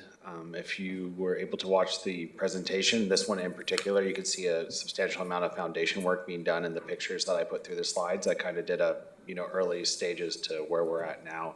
And if you zoom in closer on it, you can actually see that we're about 4 feet above ground level, higher than we were previously. And with everything that's happened recently, we feel comfortable that that's high enough? Yes. Thank you very much. That's all my questions. Thank you. Councilman Turan, any questions? No questions, Mayor. Thank you, Mr. Wolf and Mr. Beenan. Okay, we need a motion. Motion by Perillo, Second. second by Madrigal. Vote, please vote. Councilmember Turan, Yes. Mayor Zaragoza, Yes. Mayor Pro Tem McDonald, Yes. Councilmember Madrigal, Aye. Councilmember Perillo, Yes, and I would like to thank Public Works staff because it isn't that long ago that we were in real problems with our sewer plant. And just like tonight with the rates, things are improving in the city of Oxnard. Thank all two involved. Councilmember Valenzuela. Aye. Thank you. Motion carries 6-0. Thank you. Our next item, item 5, is Public Works Emergency On-Call Services performed by Toro Enterprises Incorporated to protect properties and city infrastructure located along the coast area of Oxnard Beach.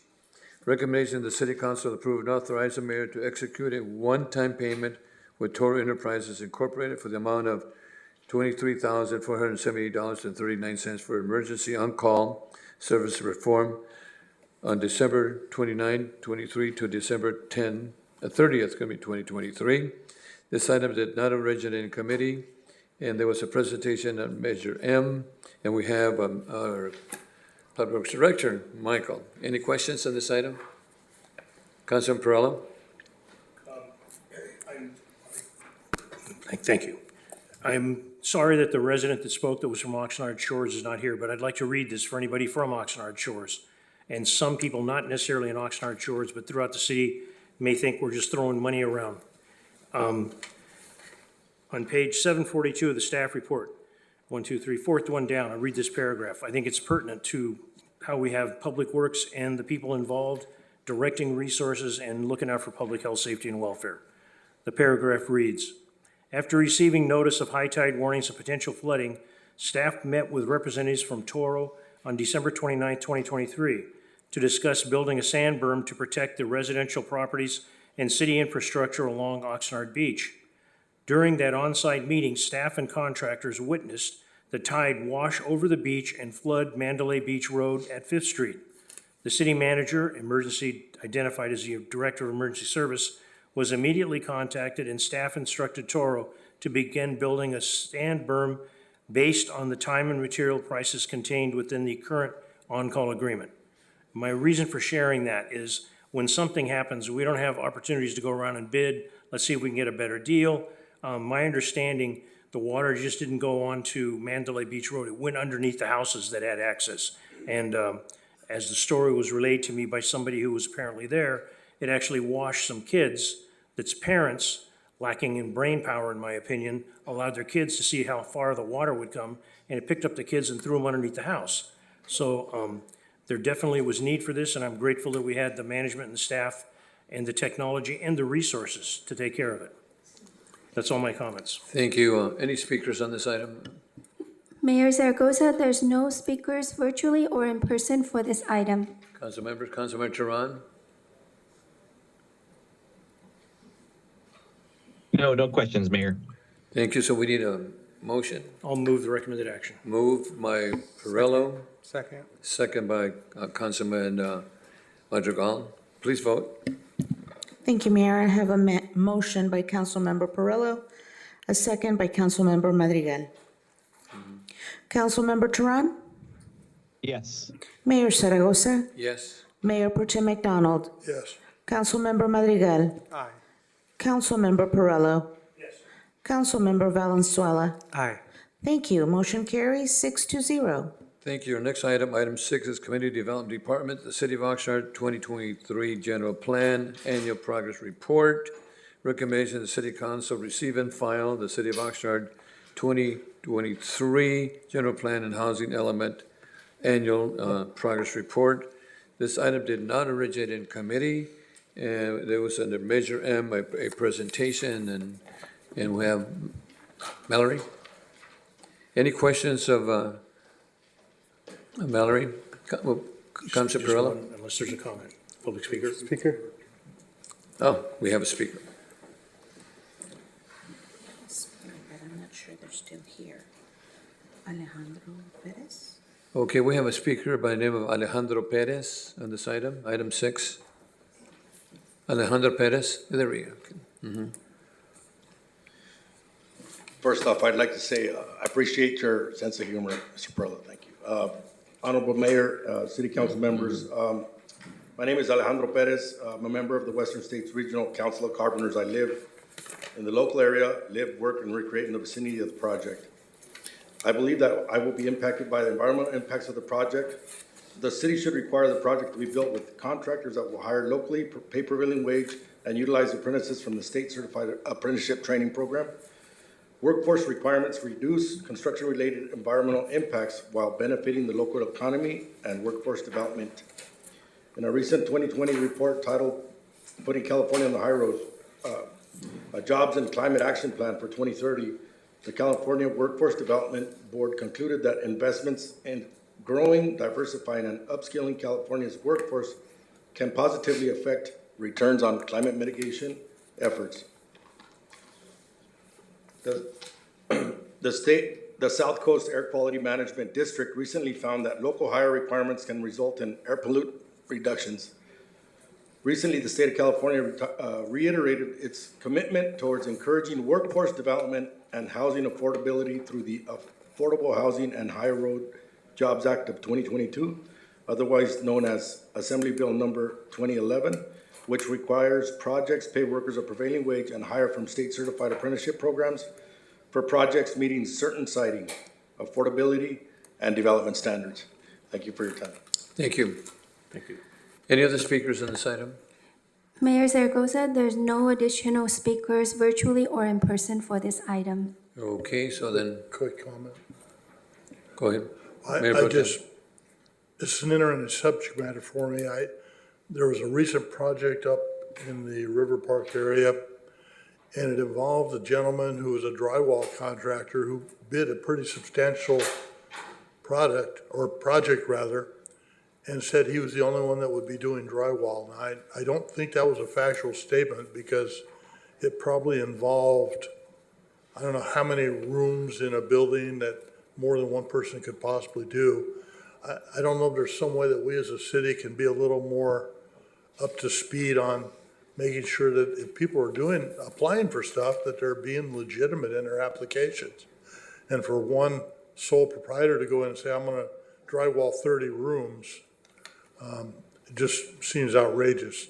And I'd like to see if there's a way that we can make sure, and I'm all supportive of local people getting local jobs because they spend their money here instead of going back to some other state.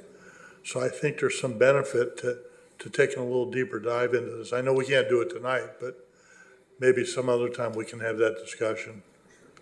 Agree. Thank you. Councilor Perla? It's a very good idea, Mayor Pro Tem. I have only one question on the staff report. On the second paragraph of the second page, it's talking about what we're going to be the 7 ordinance affected regulations.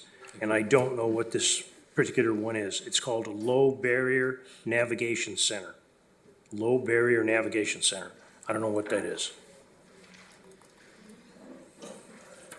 It's on page 761, second page, second paragraph, third sentence in, at the very end.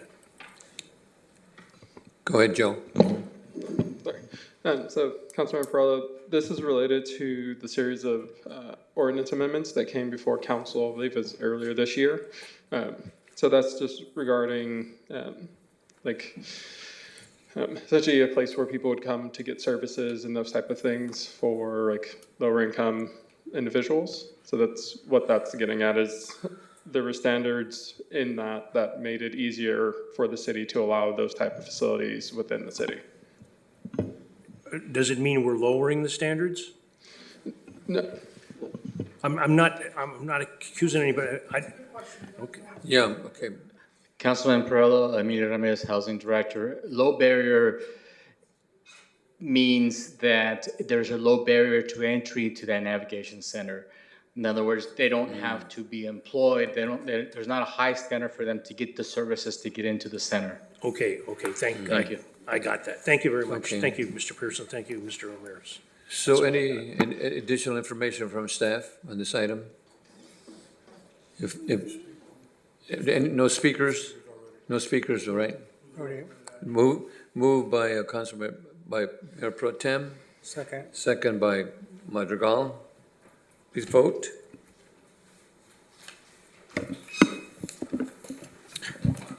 I have a motion by Mayor Pro Tem McDonald, a second by Councilmember Madrigal. Councilmember Turan, Yes. Mayor Zaragoza, Yes. Mayor Pro Tem McDonald, Yes. Councilmember Madrigal, Aye. Councilmember Perillo, Yes. Councilmember Valenzuela. Aye. Thank you. Motion carries 6-0. Okay, our next item is Community Development Department. Item number 7, consider an ordinance amending provisions of Chapter 11 of the Oxnard City Code pertaining to cannabis regulations. Recommendation that the City Council introduce an ordinance by title only, waiving further reading titles. An ordinance, quote, an ordinance of the City Council of the City of Oxnard amending provisions of Chapter 11, Article 17 of the Oxnard City Code pertaining to cannabis regulations regarding cannabis employee permits, cannabis audit processes, hours of operation, transfer of ownership, and a definition of clarification. This item did not originate in committee, and there was a Measure M pre-recorded item, and we do have Jeff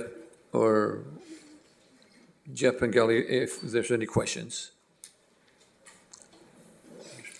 No speakers on this item? Mayor Zaragoza, there's one virtual speaker from Jessica Rubin. Okay.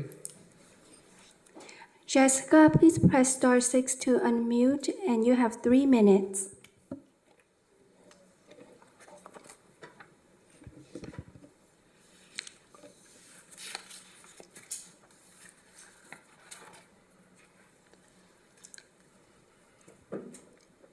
Jessica, go ahead.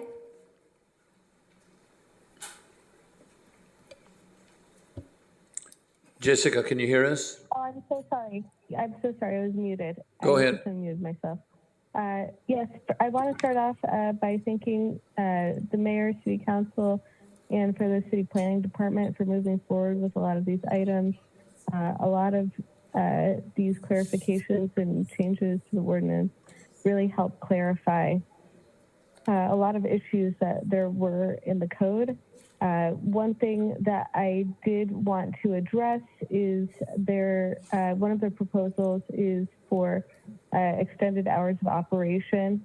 I'm calling on behalf of Relief on Vine, one of the operators in the city, and we would greatly appreciate this portion of the ordinance changed in particular. It's become a very competitive environment in the city as well as with Port Hueneme, and having extended hours of operation would allow us to generate additional revenues both for us and for the city, and we think it would be a very good thing. Our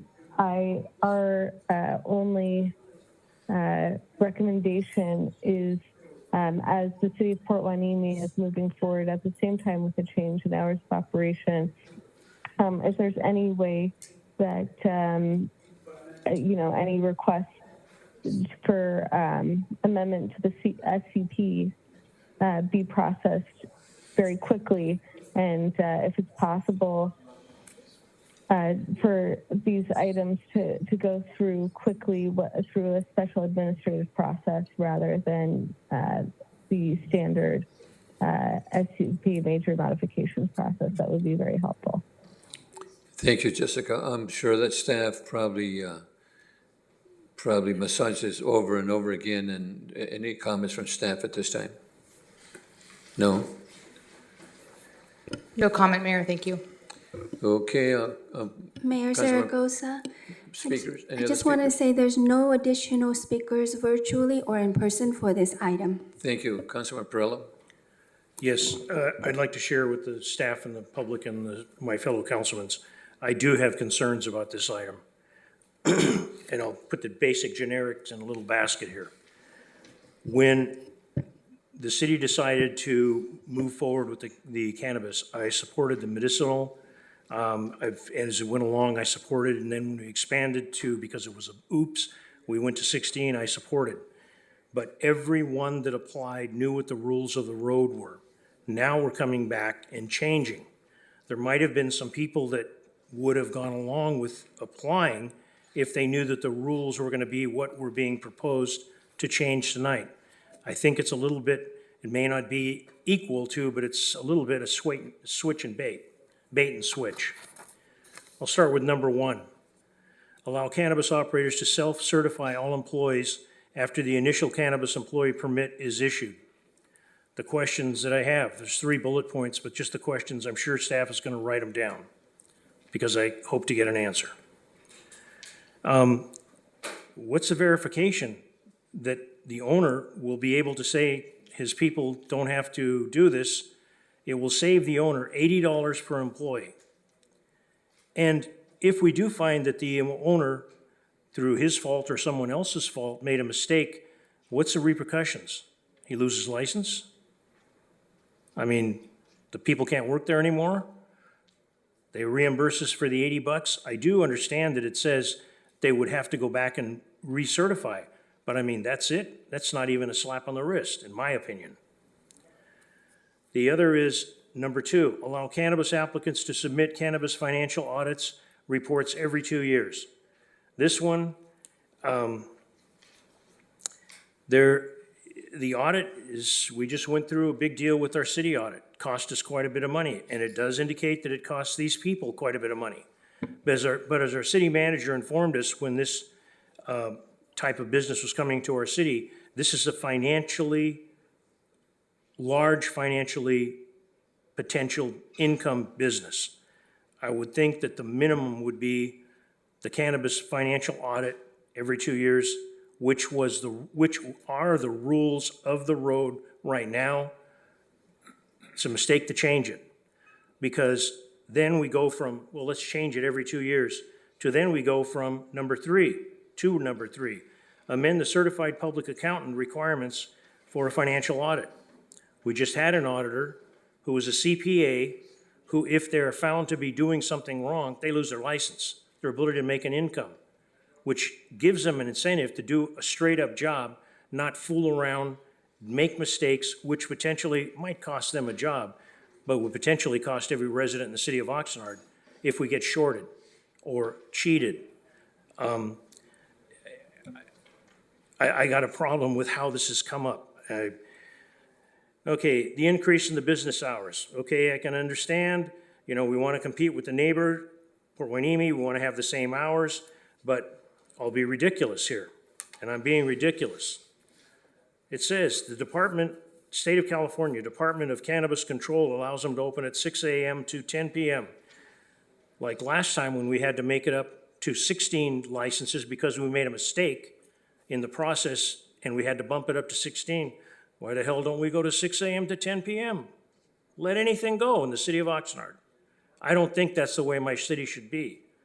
Going to 10 p.m., I think is a mistake. It was set up, which everybody applied for the same thing. We all get on the baseball diamond and I find out that my team gets to get 5 outs instead of 3. This is not fair. The current is 9 a.m. to 9 p.m. I don't know whether any councilmen feel that it's a problem or not. I see it as a problem. Every one of the statements. And again, I'll read the last part. Strategic priorities out of the staff report, page 826. I appreciate the time and effort and probably whoever asked for this extra goodies. Strategic priorities. The agenda item supports the economic development strategy. The purpose of the economic development strategy is to focus on the retention and expansion of Oxnard businesses by increasing the skills and employability of our local workforce, inviting new business investment, and target site-based redevelopment opportunities. Isn't this why we allowed this entity to come into the city of Oxnard? Gave everybody the same level playing field, and the ones that felt, well, we needed a little extra, maybe they didn't apply, and now we're gonna change it for whoever the parties are that are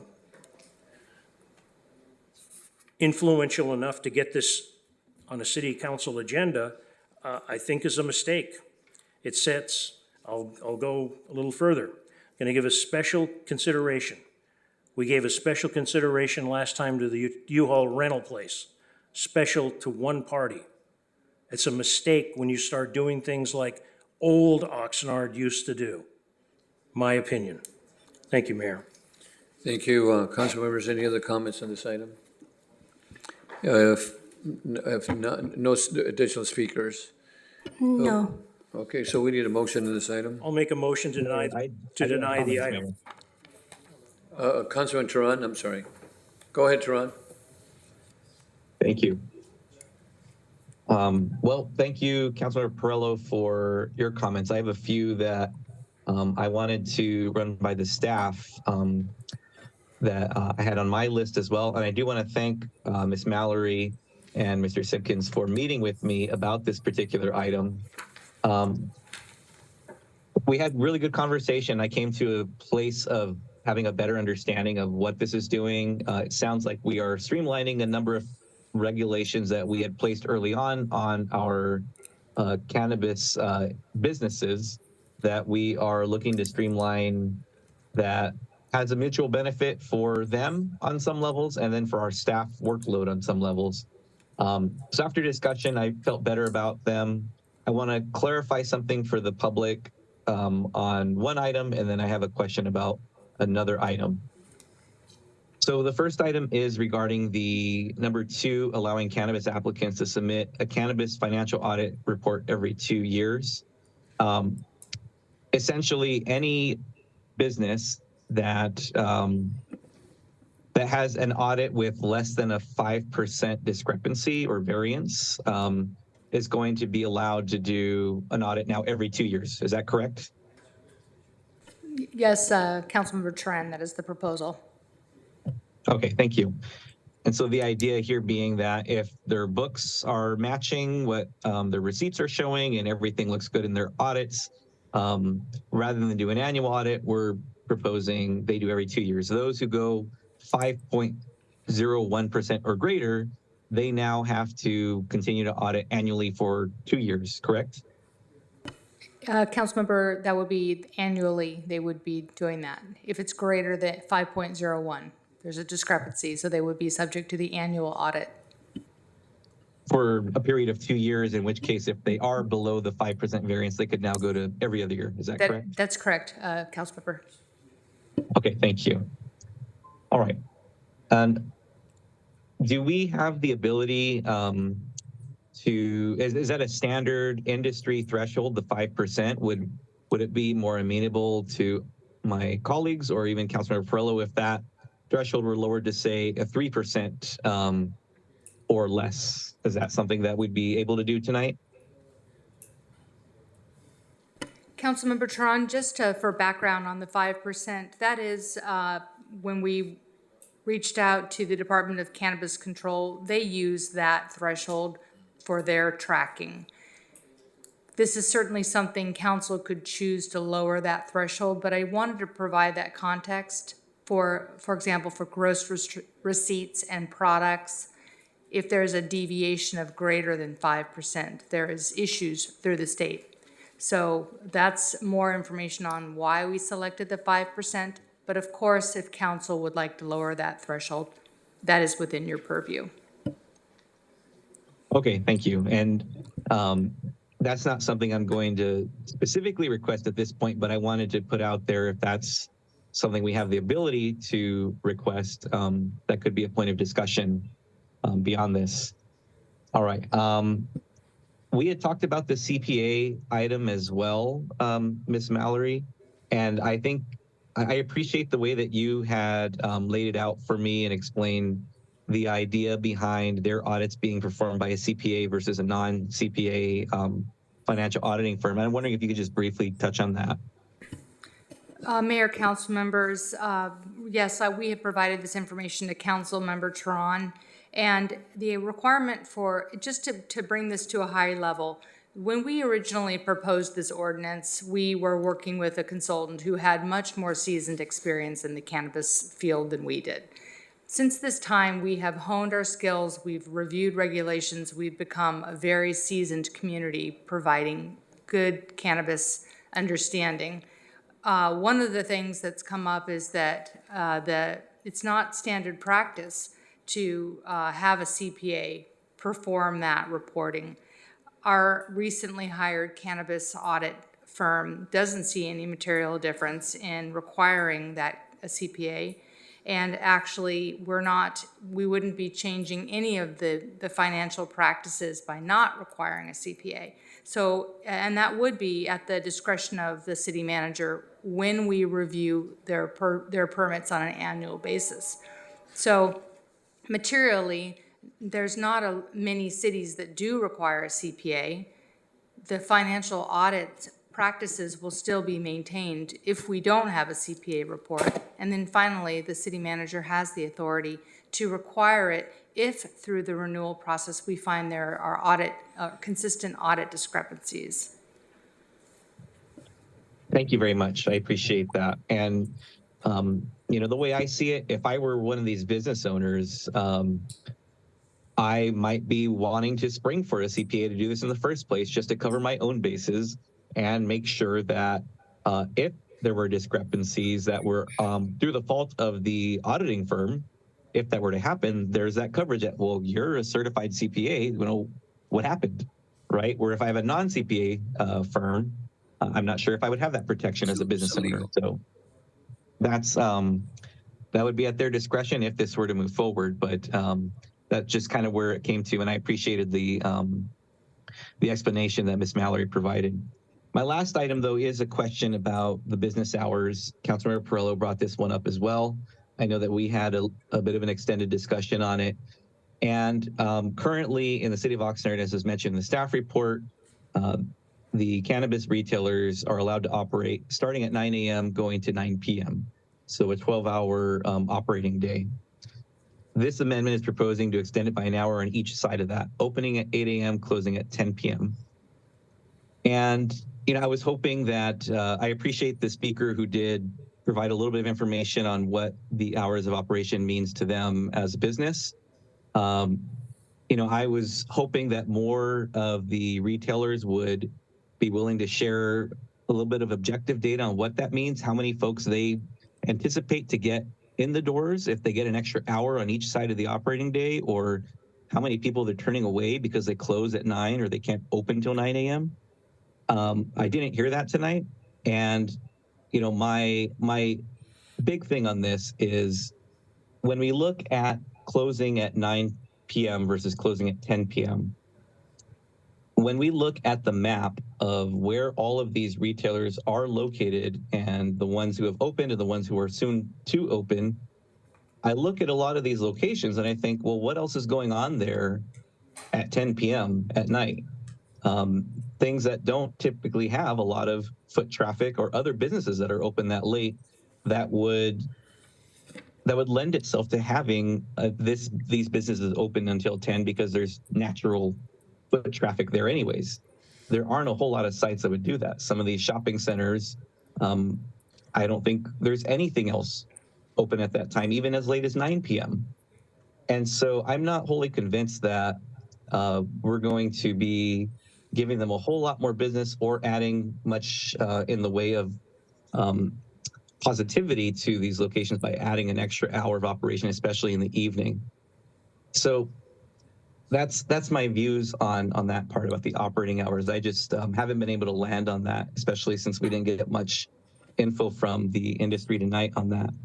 Regarding one statement around competition, yes, competition is high throughout the state in this industry and only continues to grow as time goes on here. But I think in our area, I may be incorrect on this, but it's been my observation that Oxnard is actually succeeding over Hueneme, where Hueneme businesses who were first out of the gate, they had 3, I think, that were in arrears with the city and were struggling to keep doors open. Where we have businesses coming online, we're closer to the 101. There are far more businesses geographically between the 101 and Hueneme. They have to go through Oxnard. And so I think we have actually a geographical advantage in that case. So I'm not sure extending these hours would add much to that, nor do I think it would add much to these locations where they're currently located. So I heard that Councilmember Perillo was going to make a motion to deny. We have a Mallory. Hold on, Mallory. I'm sorry.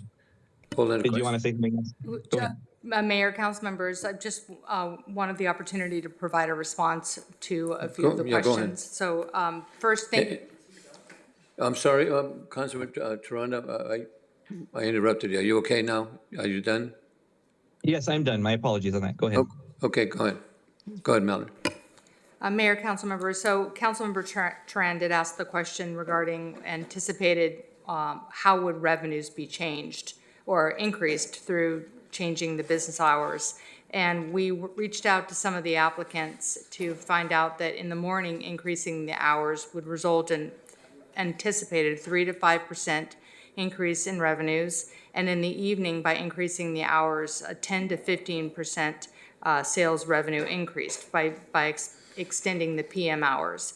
I just wanted to remind or have a refresh with council. When we developed the cannabis program, we used the alcohol program as a model. This is similar with hours of operation. Alcohol typically has a later serving time and sales hours, but I just wanted to mention that that has been a model that we've been using in regulating cannabis parallel with alcohol. The issue of self-certifying and the verification from the owners, again, that is an optional proposal. That's up to the applicants to make that choice. And if we determine through that self-certification and then the renewal on a yearly basis, if we find that there are problems, the ordinance currently allows us to add conditions, and we would be putting in safeguards regarding the employees and their verification of their credentials. That is something that the police department was supportive of, the protocol as we've got it written now regarding self-certification. I think we've addressed the financial audits every 2 years, and then as well as the CPA requirements. But the impetus behind this was to be more competitive, to look at it holistically, similar to alcohol, and to reflect changes in our understanding of the cannabis program and the ways that we think it would work for Oxnard. Thank you for the explanation. Mr. City Manager. You know, I really want to say that I hate this cannabis ordinance. But I can't, because Diana Velzi, who I think is still here, is encouraging me to say, I just really dislike it. So Diana, I'm trying. Okay, thank you for that. Really dislike it. Just a little bit of context. I mean, this city debated these policies for, I think, it means it goes back 10 years, right? I think the actual beginning of these discussions when cannabis was illegalized in California, it goes back maybe even a little bit more than 10 years, and there was a go very slow approach. I think that early on, and by the way, it's for Oxnard, it's actually still a nascent industry. I mean, the stores that are open have been open, what, about a year? Yeah, about a year. And yes, we do have up to 16 licenses, but put that in context, it's just 16 businesses out of all the businesses we have here. But I do believe that we were led down a cul-de-sac by the consultants of over-complexity on this. So when you compare to the alcohol industry and how regulations evolved, and it took a long time for those regulations at ABC to evolve to become effective and functional for local communities.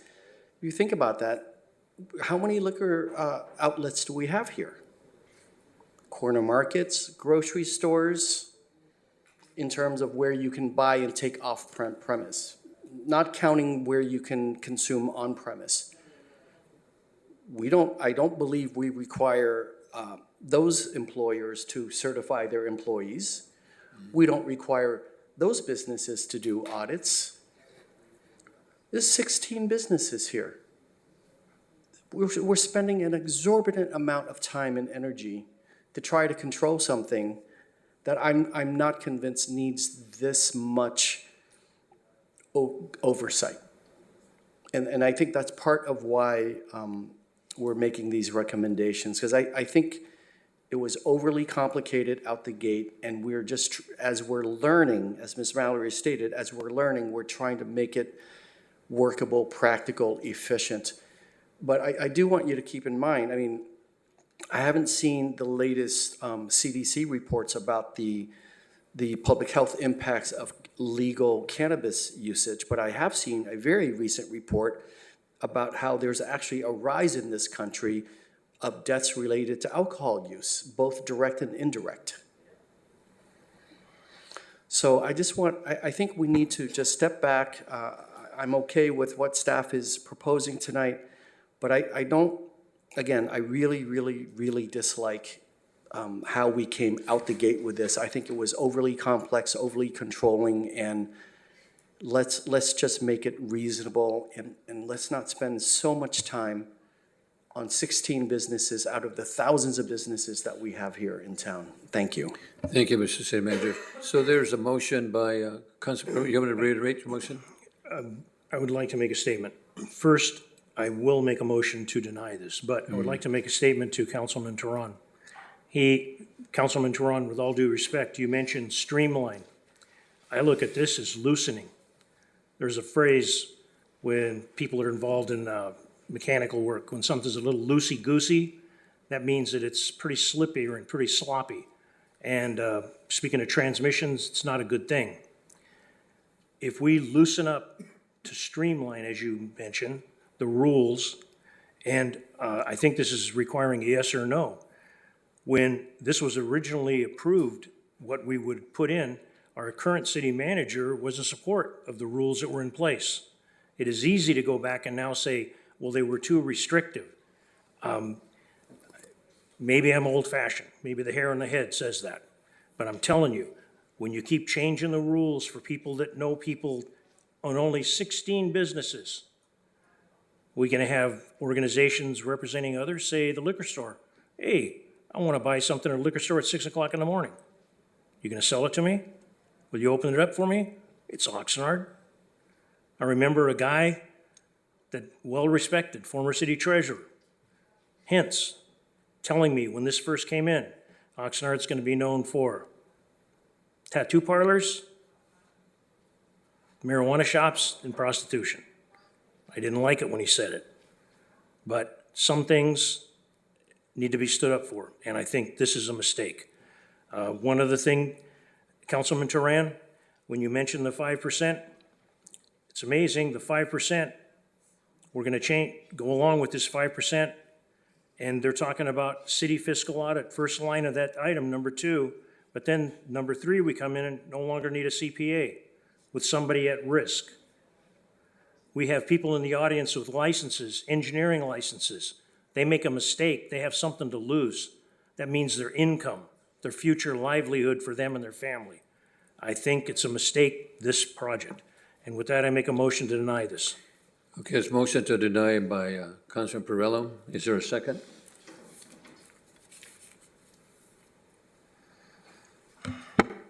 Okay, well, that Councilmember failed, so we did a motion. Mayor? Go Mayor, ahead. I would like to make a motion to approve this item, but with amendments to the proposed ordinance, changing the 5% to 3%, and eliminating completely the change in business operating hours from the amendment.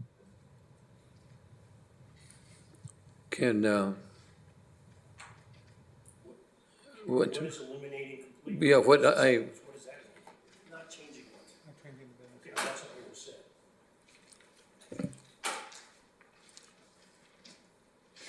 is there a second on that?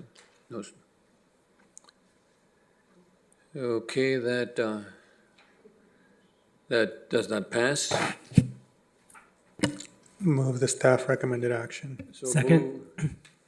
Moved by Toronto, Madrigal. Madrigal. Second by Valenzuela for this item. Staff's recommendation, please vote. Mayor Zaragoza, I have a motion by Councilmember Madrigal, a second by Councilmember Valenzuela. We rise for staff's recommendation. Yes, for staff's recommendation. Councilmember Turan, No.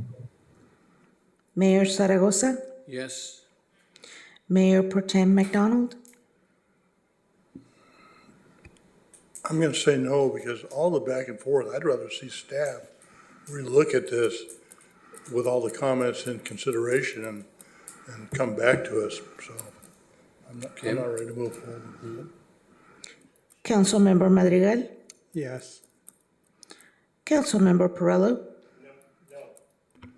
Councilmember Valenzuela. Aye. Mayor, we have a tie, 3-3. So what's the, So not only does the motion fail, but you need 4 affirmative votes. You need an affirmative vote of the majority of the membership of the council in order for an ordinance to pass. So this motion fails and the amendment fails. So you could entertain a motion to direct staff to come back with some modification. okay, Or not. or not, well, it's a motion to have staff come back No, with. we could wait for the next meeting. Councilwoman Basua is not here to break the tie. She's not here yet. Yeah, so it seems like perhaps the best approach would be to provide direction to staff. Maybe this needs to run through a committee filter in order to get, it did not go to committee. It just dies in it. I think staff has heard that through our comments, and if they want to reevaluate what they bring back to us, I think that's their option. I'm going to make a motion to reevaluate and bring it back. Mayor Pro Tem. I'm not sure it needs a motion. I think they've heard everything. Do it, be a motion, you've heard a lot of the it's- comments. What, Yeah, believe it or not, it's okay that something fails. so it's failed. It's perfectly fine. If Okay. council members would like us to rework this and take it through a committee and take our time and bring it back here later, that's also okay. But it's actually okay that something fails. So is there a motion to bring it back to committee, council members, or? just- Mayor, I'm willing to make a motion to have staff evaluate comments and bring this back to us at a future meeting. Is there a second? Second. Okay, second by Valenzuela. Please vote.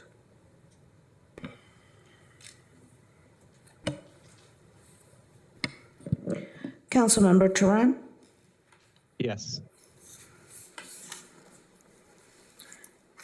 Mayor Zaragoza, Yes.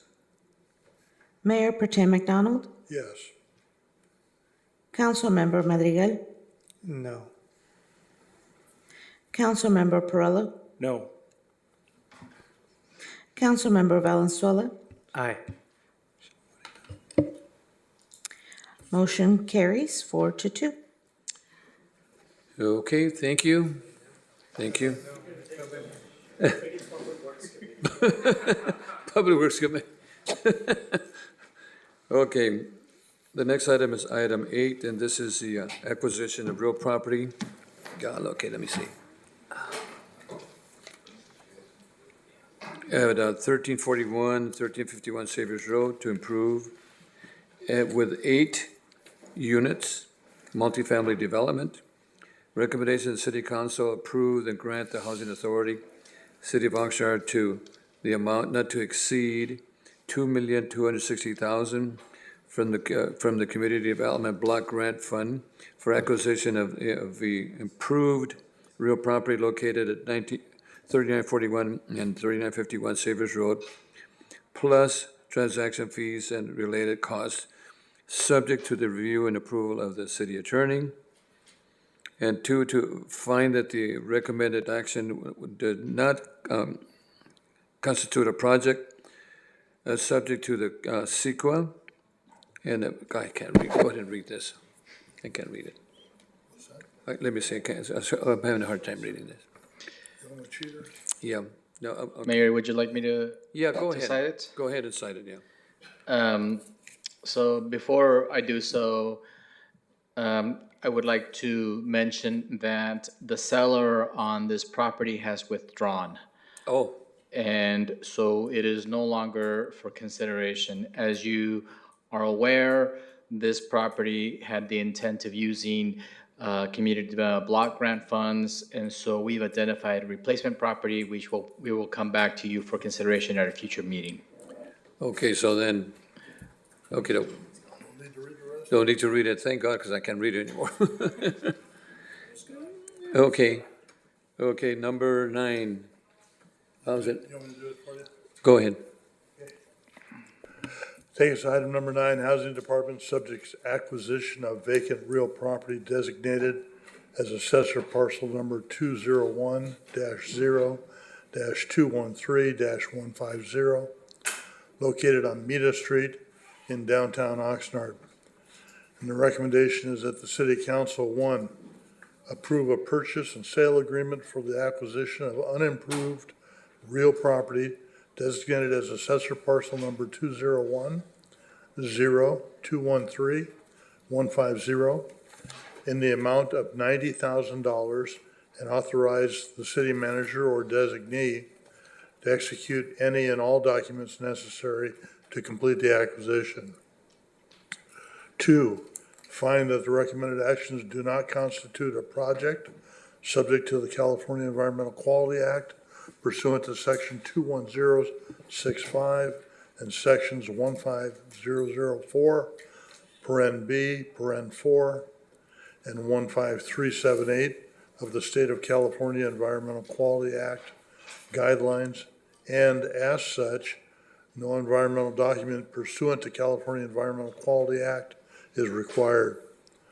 3, approve and authorize a budget appropriation of $90,000 from the Community Development Block Grant Fund to pay for the acquisition of real property designated as assessor parcel number 201-0-213-150. And 4, approve and authorize a budget appropriation of $18,000 from the Community Development Block Grant Available Fund balance to pay for transaction fees and related costs necessary to complete the purchase of real property designated as assessor parcel number 201-0-213-150. And pursuant or consistent with Measure M, there was a pre-recorded presentation on the city's YouTube channel. And Madam Clerk, do we have any speakers on this item? Mayor Pro Tem McDonald, there's no speakers virtually or in person for this item. Mayor, I'll hand it back to you. Thank you, because I had something in my eye here, but, okay, so then, Mr. Ramirez, do you have any additional items in this that you'd like to share with the board? This item is still going forward, hopefully. Just to mention that this vacant parcel is a fairly small parcel, and the intent is to assemble it with property that the housing authority or the city already owns that it acquired from the successor agency at the corner of 6th and Meta. Okay, so we need a motion. So move the recommended action. Okay, motion by Valenzuela. Second. Second by Madrigal. Comment? Perrella? Microphone. With respect to this appraisal, somebody on the other side has agreed that they'll accept this appraisal, or we're going to make a pitch to them? The appraisal has been completed and it's been accepted by the seller. Okay, it's been accepted by the seller. Okay, the second part I have is, it's between two of our parcels. I'm bringing this up because the Rio School District got in a lot of hot water when they acquired a piece of property. They started excavation and they started to find a decomposing DDT on a site called the Rio del Norte School. Is there any checking of the soil on this site before we complete this deal? We have done a review, and we have not found anything that is in contamination. You're right, we do own everything around it. There's a single-family home that's adjacent to it, and so we have not found any record that causes a concern of contamination. Okay, thank you. It's also a fairly small site. It's only 1,400 square feet. Thank you. Okay, we got a first by Valenzuela, second by Madrigal. Please vote. Councilmember Turan, Yes. Mayor Zaragoza, Yes. Mayor Pro Tem McDonald, Yes. Councilmember Madrigal, Aye. Councilmember Perillo, Councilmember Valenzuela. Aye. Thank you. Motion carries 6-0. Okay, that's our last item. We are adjourned. Thank you.